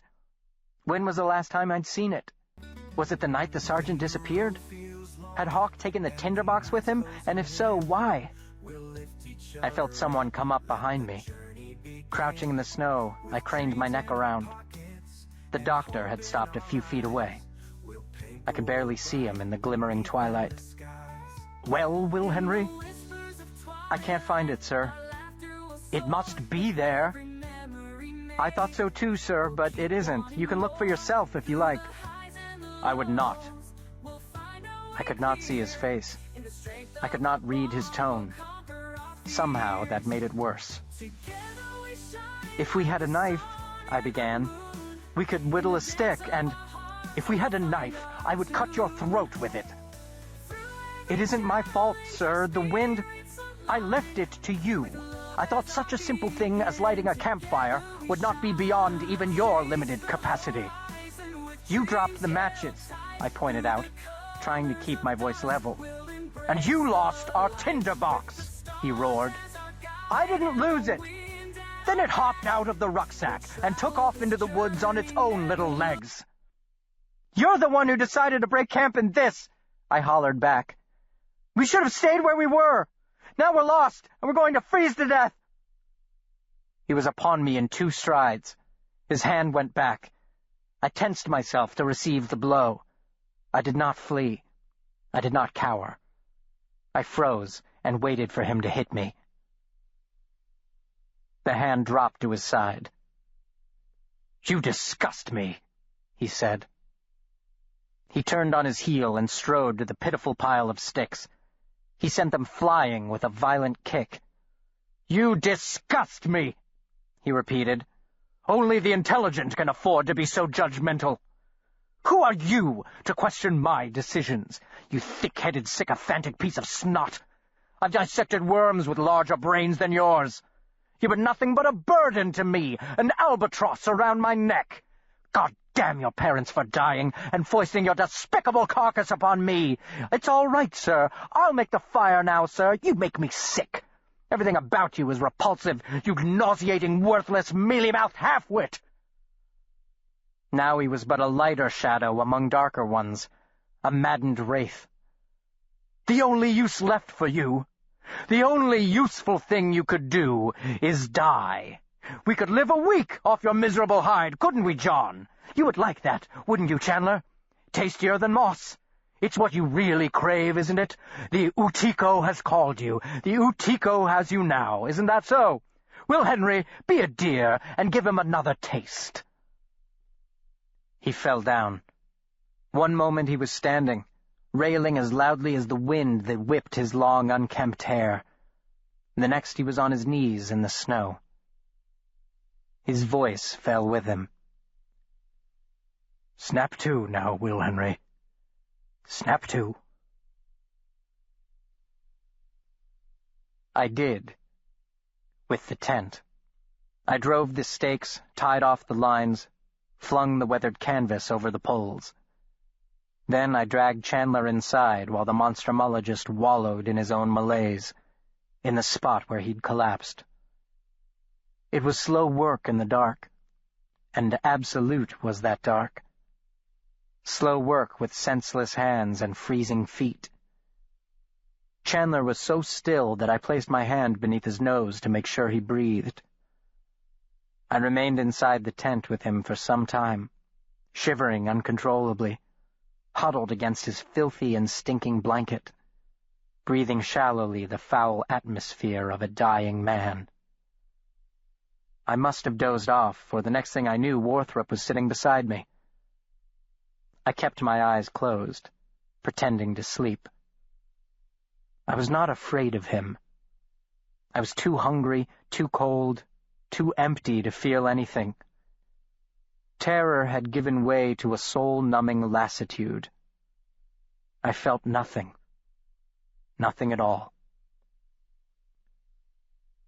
Gently, he pulled my hands into his. His warm lips touched my knuckles. He blew onto my dead flesh. He vigorously rubbed my naked hand between his. Feeling began to return, and with it a measure of pain, the proof of life. He crossed my hands over my chest and pushed his body against mine, wrapping his long arms around me. I felt the delicious warmth of his breath against my neck. "He's just using you," I told myself. "He's just using you to keep from freezing." My parents had died in a fire. They had burned alive. Now I would die of cold. They by fire, I by ice. In the arms of the man who was responsible for both. A man to whom I was nothing but a burden. "You are young," he had told me. "You have yet to hear it call your name." I think now he was wrong. I think it had already called my name. And now it lay with its arms enfolding me.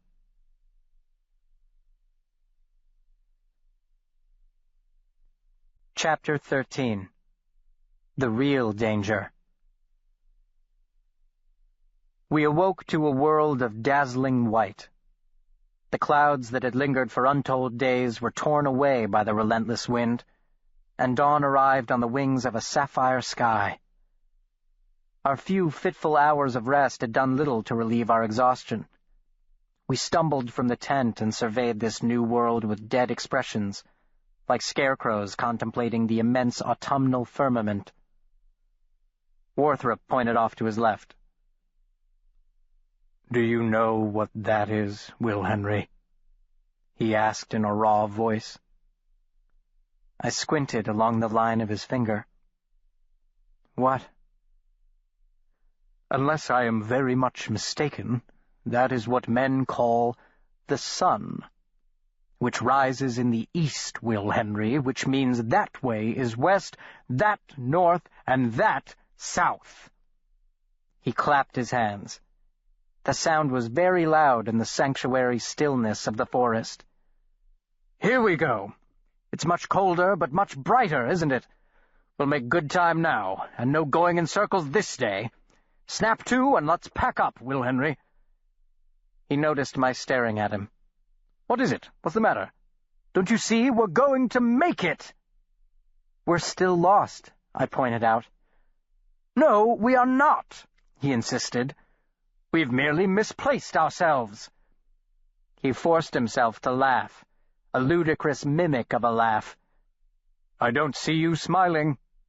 "It is so rare that I attempt witticism, Will Henry. Smiling might encourage it." "I don't want to encourage it," I replied. I kneeled to pull a stake from the ground. "I see. You're still smarting from last night. You know I don't really mean those things I said. I have always attested to your usefulness, Will Henry. You have ever been indispensable to me." "It's what I live for, sir." "Now you are being facetious." I shook my head. I was sincere. It was not the carefree stroll the monstrumologist had envisioned. The snow was piled 5 feet deep in places, drifts as high as my head, into which I would drop to my waist, and I'd be forced to wait helplessly for the doctor to set down Chandler and pull me out. We stopped at midday, shoveling handfuls of snow into our parched mouths, and I endured 20 minutes of Worthrop whining on about snowshoes, wondering if, without doing anything about it, we might be able to fashion some from sticks. The sunlight hardly alleviated the cold. The deep snow made every step more a matter of willpower than strength. We were headed in the right direction, but could still have been scores of miles from civilization. I stopped caring. By mid-afternoon, an enormous lethargy overwhelmed me. All I wanted to do was curl up and go to sleep. I even stopped feeling cold. Indeed, I began to sweat beneath my layers. I was considering pulling off my heavy wool overcoat when Worthrop called to me, "Look over there, Will Henry." Several black specks floated high over the treetops, rotating majestically on the updrafts. Beautios, Sergeant Hawk had called them. "Snap to now," said the doctor, making straight for them. "Where there are scavengers, there is carrion, Will Henry, or soon-to-be carrion. We may dine like kings tonight if we hurry." And hurry we did, pushing our way through the stubborn snow, our protesting muscles fighting against the creepers and scrub that lay buried beneath the snowpack. We were out of breath and near the end of all endurance when we reached the spot over which the scavengers patrolled, a towering white pine, upon whose upper branches several of their fellows perched, as serene as church deacons clustered about their afternoon repast. Their meal hung tangled in the uppermost branches. His arms were outstretched and his legs together, like Christ crucified, and his head rested on one shoulder, the eyeless sockets looking toward the indiscernible horizon. He looked very small from our vantage point 40 feet below, no larger than I. He looked like a child who had in fun climbed a tree and gotten stuck near the top, able to climb no higher and too fearful to scamper down. I could see the shiny brass buttons of his open coat, his shredded shirt fluttering in the high wind, and the ropey snarl of his frozen intestines glittering in the sunlight. While I watched, a buzzard turned its tonsured head toward the man's face, cocking it in that curiously obscene gesture of scavengers, and tore the tongue from his open mouth. We had found our lost guide. "Can you do it, Will Henry?" the doctor asked. "I think so, sir." "No, not think so. Can you do it?" I nodded, feigning confidence. "Yes, sir." "Good boy." I slung the coil of rope over my shoulder and began the arduous climb. The skin of the pine was slick, the branches thick toward the bottom, but tapering as I rose. "Get to one side, Will Henry, not below him. He's bound to be frozen stiff, so it won't be easy. Careful there. Watch what you're doing, boy. That branch is cracked. I can see it from here. Carefully, Will Henry, carefully." The wind tugged at my shoulders. It sliced at my cheeks. It sang in my ears. I kept my eyes on my quarry. I did not look down. I paused to rest with my head level with the bottom of his boots, arms aching, with feet too numb to feel the slender branch beneath them. "Higher, Will Henry," the monstrumologist called up. "And to the side. He'll come down right on top of you from there." I nodded, though I doubted he could see my ascent. 3 feet more, and now I was level with the torso. His entire chest cavity had been opened up. Ice crystals glittered like jewels festooning his ribs, lining the walls of his ripped-open stomach. His lungs looked like 2 enormous multifaceted diamonds. His frozen viscera shone as brightly as wet marble. It was terrible. And it was beautiful. I climbed higher. With his outstretched arm brushing the top of my head, I looked up into the face of Jonathan Hawk, or what was left of it. How much does our expression rely upon our eyes? Without them, can one tell fear from wonder, joy from sorrow? His nose had been torn off. Like his tongue, digesting in the bellies of the birds who had returned to the cloudless sky, with not so much as a protesting squawk at my intrusion. They were patient. The meat wasn't going anywhere, or if it did, there would be more meat somewhere else. There was always meat. "No, no, no!" The doctor's voice floated up to me, puny and feeble in the thin air, competing with the singing wind. "Not around his waist, Will Henry! Throw the loop around his neck!" With one hand clinging to a branch that bowed dangerously low, I reached up with the rope and dropped the hastily fashioned noose over Sergeant Hawk's head. The Buteo had not gotten all of his tongue. A sliver the size of my little finger hung over the lower lip, still attached at the root. This the shredded tongue that had sung the words, "J'ai fait une maîtresse il y a pas longtemps."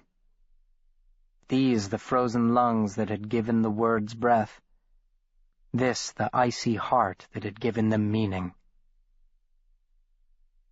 "Will Henry, what the devil are you doing up there? Come down at once! Snap to, Will Henry! Snap to!" I dropped the rope down to him. Arduously slow was my descent to earth. The sergeant's was much faster. A hard yank on the rope, and the body dropped, as fixed as a statue, to land face up with a muffled whump in the snow. The doctor went to his knees beside the fallen man. He wanted to examine the body before the light failed. He may have been looking for similarities between Hawk's injuries and those of Pierre Larose. I cannot say for certain, for he did not communicate his intent to me. He may have simply been curious in the professional sense. I'd seen enough, so I did not watch. High in the tree, I had also seen something else. Something that was almost as exhilarating to me as a corpse was to a monstrumologist. I had turned my head to follow Hawk's gaze, and had seen it, painted a glimmering gold by the dying sun. A broad lake in the distance, and, upon its far shore, Waujushk Onigum, the town of Rat Portage. He had kept his promise. High in the tree that the Haudenosaunee tribe called the Tree of Great Peace, he had shown us the way home. It was our last night in the wilderness, and it was our worst night in the wilderness. The temperature plunged with the sun. It could not have been much higher than 0, and we had no means to make a fire. We piled snow around the tent to help insulate it before crawling inside, though the doctor left me for a while alone with Chandler, whose condition deteriorated with each passing hour. His face had turned the color of ash, and the only signs of life were the tiny explosions of breath condensing in the frigid air. I feared all our hardships had been for naught. I feared John Chandler would not live out the night. Worthrop had told me to stay with him. That order I disobeyed. The doctor was gone too long. After all, something had killed Pierre Larose and Jonathan Hawk. I found him standing ankle-deep in the snow, contemplating the staggering profusion of stars, their gift a silvery infusion of light, transforming the forest into a glittering jewel. "Yes?" he said softly. "What is it?" "I didn't know what happened to you, sir." Nothing happened to me, Will Henry." Sergeant Hawk lay where he had landed, with arms outstretched, as if he had frozen while making a snow angel. "Except that somewhere along the trail I misplaced my good sense," the doctor continued. "Why didn't I think to climb a tree to have a look around?" "Is that what you think happened?" "Well, he didn't fly up there, I'm nearly certain of that." "But why didn't he come down again?" He shook his head. He pointed at the sky. "See there? Orion, the hunter. Always has been my favorite. Something prevented him, obviously, perhaps some predator. He ran off without his rifle, the fool. Or perhaps he was afraid of heights and froze in terror. Froze. Well, that's a poor choice of words. But what could have torn him open like that?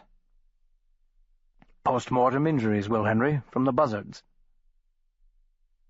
I took a moment to think. Always the best course when talking with Pellinor Warthrup. He made you pay when you didn't. But he wasn't holding on to anything. He was facing out. And his arms were out, like this, like he had been hung there. What are you suggesting, Will Henry? I'm not, sir. I was asking. Forgive me. It is quite cold, and sound carries differently in the cold, but I did not hear you ask anything. It's nothing, sir. I suppose you meant to observe that his position does not fit the premise that he climbed the tree, for whatever purpose. I would argue the observation is irrelevant, since the only way he could have gotten up there is to have climbed. I was right all along.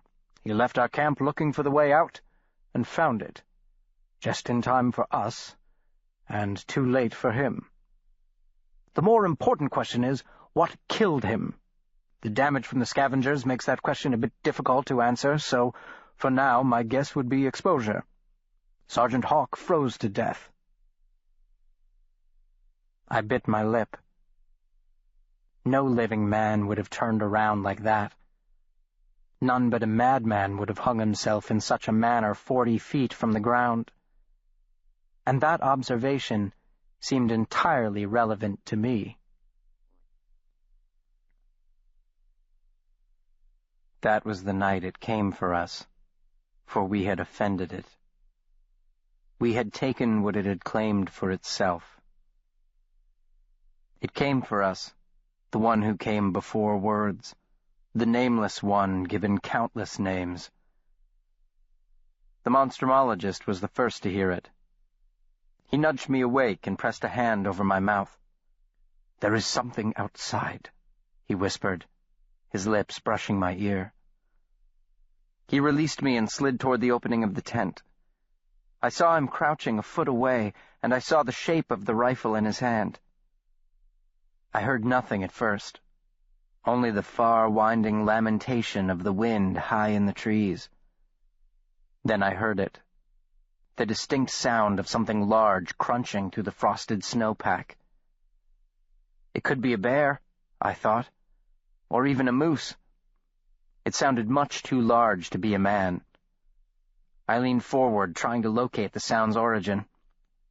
It seemed close at first, perhaps no farther than a few feet in front of us, and then I thought, no, it is way off in the trees behind us. The Monstrumologist motioned for me to come closer. "It appears our yellow-eyed friend has returned, Will Henry," he whispered. "Stay here with John." "You're going out there?" I was appalled. He was gone before the question was done. I scooted into the spot he'd vacated and watched him ease carefully toward the trees, the outline of his form exquisitely distinct against the pristine snowbound backdrop. Now the only sound was the doctor's boots, breaking through the thin upper crust of the snow. That and the excited respirations of John Chandler behind me, like a man after a long uphill trek. I squinted into the silvery light, scanning the woods for the yellow eyes. So complete was my concentration, so utterly focused was I upon the task, that I thought nothing when Chandler began to mutter in his delirium the same nonsense he'd been droning off and on for days. "God's not nesht. Gabgun garage patch." My heart quickened, for the doctor had drifted completely out of sight, leaving me with only the sound of Chandler's gurgling drivel for company. If he would only be quiet, then perhaps I could at least hear the doctor. I glanced behind me. He was sitting up, the top half of the old blanket pulled in his lap. His gray flesh, slick with sweat, shone in the semi-darkness. The eyes were open, grotesquely oversized in his emaciated face, and bright yellow, the pupils as small as pinpricks, from which dribbled ochreous tears the consistency of curd.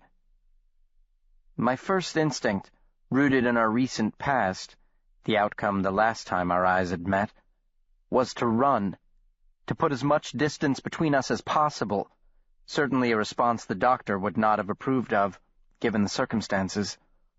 What I might have been running toward might have been far worse than what I ran from. He was panting. I could see the tip of his gray tongue. Spittle ran over the inflamed lower lip and dripped into the sparse whiskers on his chin. By a trick of the insubstantial light, his teeth seemed exceptionally large.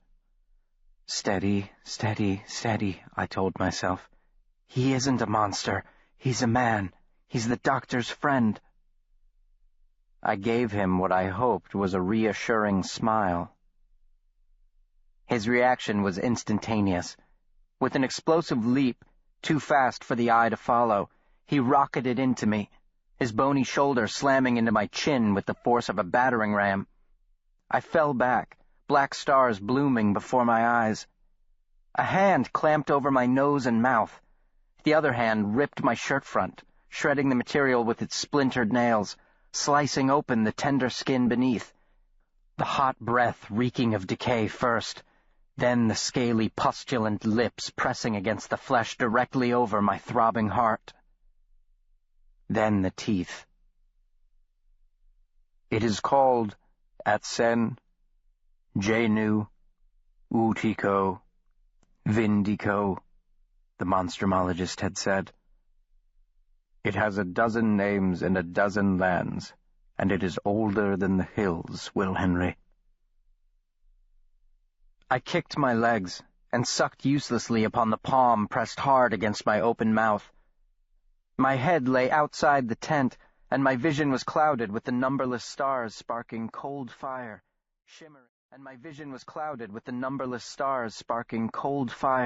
shimmering like the crystalline ice inside the desecrated temple of Jonathan Hawk's remains. Orion, the hunter, my favorite. Blood roared in my ears. My chest ached. My heart leapt. It pushed against my ribs as if anxious for Chandler to ravish it. His mouth worked upon my burning chest. I felt the teeth scouring my corruption, desperate for the pure center. It feeds, and the more it feeds, the hungrier it becomes. It starves even as it gorges. It is the hunger that cannot be satisfied. In the ruined sanctuary, the bleating of the sacrificial goat. In the sepulchral silence, the calling of my name. In its icy grip, there is no hope of rescue. Someone was sobbing. It could not have been me. Chandler wept into the wounds he'd created. He consumed flesh and tears. In the deepest of pits, my mother combs out her hair. The light is golden. Her wrists are delicate. I remember the way she smelled. One by one, the stars begin to loose from heaven's grip. They fall into the golden light where my mother sits. How could one so frail be so strong? My hands flailed uselessly at my sides. My heels dug feebly in the earth. I could feel myself flowing into him. I am almost there, Mother. Through him I come to you, born by the arc of his kiss. In the blasted wasteland, we hold our heads, confounded. We lift our eyeless sockets to the incurious moon.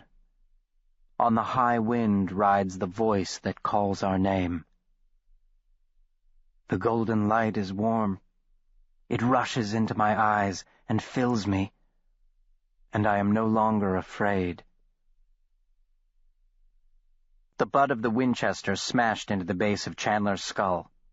The spindly neck snapped back. Warthrop hit him again with all his force. He dropped the rifle, grabbed him by the shoulders, and hurled him off. Chandler leapt. The doctor met the lunge with his fist, slamming it into the side of his friend's head.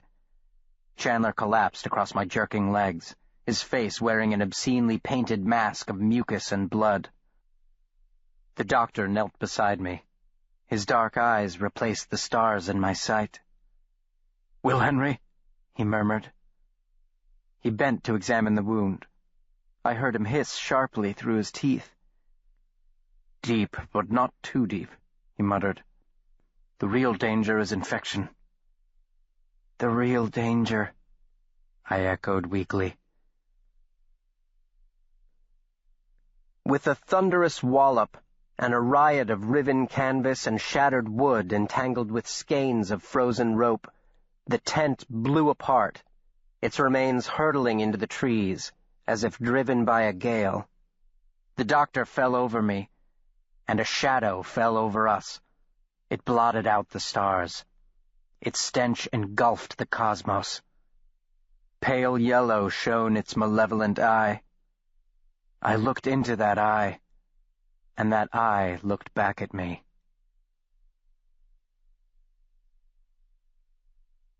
I have no memory of the next few moments. There was the yellow eye, and then trees, brambles, rotting logs, the perplexities of knotted vine and shallow half-frozen streams, the crackle of breaking snow, the dervish of the maddened stars as we ran through the forest, I in my weakened state following in the footsteps stamped into the snow by the weight of two men, the doctor and the unconscious John Chandler, whom Worthrop had slung over his shoulder. We abandoned everything, rucksacks, canteens, medical kit, even the rifles. They were useless against the thing that pursued us. Utiko is not hunted. Utiko hunts, the Ogima had said. You do not call Utiko. Utiko calls you. The wind no longer sang high in the trees. It screeched. It keened. It wailed. The ground shook beneath our feet. The forest echoed with a rhythmic pulse, an ear-shattering pounding, the primal beat of Gaia's heart. I fell farther and farther behind. I couldn't see them anymore, just their footprints zigzagging through the primeval morass. Behind me, uprooted trees toppled with snow-muffled thunderclaps, the high-pitched snapping of their boughs pitiful accompaniment to the bawling wind and the teeth-rattling cannonade of the thing's pursuit. My stride became the stumbling, semi-falling of a drunk. I went to my knees, then up for a few yards, only to fall again. Let it take me, I thought. You can't outrun it. You can't hide from it. Kneeling, I covered my head with my hands and waited for the old one to take me. "Get up! Get up, Will Henry! Get up!" The monstrumologist hauled me to my feet and shoved me forward. "You fall again and I'll kick you there," he shouted. "Do you understand?" I nodded and collapsed anyway. With a howl of rage, the doctor yanked me back up, wrapped his free arm around my waist, and pushed forward, Chandler dangling over one shoulder, his recalcitrant ward hanging beneath the other. Thus borne down on one side with the burden he'd chosen, and on the other with the one he'd inherited, Pellinor Worthrop carried on through the desolation.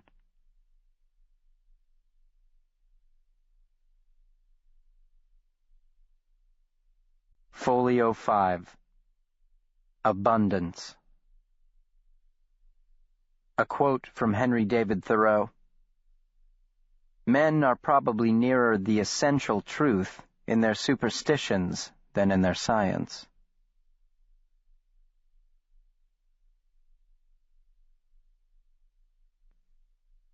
Chapter 14. The One Who Brought You Out. At first, I thought I was dreaming. The room was at once foreign and familiar, as in a dream. The chipped bowl upon the washstand, the rickety dresser, the narrow window with the dingy white curtains, the lumpy mattress on which I lay. Either I'm dreaming or I'm dead, I thought, though I'd never pictured heaven as so depressingly shoddy. Still, it was the first bed I'd lain in for how long? It seemed longer than a lifetime. Well, finally you're up. The old floorboards creaked. A tall shadow approached. Then the meager light fell upon his face. Gone were the grit and grime of the forest, the whiskers, the old duster, and filthy breeches. His hair was freshly trimmed. I detected a hint of talcum. "Dr. Worthrop," I croaked. "Where am I?" "Our old digs at the Russell House. I'm surprised you do not recognize the rustic charm." "How long have I—" "This is the morning of the third day," he said. "Dr. Chandler?" "He departs this afternoon for New York." "He's alive?" "I will forgive that question, Will Henry, as you've been out of sorts, but really—" He was smiling. He dropped his hand casually upon my forehead and quickly removed it. "You've been running a bit of a fever, but it's gone now." My hand went up to my chest. I felt the gauze of the bandage. "You'll have some scarring. Something to impress the ladies when you're older. Nothing more serious than that." I nodded, still unable to absorb all of it. It still felt dreamlike to me. "We got out," I said hesitantly, seeking reassurance. He nodded. "Yes, Will Henry. We got out." The subject was dropped for the moment. He laid out my clothes and stood at the bedside impatiently while I struggled to dress.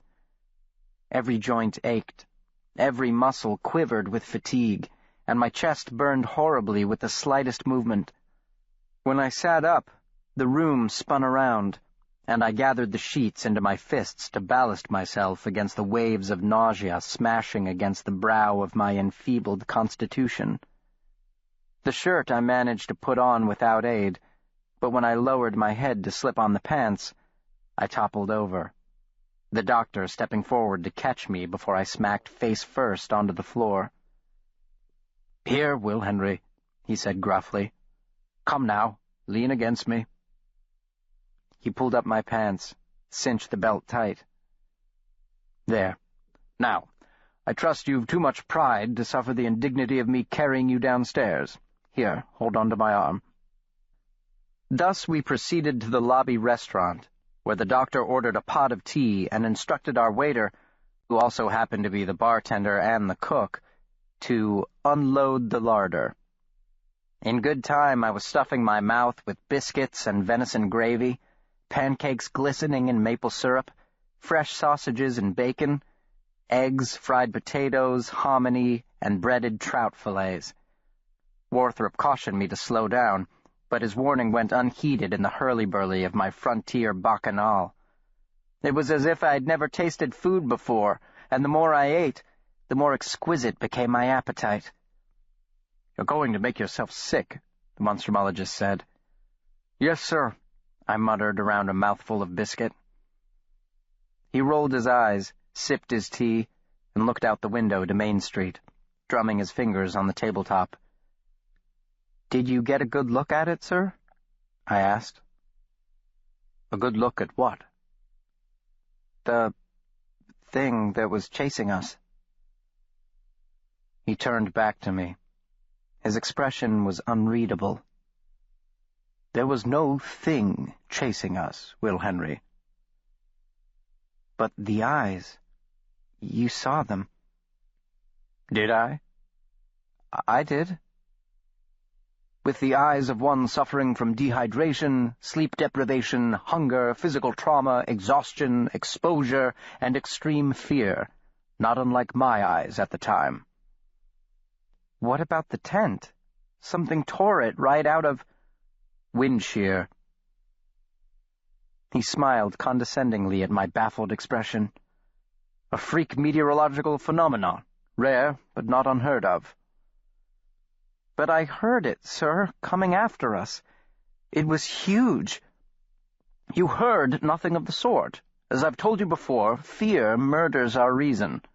I should never have panicked, but I was, like you, in a state of heightened emotional distress.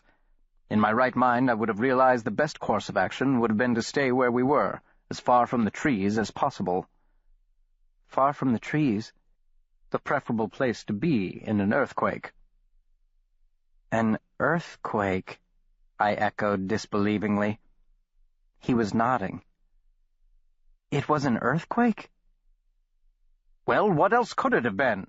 He asked crossly. Really, Will Henry, the alternative you're suggesting is absurd, and you know it. I set down my fork. Suddenly, I wasn't hungry anymore. Indeed, I felt full to my ears, bloated and slightly nauseated. I looked down at my plate. The dead eye of the trout stared blankly back at me. Shards of white flesh clung to the delicate, translucent bone. I would strip her bare. I would see her as she is. I thought of Pierre LaRose, and then of Sergeant Hawke, his arms flung wide as if to embrace the limitless sky, his eyeless sockets regarding something we who retained our eyes could not see. "If you are finished gorging yourself," the doctor said, consulting his watch, "we are late for our appointment." "Appointment, sir?" "They won't allow us to leave until they speak to you, and I am anxious to quit this charming little back-country outpost as soon as possible." They turned out to be 2 detectives with the Northwest Mounted Police. The doctor had reported the deaths of LaRose and Sergeant Hawke immediately, and Hawke's body had been quickly recovered where we had abandoned it, less than 10 miles from the northern shore of the Lake of the Woods. A party had been dispatched to locate LaRose's makeshift grave with the aid of a crude map sketched by Worthrop. He wasn't sure of the precise location, he told his interrogators, but he knew it was off the main trail about a day's hike from the sucker camp at Sandy Lake. The doctor was accustomed to dealing with all varieties of law enforcement. It was an inherent part of his work, since monstrumology was, in a way, the study of the criminal side of nature. He answered their questions forthrightly, his responses becoming vague only to the questions about the purpose of John Chandler's journey. "Research," he replied cagily. "Research of what, Dr. Worthrop?" the detectives asked. "Of certain indigenous belief systems." "Could you be more specific?" "Well, he certainly didn't consult me about it," Worthrop said, a bit testily. "If you'd like to know more, I suggest you ask Dr. Chandler." "We have. He claims to remember nothing." "I've no doubt he's telling the truth. He has been through a terrible ordeal." "Making out a little better than his guide, though." "If you are suggesting he had something to do with LaRose's murder, you are sadly mistaken, Detective Sergeant. I'm not telling you how to execute your duties, but the person you should be asking these questions is Jack Fiddler." "Oh, we'll be talking to Mr. Jack Fiddler. We've had reports about the strange goings-on up there at Sandy Lake." Then it was my turn. The detectives politely asked the doctor to leave. He staunchly refused. They asked again with noticeably less politeness, and he, seeing that further recalcitrance would serve only to delay our departure, reluctantly agreed.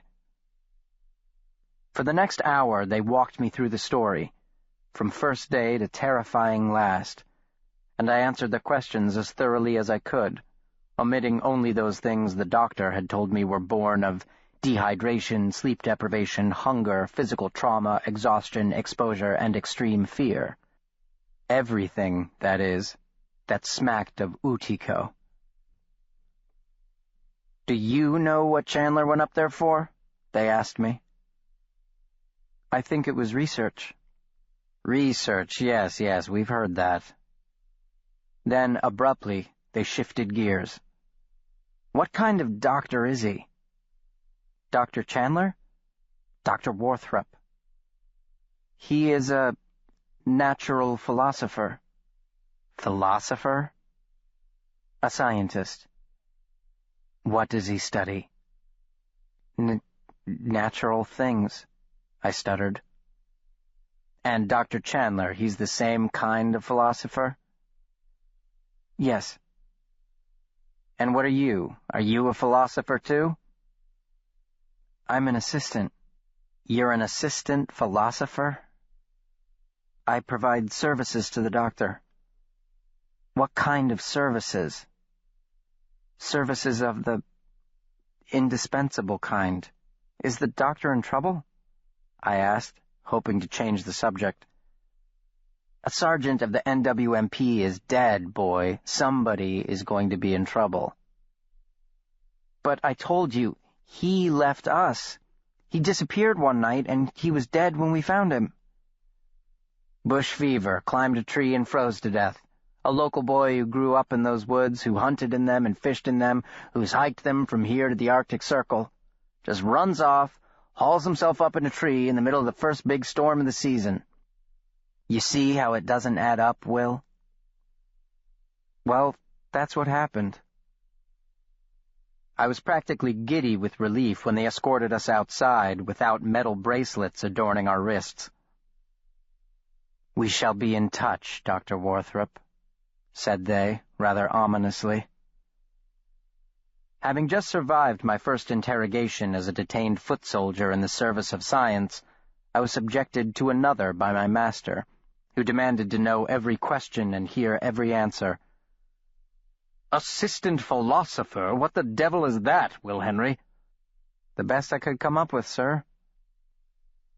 We were walking toward the waterfront, away from our hotel. "Where are we going?" I asked. "Chandler," replied the Monstrumologist curtly. "For some unfathomable reason, he's gotten it into his head he owes you a word of gratitude." He was recuperating in the private residence of the town's apothecary and sole dentist. The residence was located on the second story directly above the business establishment, in a precarious-looking structure across the street from the wharf. I will confess my ascent to John Chandler's room was fraught with no small measure of apprehension. Perhaps sensing my distress, the doctor drew me aside before we entered. "He remembers nothing, Will Henry. His physical recovery has been nothing short of remarkable, but mentally, at any rate, try to control your tongue, and remember he has suffered more than either of us." John Chandler was sitting in a rocking chair by the window. The late afternoon sun bathed his face with a kind of washed-out radiance, as sometimes the dead will seem to glow in their coffin. I noticed first that he, like the doctor, had had a shave and a trim. The fullness of his face made his eyes appear smaller, more in proportion with the rest. Of course, he was still horribly thin. His head seemed to be balanced precariously upon his spindly neck. "Well, hello there," he called softly, motioning me closer with a freshly manicured claw. "And you must be Pellinor's Will Henry. I don't believe we've been properly introduced." His hand was icy cold, though his grip was hard. "I'm John," he said. "I'm so glad to meet you, Will, and I'm delighted to see you up and about. Pellinor told me you've been under the weather." "Yes, sir," I replied. "And now you're feeling much better?" "Yes, sir." "Glad to hear it."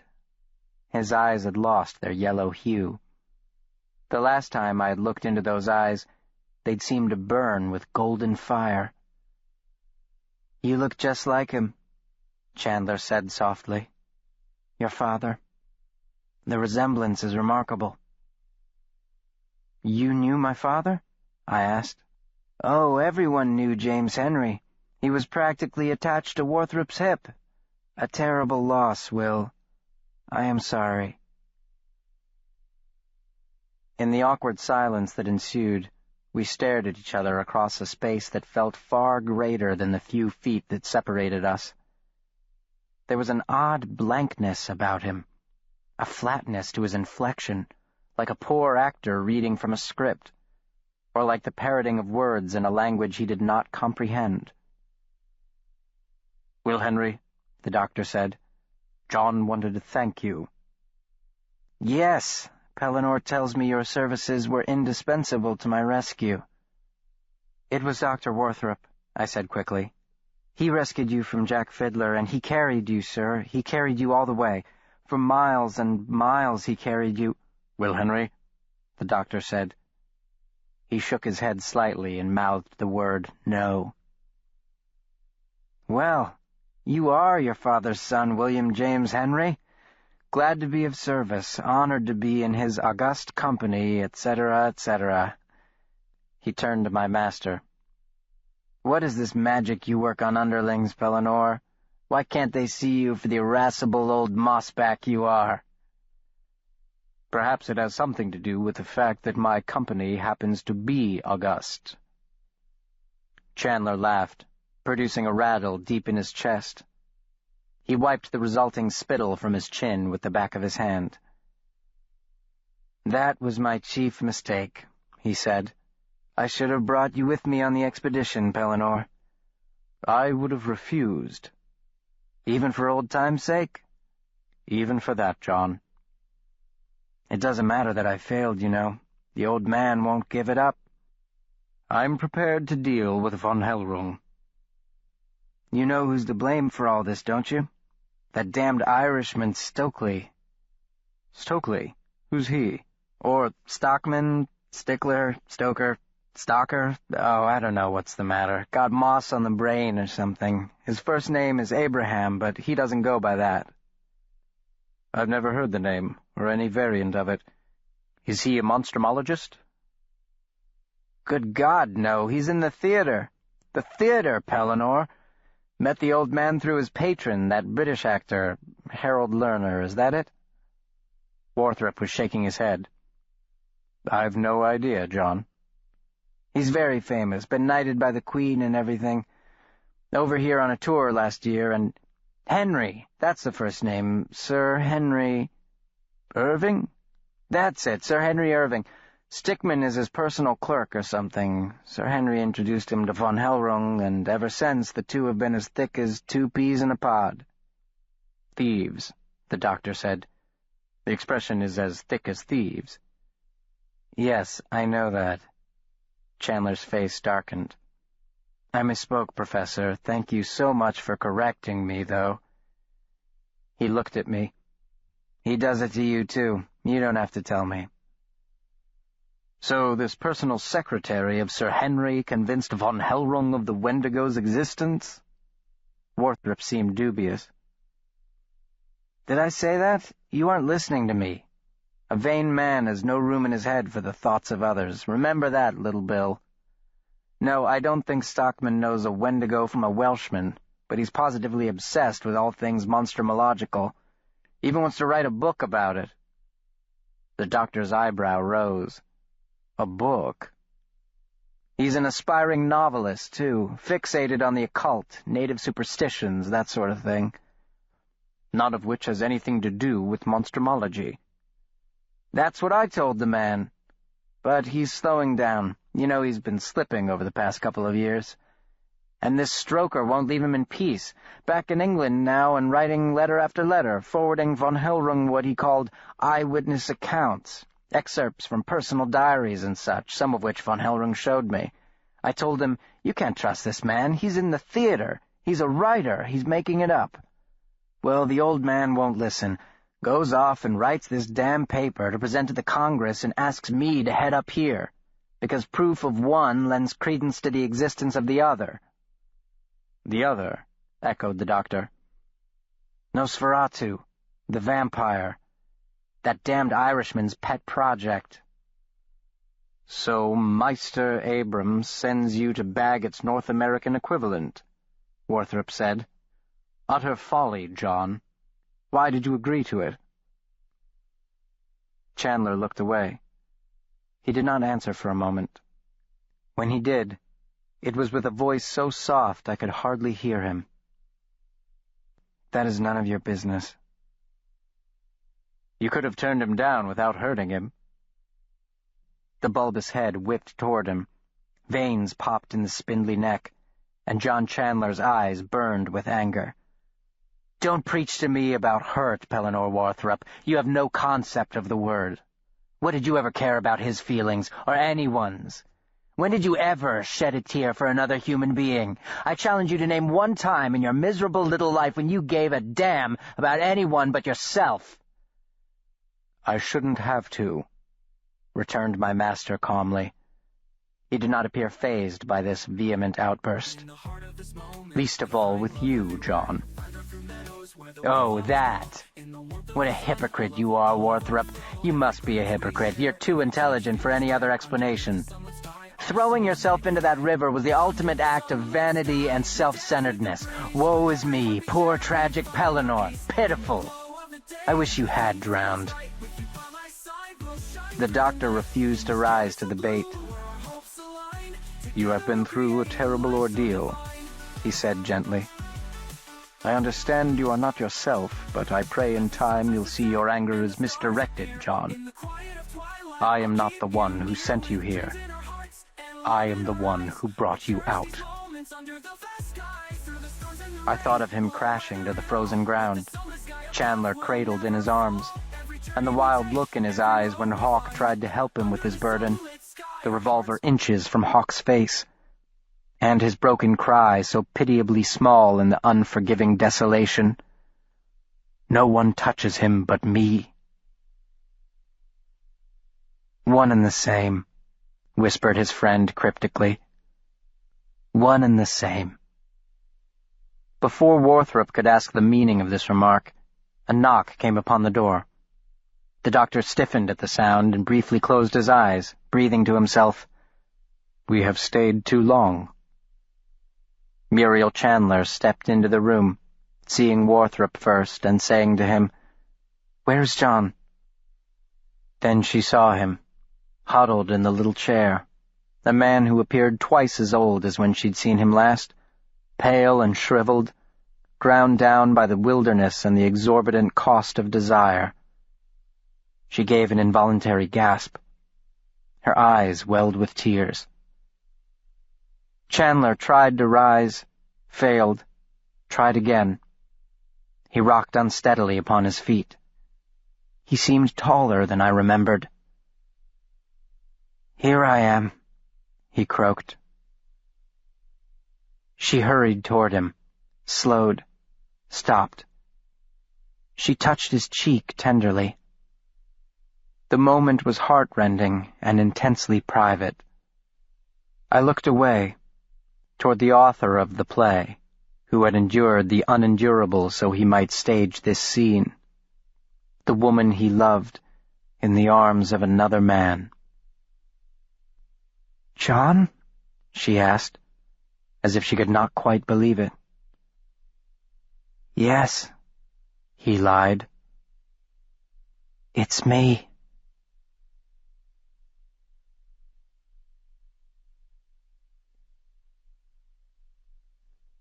Chapter 15. We should be honest with each other. We saw them to the depot. As the porter was helping her husband board their private car, Muriel laid her hand upon the doctor's arm. "Thank you," she said. He eased his arm away. "It was for John," he said. "You thought he was dead." "Yes. You were right, and I was wrong, Muriel. See to it he's looked after. He is far from recovered." "Of course I will." Her eyes flashed. "I have every hope of his recovery." She bade me goodbye. "I kept my promise, Will." "Promise, ma'am?" "I prayed for you." She glanced at the doctor. "Half of it was answered, at least. You're not dead." "Not yet," said Warthrop. "Give it time." I wasn't sure, but it appeared she was fighting back a smile. "Will I see you in New York?" she asked him. "I will be in New York," he said.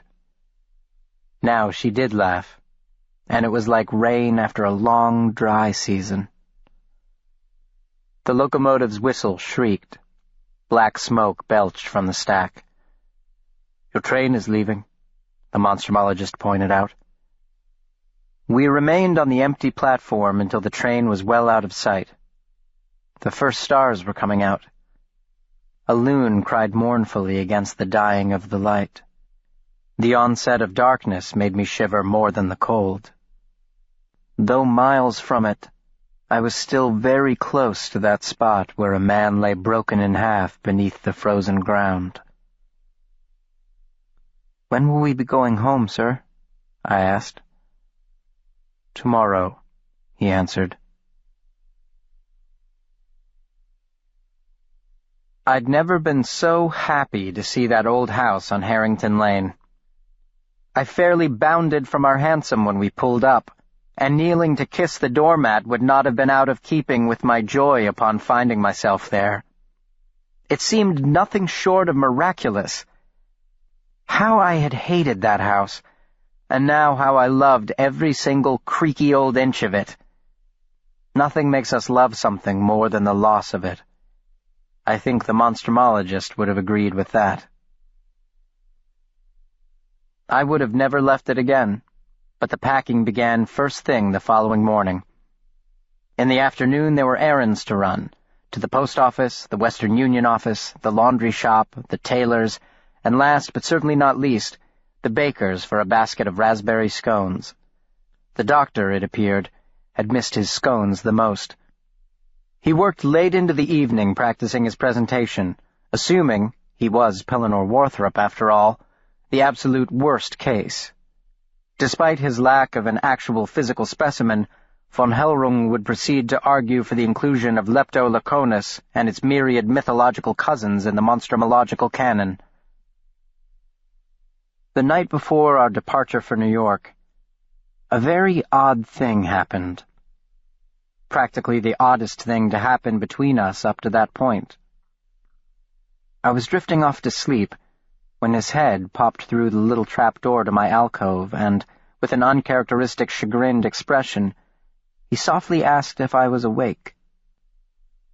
"Yes, sir," I replied. I sat up and lit the lamp beside the bed. In its glow, the doctor's face seemed to float against the backdrop of profound darkness. I was a bit unnerved, to be honest, for in our history he had never come to my bedside in the middle of the night. It was always I who was summoned to his. "Can't sleep either, then?" He sat at the foot of the bed. He looked about the tiny space as if he, who had grown up in this house, had never seen it before. "You know, you might consider moving into one of the bedrooms on the second floor, Will Henry." "I like it up here, sir." "Do you? Why?" "I don't know. I guess I feel more safe here." "Safe? Safe from what?" He looked away. He did not seem to be waiting for an answer to his question, though he did seem to be waiting for something. What was it? Why had he come like this? It was not in his character. "I spent many hours in this room when I was a child," he said, gently breaking the silence. "Our past dictates our perceptions, Will Henry. I could never associate this room with safety." "Why?" "I was quite sickly as a child.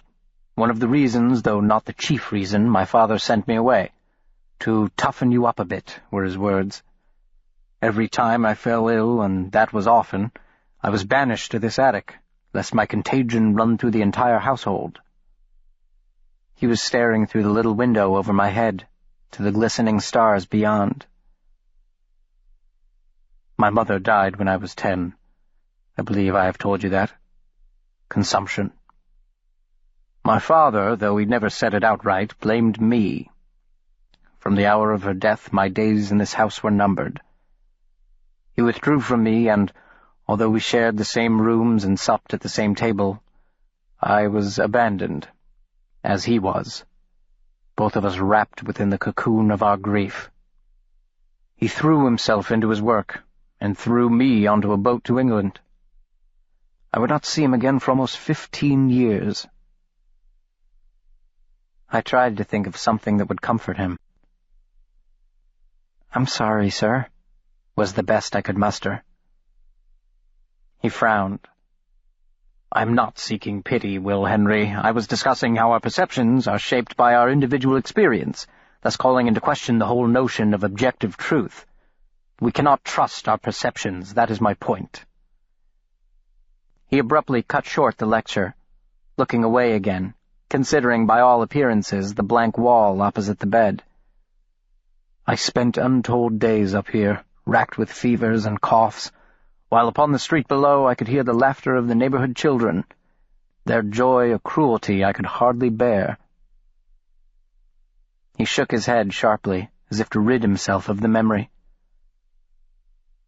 "The other difficulty with our perceptions," he continued at length in that maddeningly dry, lecturing tone he often put on with me, "is our tendency to project them upon others. This room has unpleasant connotations for me, and so I attribute the feeling to the room itself, and am puzzled when you do not feel the same way." "Yes, sir," I said. "What have I told you about the incessant yes, sirs, Will Henry? It is sycophantic and demeaning to both of us." "Yes, sir," I replied cheekily. "I have been giving some thought to our—" He searched for the best word to describe it. "Arrangement, Will Henry. You have been with me almost 2 years now, and of course your services have tended to be, on the whole, more indispensable than not. Still, your case is unusual in that you came to be here as a result of your parents' untimely demise, not by any desire on your part, or on mine, in all honesty. Unfortunate circumstances forced us together, but that does not mean we are entirely helpless. As a scientist, I do not truck much in free will, but neither do I subscribe to silly superstitions of predestination or fate. My perception may be entirely true that you have been indispensable to me. It does not follow, however, that you share the same perception when it comes to me." He paused, waiting to hear my thoughts on the matter. When I didn't answer, he shrugged and said, "You're nearly 13, the age of majority in some cultures." He cleared his throat. "And you have demonstrated minor alacrity in lucid thought, sporadically at least," he added. It was a particular talent of the Monstrumologist, the ability to insult and praise in the same breath.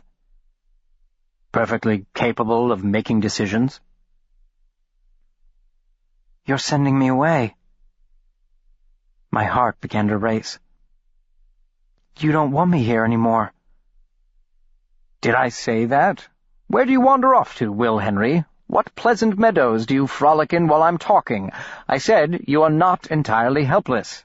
You can make a choice, and more important, I will honor that choice. I'm not a fool. It has not escaped my notice that I can be difficult to live with." He hesitated, as if waiting for a rebuttal. When none was forthcoming, he hurried abashedly on. "I have certain idiosyncrasies, some deficiencies in relating to... What I mean to say is that perhaps I am the sort of man who lives best alone." He frowned. "What is this? Are those tears?" "No, sir." "Don't exacerbate the matter by lying, Will Henry." "No, sir." "And then there is the issue of my profession. It is a dangerous business, our recent difficulties in rat portage being a perfect case in point. I'm sure it has occurred to you that associating with a monstrumologist can be hazardous to one's health." I touched the still tender wound upon my chest. "I've no intention of simply putting you out on the streets, if that's what is worrying you," he continued. "I would find a good place for you." "This is my place. With you, sir." I'm flattered by your devotion, Will Henry, but If I left, how would you get along? There is no one to—" He waved his hand impatiently. I can always hire a cook and a maid, Will Henry, and you know every week there are applications to apprentice under me, from serious scholars who are actually interested in the craft. These words stung. I lowered my head and said nothing. He snorted softly. How true that honesty is its own reward. More often than not, its only reward. We should be honest with each other, Will Henry. Your motives for staying here are no more pure than mine for allowing you to. Please, sir, I want to stay.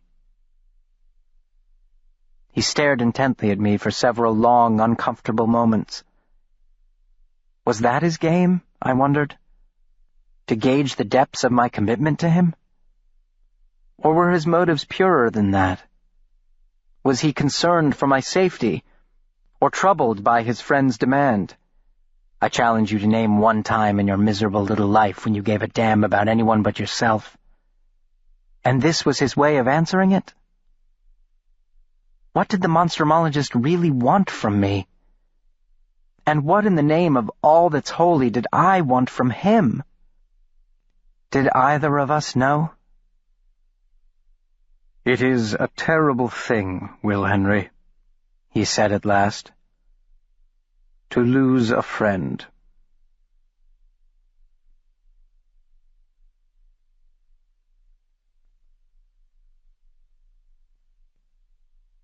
Chapter 16. I am pleased to find you here. A man of enormous proportions was waiting for us when we arrived at Grand Central Depot the following afternoon. At well over 6 feet, he towered above the crowd, wide-shouldered, thick-chested, with an untrimmed, tangled mass of black hair obscuring the lower half of his large, pockmarked face, his bowler hat pulled low, the brim resting just above his bushy eyebrows. He bowed low to the doctor, an exaggerated show of subservience that struck me as slightly affected, a parody of deep respect, and he greeted the monstrumologist in a thick Slavic accent. "Dr. Worthrop, I am Augustin Scala." He gave Worthrop a card, which the doctor barely glanced at before pressing into my hand. Dr. A. von Hellrung. Herr Dr. von Hellrung welcomes you back to New York and requests that you accept my services. And what precisely might those services be, Mr. Scala? Inquired the doctor stiffly. To arrive you to hotel, sir. English clearly was not the Bohemian's first language. Our luggage, began Worthrop. To be arrived by separate coach. All is taken care of. No worries for the Dr. Worthrop? Like the great ice-breaking prow of an Arctic vessel, Augustin Scala plowed a path through the crowd as it bottlenecked before the 42nd Street doors. We followed him to a black hansom cab hitched to an ebony behemoth of a horse. After opening the curbside door for us, Scala, with exaggerated formality and painfully ludicrous solemnity, dug into his jacket pocket and produced an envelope, which he offered, with equivalent obsequiousness, to my master. Worthrop accepted it without a word and slid into the cab, leaving me for the briefest moment alone with the Bohemian, my senses a bit overwhelmed by the intensity with which he stared down at me from so great a height, with dark, expressionless eyes and the malodorous aroma of sweat, tobacco, and stale beer that orbited his Jovian mass. "Who are you?" he asked. "My name is Will Henry," I answered, my voice sounding small to me. "I serve the doctor." "We are fellows," he intoned in his guttural accent. "I serve too." He dropped a huge paw upon my shoulder, lowering his face until it filled my entire field of vision. "I gladly die for Meister Abram." "Will Henry?" Worthrop called from within the hansom. "Snap to." Never had my snapping two been happier. I fairly leapt inside, the door swung shut, and the entire rig bounced and shook as Scala took his seat above us. The whip wickedly popped, and we swung on a single wheel, or so it felt, onto the street, barely missing a policeman and forcing his bicycle directly into the path of an advancing dray loaded with dry goods. The policeman's shrill whistle was swallowed quickly by the din of the depot, the clop-clop of the carriages and the cries of the vendors and the throaty notes of the 6:30 express arriving from Philadelphia.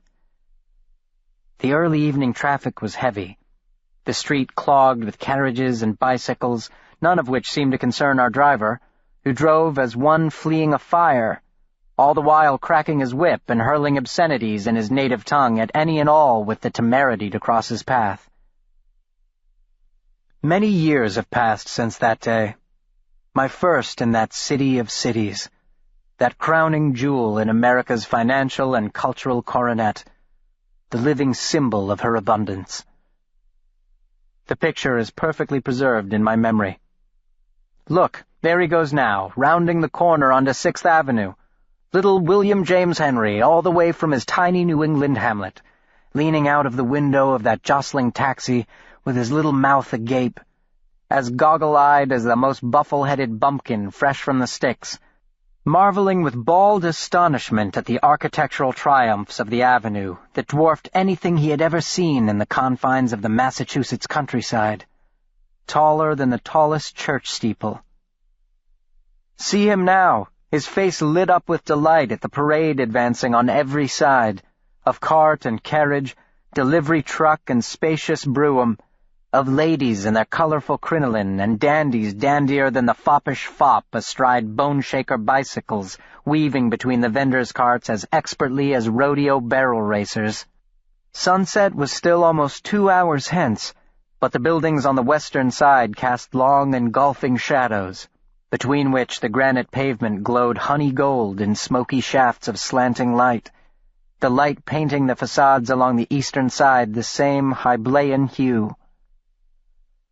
Thus it seemed to this 12-year-old boy from the country that he had arrived, by means of the oddest and most terrible of circumstances, in a city made of gold, where wonders awaited him around every corner, and where, like the tens of thousands of immigrants who came before and after him, he might shrug off his dolorous past and don the bright and brilliant coat of endless possibility.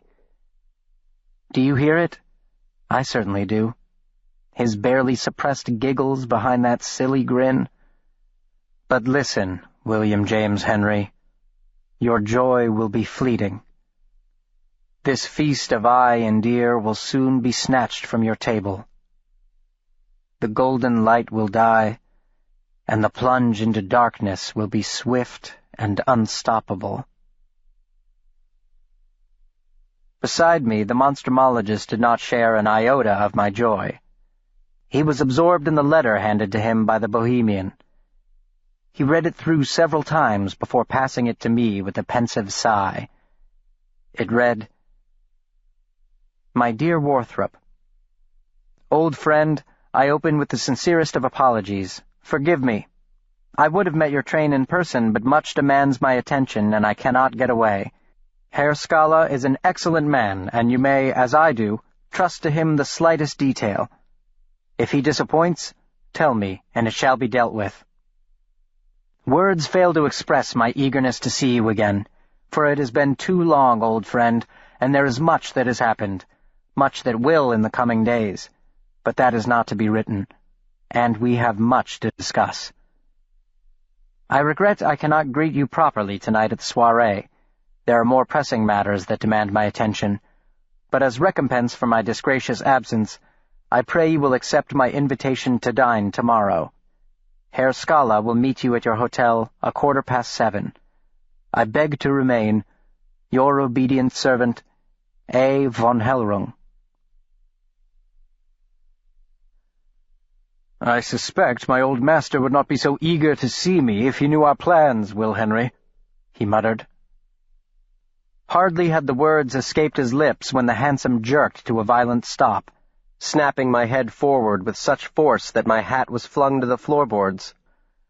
As I bent to pick it up, the doctor jumped onto the sidewalk, striding away without a backward glance, the breeze whipping his dark cloak about him in a zephyrous dance. I hopped from the cab, only to be confronted in my egress, as in my ingress, by the large slit-eyed servant of von Hellrung. He said nothing at first. He only stared, but it was a stare curiously lacking in curiosity. He simply fixed his black eyes upon me as a man might regard a common insect that had crossed his path. He afforded me a smile noticeably deficient in teeth.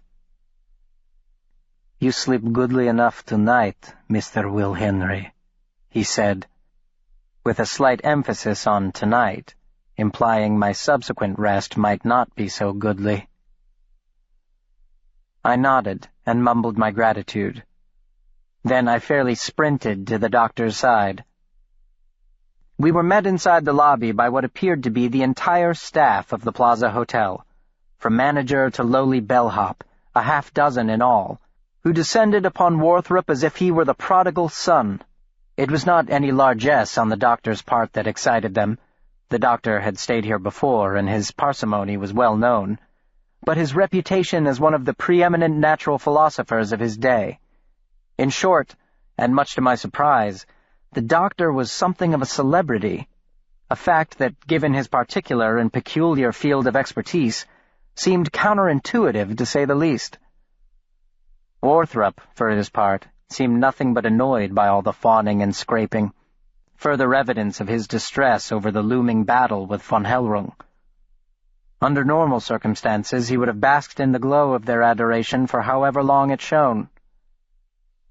So he cut short their slavish greetings, curtly informing the manager that he was tired and wished to be shown directly to his room.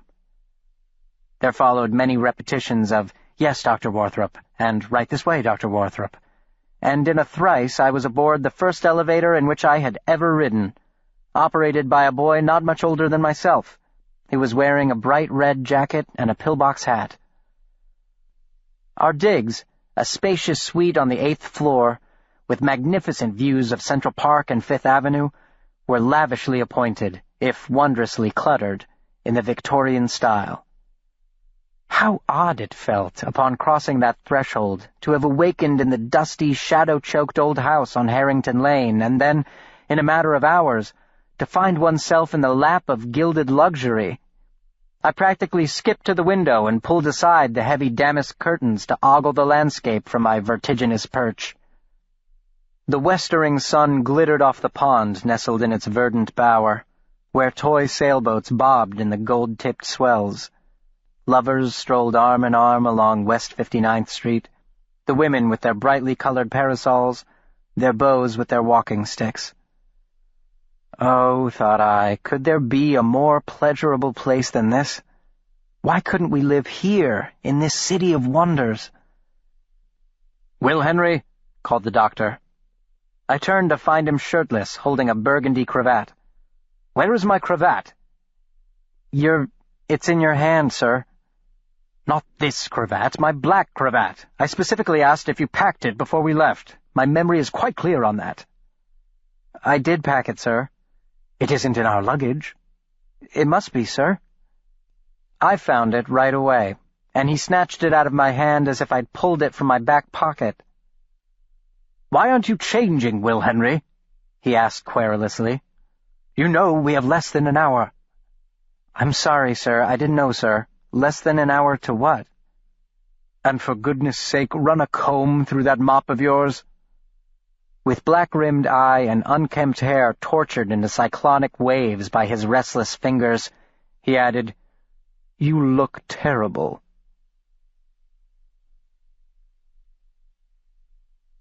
On the eve of every Congress, a reception was held in the grand ballroom at Charles Delmonico's restaurant on 14th Street. Attendance was not mandatory, but few members failed to make an appearance. Food and libation were provided in abundance, and it was the rare monstrumologist who could resist free provender. A band was always hired to play the latest and popular music, Over the Waves and Where Did You Get That Hat? and it was the sole function, formal or informal, in which women were allowed to participate. The first female monstrumologist, Mary Whiten Calkins, would not be admitted to the society until 1907.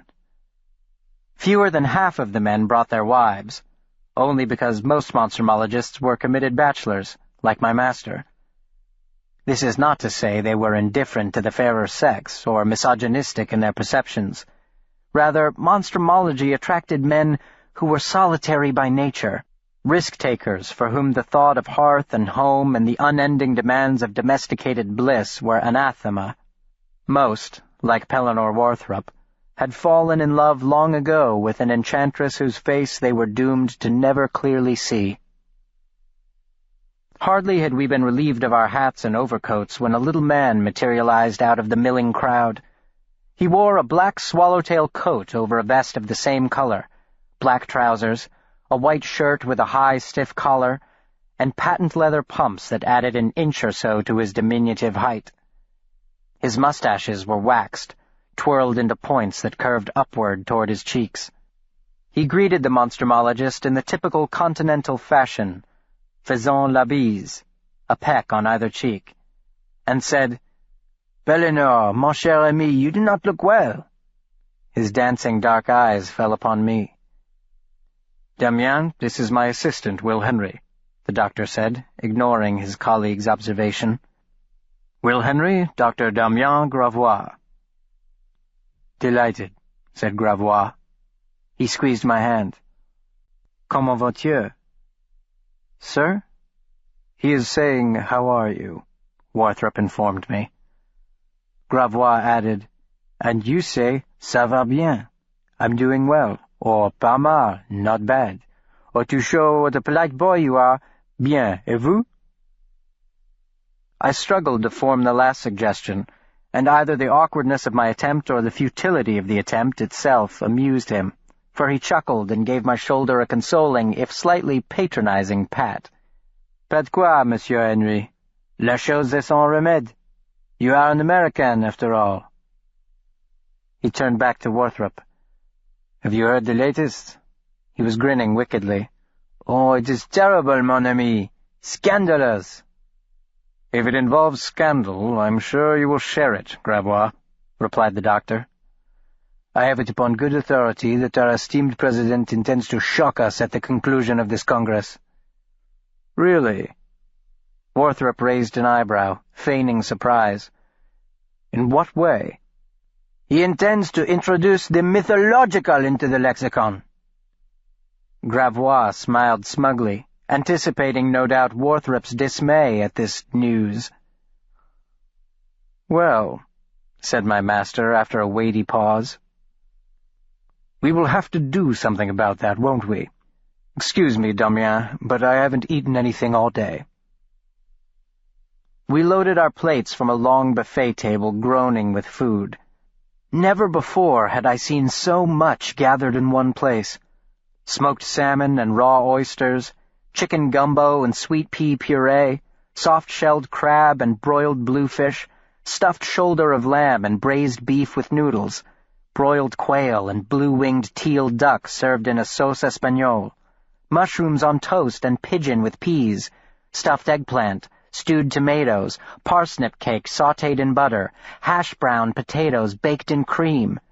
I wondered if the doctor, tipping back his head to slip the oyster into his mouth, was thinking like me of hickory bark and bitter wolf's claw and the pungent taste of toothwort. One might think my recent intimacy with starvation might have made me appreciate this cornucopia all the more, but it produced the opposite effect. The display appalled and offended me. It made me angry. As I looked about the richly appointed ballroom, the enormous crystal chandelier from England, the rich velvet curtains from Italy, the priceless artwork from France, and looked at the women glittering in their finest jewels, the silk trains of their imported gowns skimming the floor as they danced in the arms of their well-dressed escorts, and saw the waiters in their morning suits gliding through it all with groaning trays held high, I felt slightly sick to my stomach.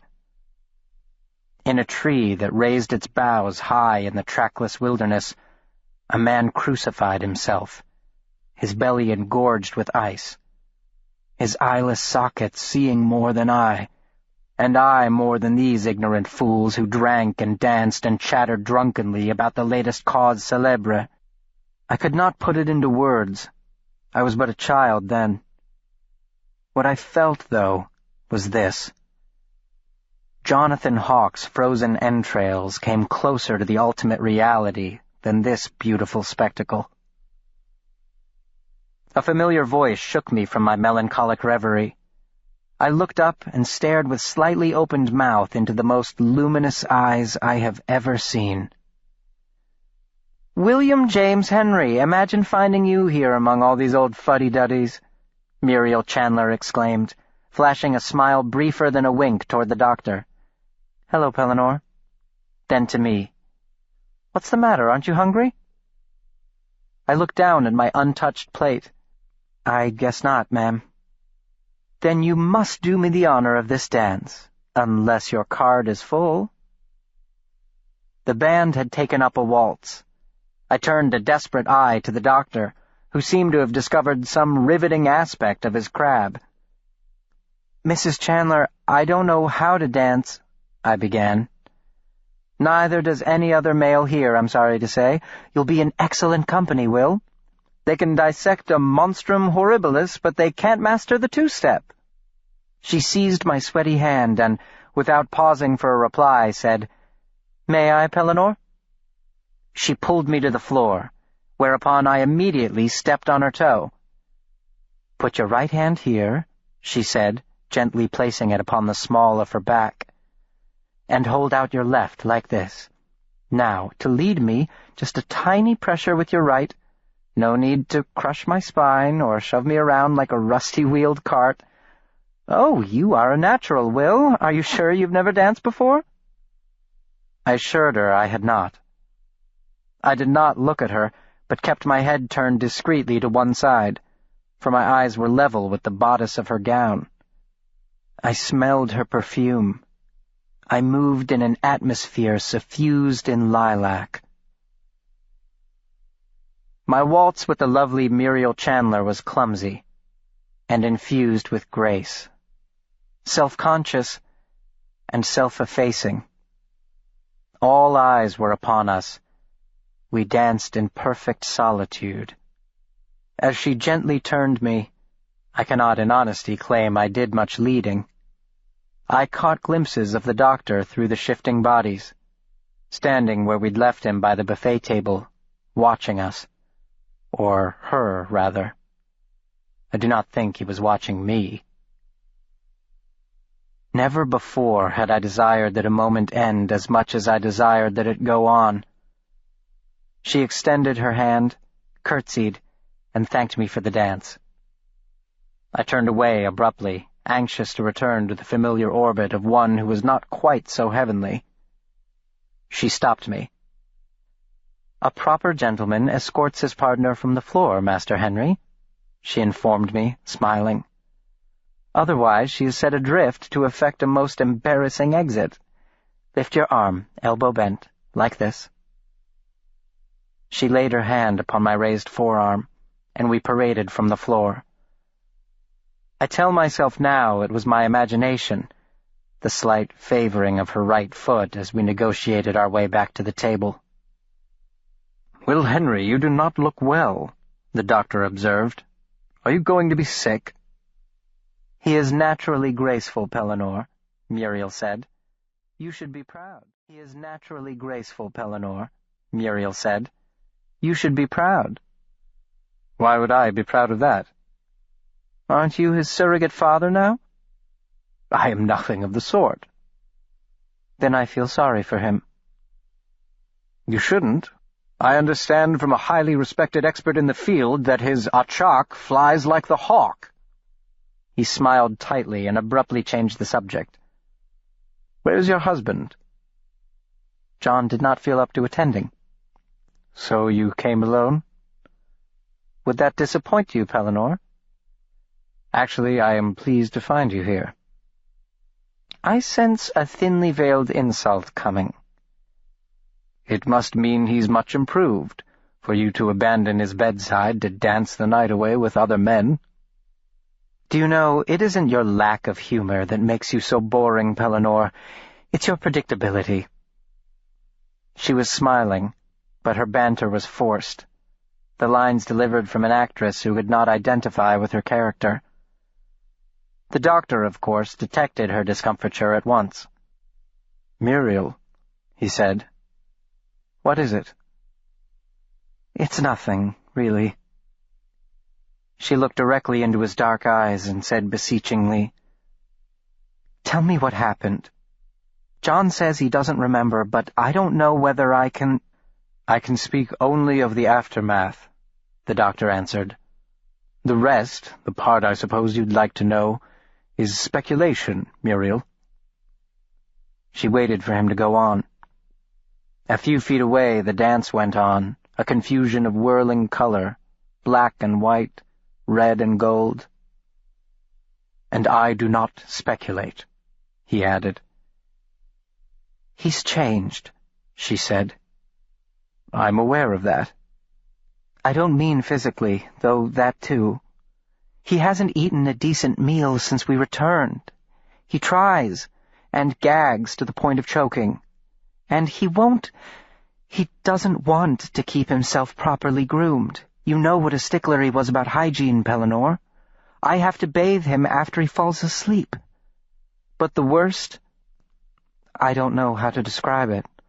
The vacancy, Pellinore. He is there, and he is not there." "Patience, Muriel. It's been less than 3 weeks. She shook her head. "That is not what I mean. I am his wife. I knew the man who went into the wilderness. I do not know the man who came out of it." At that moment, Damien Gravois appeared at her side. "There you are," he cried softly. "I thought I had lost you." Muriel smiled down upon his glowing countenance. He was a good 2 inches shorter. "Monsieur Henry asked me for a dance," she teased. "S'il vous plaît, pardonnez-moi." "Bien sûr, but if Monsieur Henry persists in these outrageous attempts to steal my date away, I shall challenge him to a duel." He turned to the doctor. "Now, Pellinore, I am taking the wages for this year." He pulled a slip of paper from his waistcoat. "I still have 9:20, 10:15, and 11:30 open if you'd care to—" "Gravois, you know I do not gamble." He shrugged. Muriel laughed lightly at my bewildered expression. "For the fight, Will. It happens every year." "The later times book up quickly," put in Gravois. "The alcohol." "Who fights?" I asked. "Practically everyone. The Germans always start it," Gravois said with a sniff. "It was the Swiss contingent last year," Muriel said. "You realize how utterly absurd that is," Gravois said. "The Swiss!" "There are few things more hopelessly ridiculous, Will Henry," said the doctor, "than an all-out brawl among scientists." The brawl began a little after 10 o'clock. At 10:23 precisely, according to Gravois' watch. He was the designated timekeeper for that year. When an Italian monstrumologist named Giuseppe Giovanni accidentally, or so claimed Dr. Giovanni later, bumped into the date of a Greek colleague, causing her to spill her champagne down the front of her silk gown. The Greek rewarded the Italian's clumsiness with a roundhouse blow to the side of Giovanni's head, which sent his pince-nez flying across the room and into the back of the head of a Dutchman named van der Zanden, who perceived that the man dancing behind him, a French colleague of Gravois', had reached out and flicked him with his forefinger. The ensuing melee cleared the dance floor. Chairs smashed, glasses and bottles shattered. Men shuffled across the floor with their arms wrapped around each other, impotently pounding their new partners on the back. The band played a rather rollicking ditty for a few minutes, until the musicians were forced to flee after 2 men jumped onto the little stage and grabbed the music stands to hurl at each other's heads. The police were called to break it up, the duty falling again to Gravois, the self-designated master of ceremonies. But it was all but over by the time the police arrived. "Who won the pool?" asked the doctor afterward. "You will not believe this, Pellinor," answered Gravois. "You did." "It is a miracle, is it not?" "Pity John couldn't be here," Worthrop said, taking in the devastation. This was always his favorite part of the colloquium.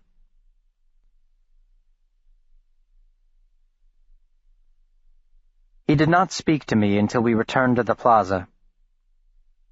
"Don't do it now, but when we get to the door, take a look behind us, Will Henry. I believe we are being followed."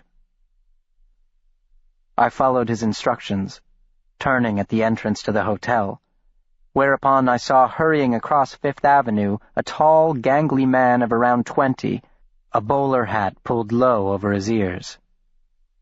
He was dressed in a shabby black jacket and threadbare trousers, the knees of which were worn nearly clear through. "Who is it?" I asked the doctor. "My erstwhile New York shadow," he answered, and said no more. This audiobook has been broken into multiple parts to make the download faster. You have reached the end of a part, but not the end of the complete audiobook. So please check your library for the next part of this audiobook. Audible hopes you have enjoyed this program. This is Audible. Recorded Books presents an unabridged recording of The Curse of the Wendigo by Rick Yancey. Chapter 17. Ich habe dich auch vermisst. In those days, the Society for the Advancement of the Science of Monstrumology, or the Society, as it was informally known, was headquartered on the corner of 22nd and Broadway, in an imposing structure designed in the neo-Gothic tradition, with narrow arched windows and doorways, soaring turrets, and snarling gargoyles hunkered at the cornices. Originally it had been an opera house, but the company had gone bankrupt in 1842 and had sold the building to the Society, which had refurbished the structure to fit its own peculiar needs. The main auditorium had been converted to a lecture hall and general assembly, where monstrumologists from around the world gathered for their annual congress. The second and third stories contained meeting rooms and administrative offices. The entire fourth floor had been gutted and remodeled into an extensive library that housed more than 16,000 volumes, including original manuscripts rescued from the Royal Library of Alexandria after Julius Caesar accidentally torched it in 48 BC. I did not know what to expect at my first Congress. All I knew was that my mentor looked forward to the annual event the way a child anticipates Christmas morn. Once each year, the creme de la creme of this odd and most esoteric of professions gathered to share their latest discoveries, to expound upon the cutting-edge research and methods, and to gather what comfort they could in a convivial gathering of like-minded souls who, for whatever reason, felt compelled to spend their lives studying creatures the majority of humankind would rather see extinct. If I shared, by means of that peculiar osmosis of a keeper with his child, any of my master's enthusiasm, it was soon squelched at the commencement of the Congress. I passed the hours of that first day in the main auditorium, with only a 30-minute respite for lunch, in a stultifying atmosphere of interminable speeches delivered in dry monotones by men who possessed no oratorical gifts whatsoever, some with accents so thick as to render the mother tongue unrecognizable, on topics equally dull and arcane. The Congress formally began with a kind of roll call. The president pro tempore, the same Dr. Giovanni whose clumsiness had started the brawl the night before — he was sporting an impressive shiner and a large patch over his nose — stood at the lectern, lugubriously reading aloud names from a long piece of foolscap, to which some in the hall responded with an "aye," and to which others made no reply at all. I watched, or rather endured, the proceedings from a vantage point high above the stage. We were seated upon a dilapidated divan inside the doctor's private box, bestowed upon the family Worthrup by the Society in recognition of 3 generations of familial dedication to the cause. By 10 o'clock, we had finally reached the F's, and the doctor was nearly beside himself with boredom. I suggested this would be an excellent time to catch up on his sleep. He had tossed and turned the night before. But my gentle proposition was met with withering disdain. The sole bit of excitement came with the announcement that the president of the society, Dr. Abram von Hellrung, would not be in attendance until the following day, with no explanation given for his absence. Rumors had been rife that something earth-shaking was on the horizon, that von Hellrung intended to drop a scientific bombshell at week's end, a proposition that would shake the world of natural history to its foundation. To those few colleagues who had the temerity to sound out Worthrup on the matter, the doctor gave a curt response, refusing to validate the other rumor that followed the first on eagle's wings, that upon the conclusion of von Hellrung's presentation, his former pupil, the renowned Pellinor Worthrup, intended to rise in reply. In the rhythm of the bustling day, Father's special secrets, they say, a haven for coins, a keeper of dreams, in its warm embrace, a world sees.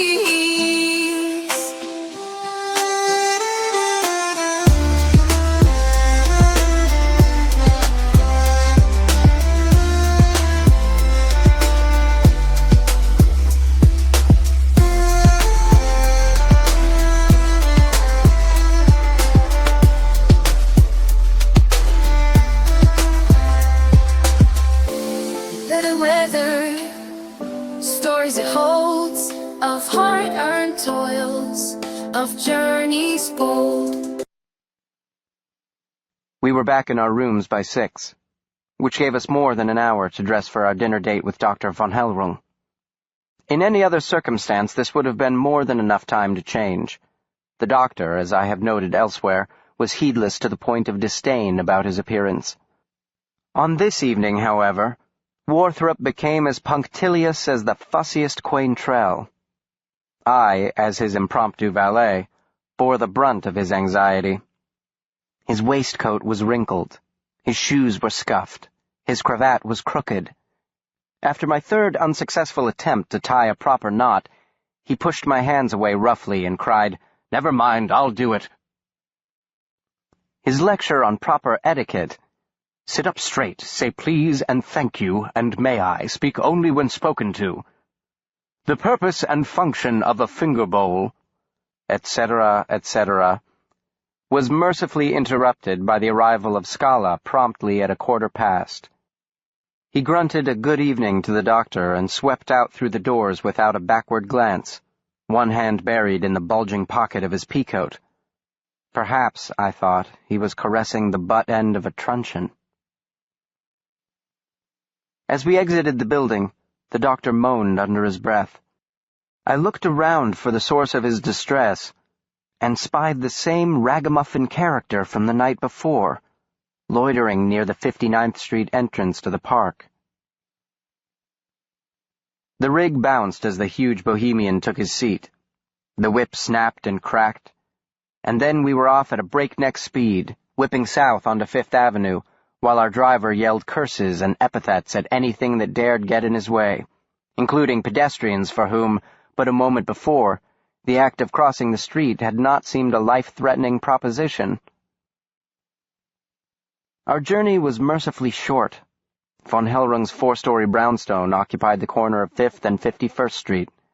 Still, by its end, I was battered and bruised, and my pounding heart strained the buttons of my shirt. We were met at the door by a person of color, a burly man whose girth rivaled that of Augustin Scala. He introduced himself as Bartholomew Gray, placed himself entirely at the doctor's service, and then, with dignified and deliberate ambulation, escorted us into the well-appointed parlor. Our host fairly bounded across the room upon our entrance. He was a stocky, barrel-chested man with short, thick legs and small, quick feet. His enormous, square-shaped head was topped by an explosion of cottony white hair, and he had sparkling, sapphire-colored eyes set deep beneath his bushy brows. His ruddy cheeks glowed with veritable delight at seeing his old friend and former pupil, and I watched, dumbfounded, as he gathered my aloof and undemonstrative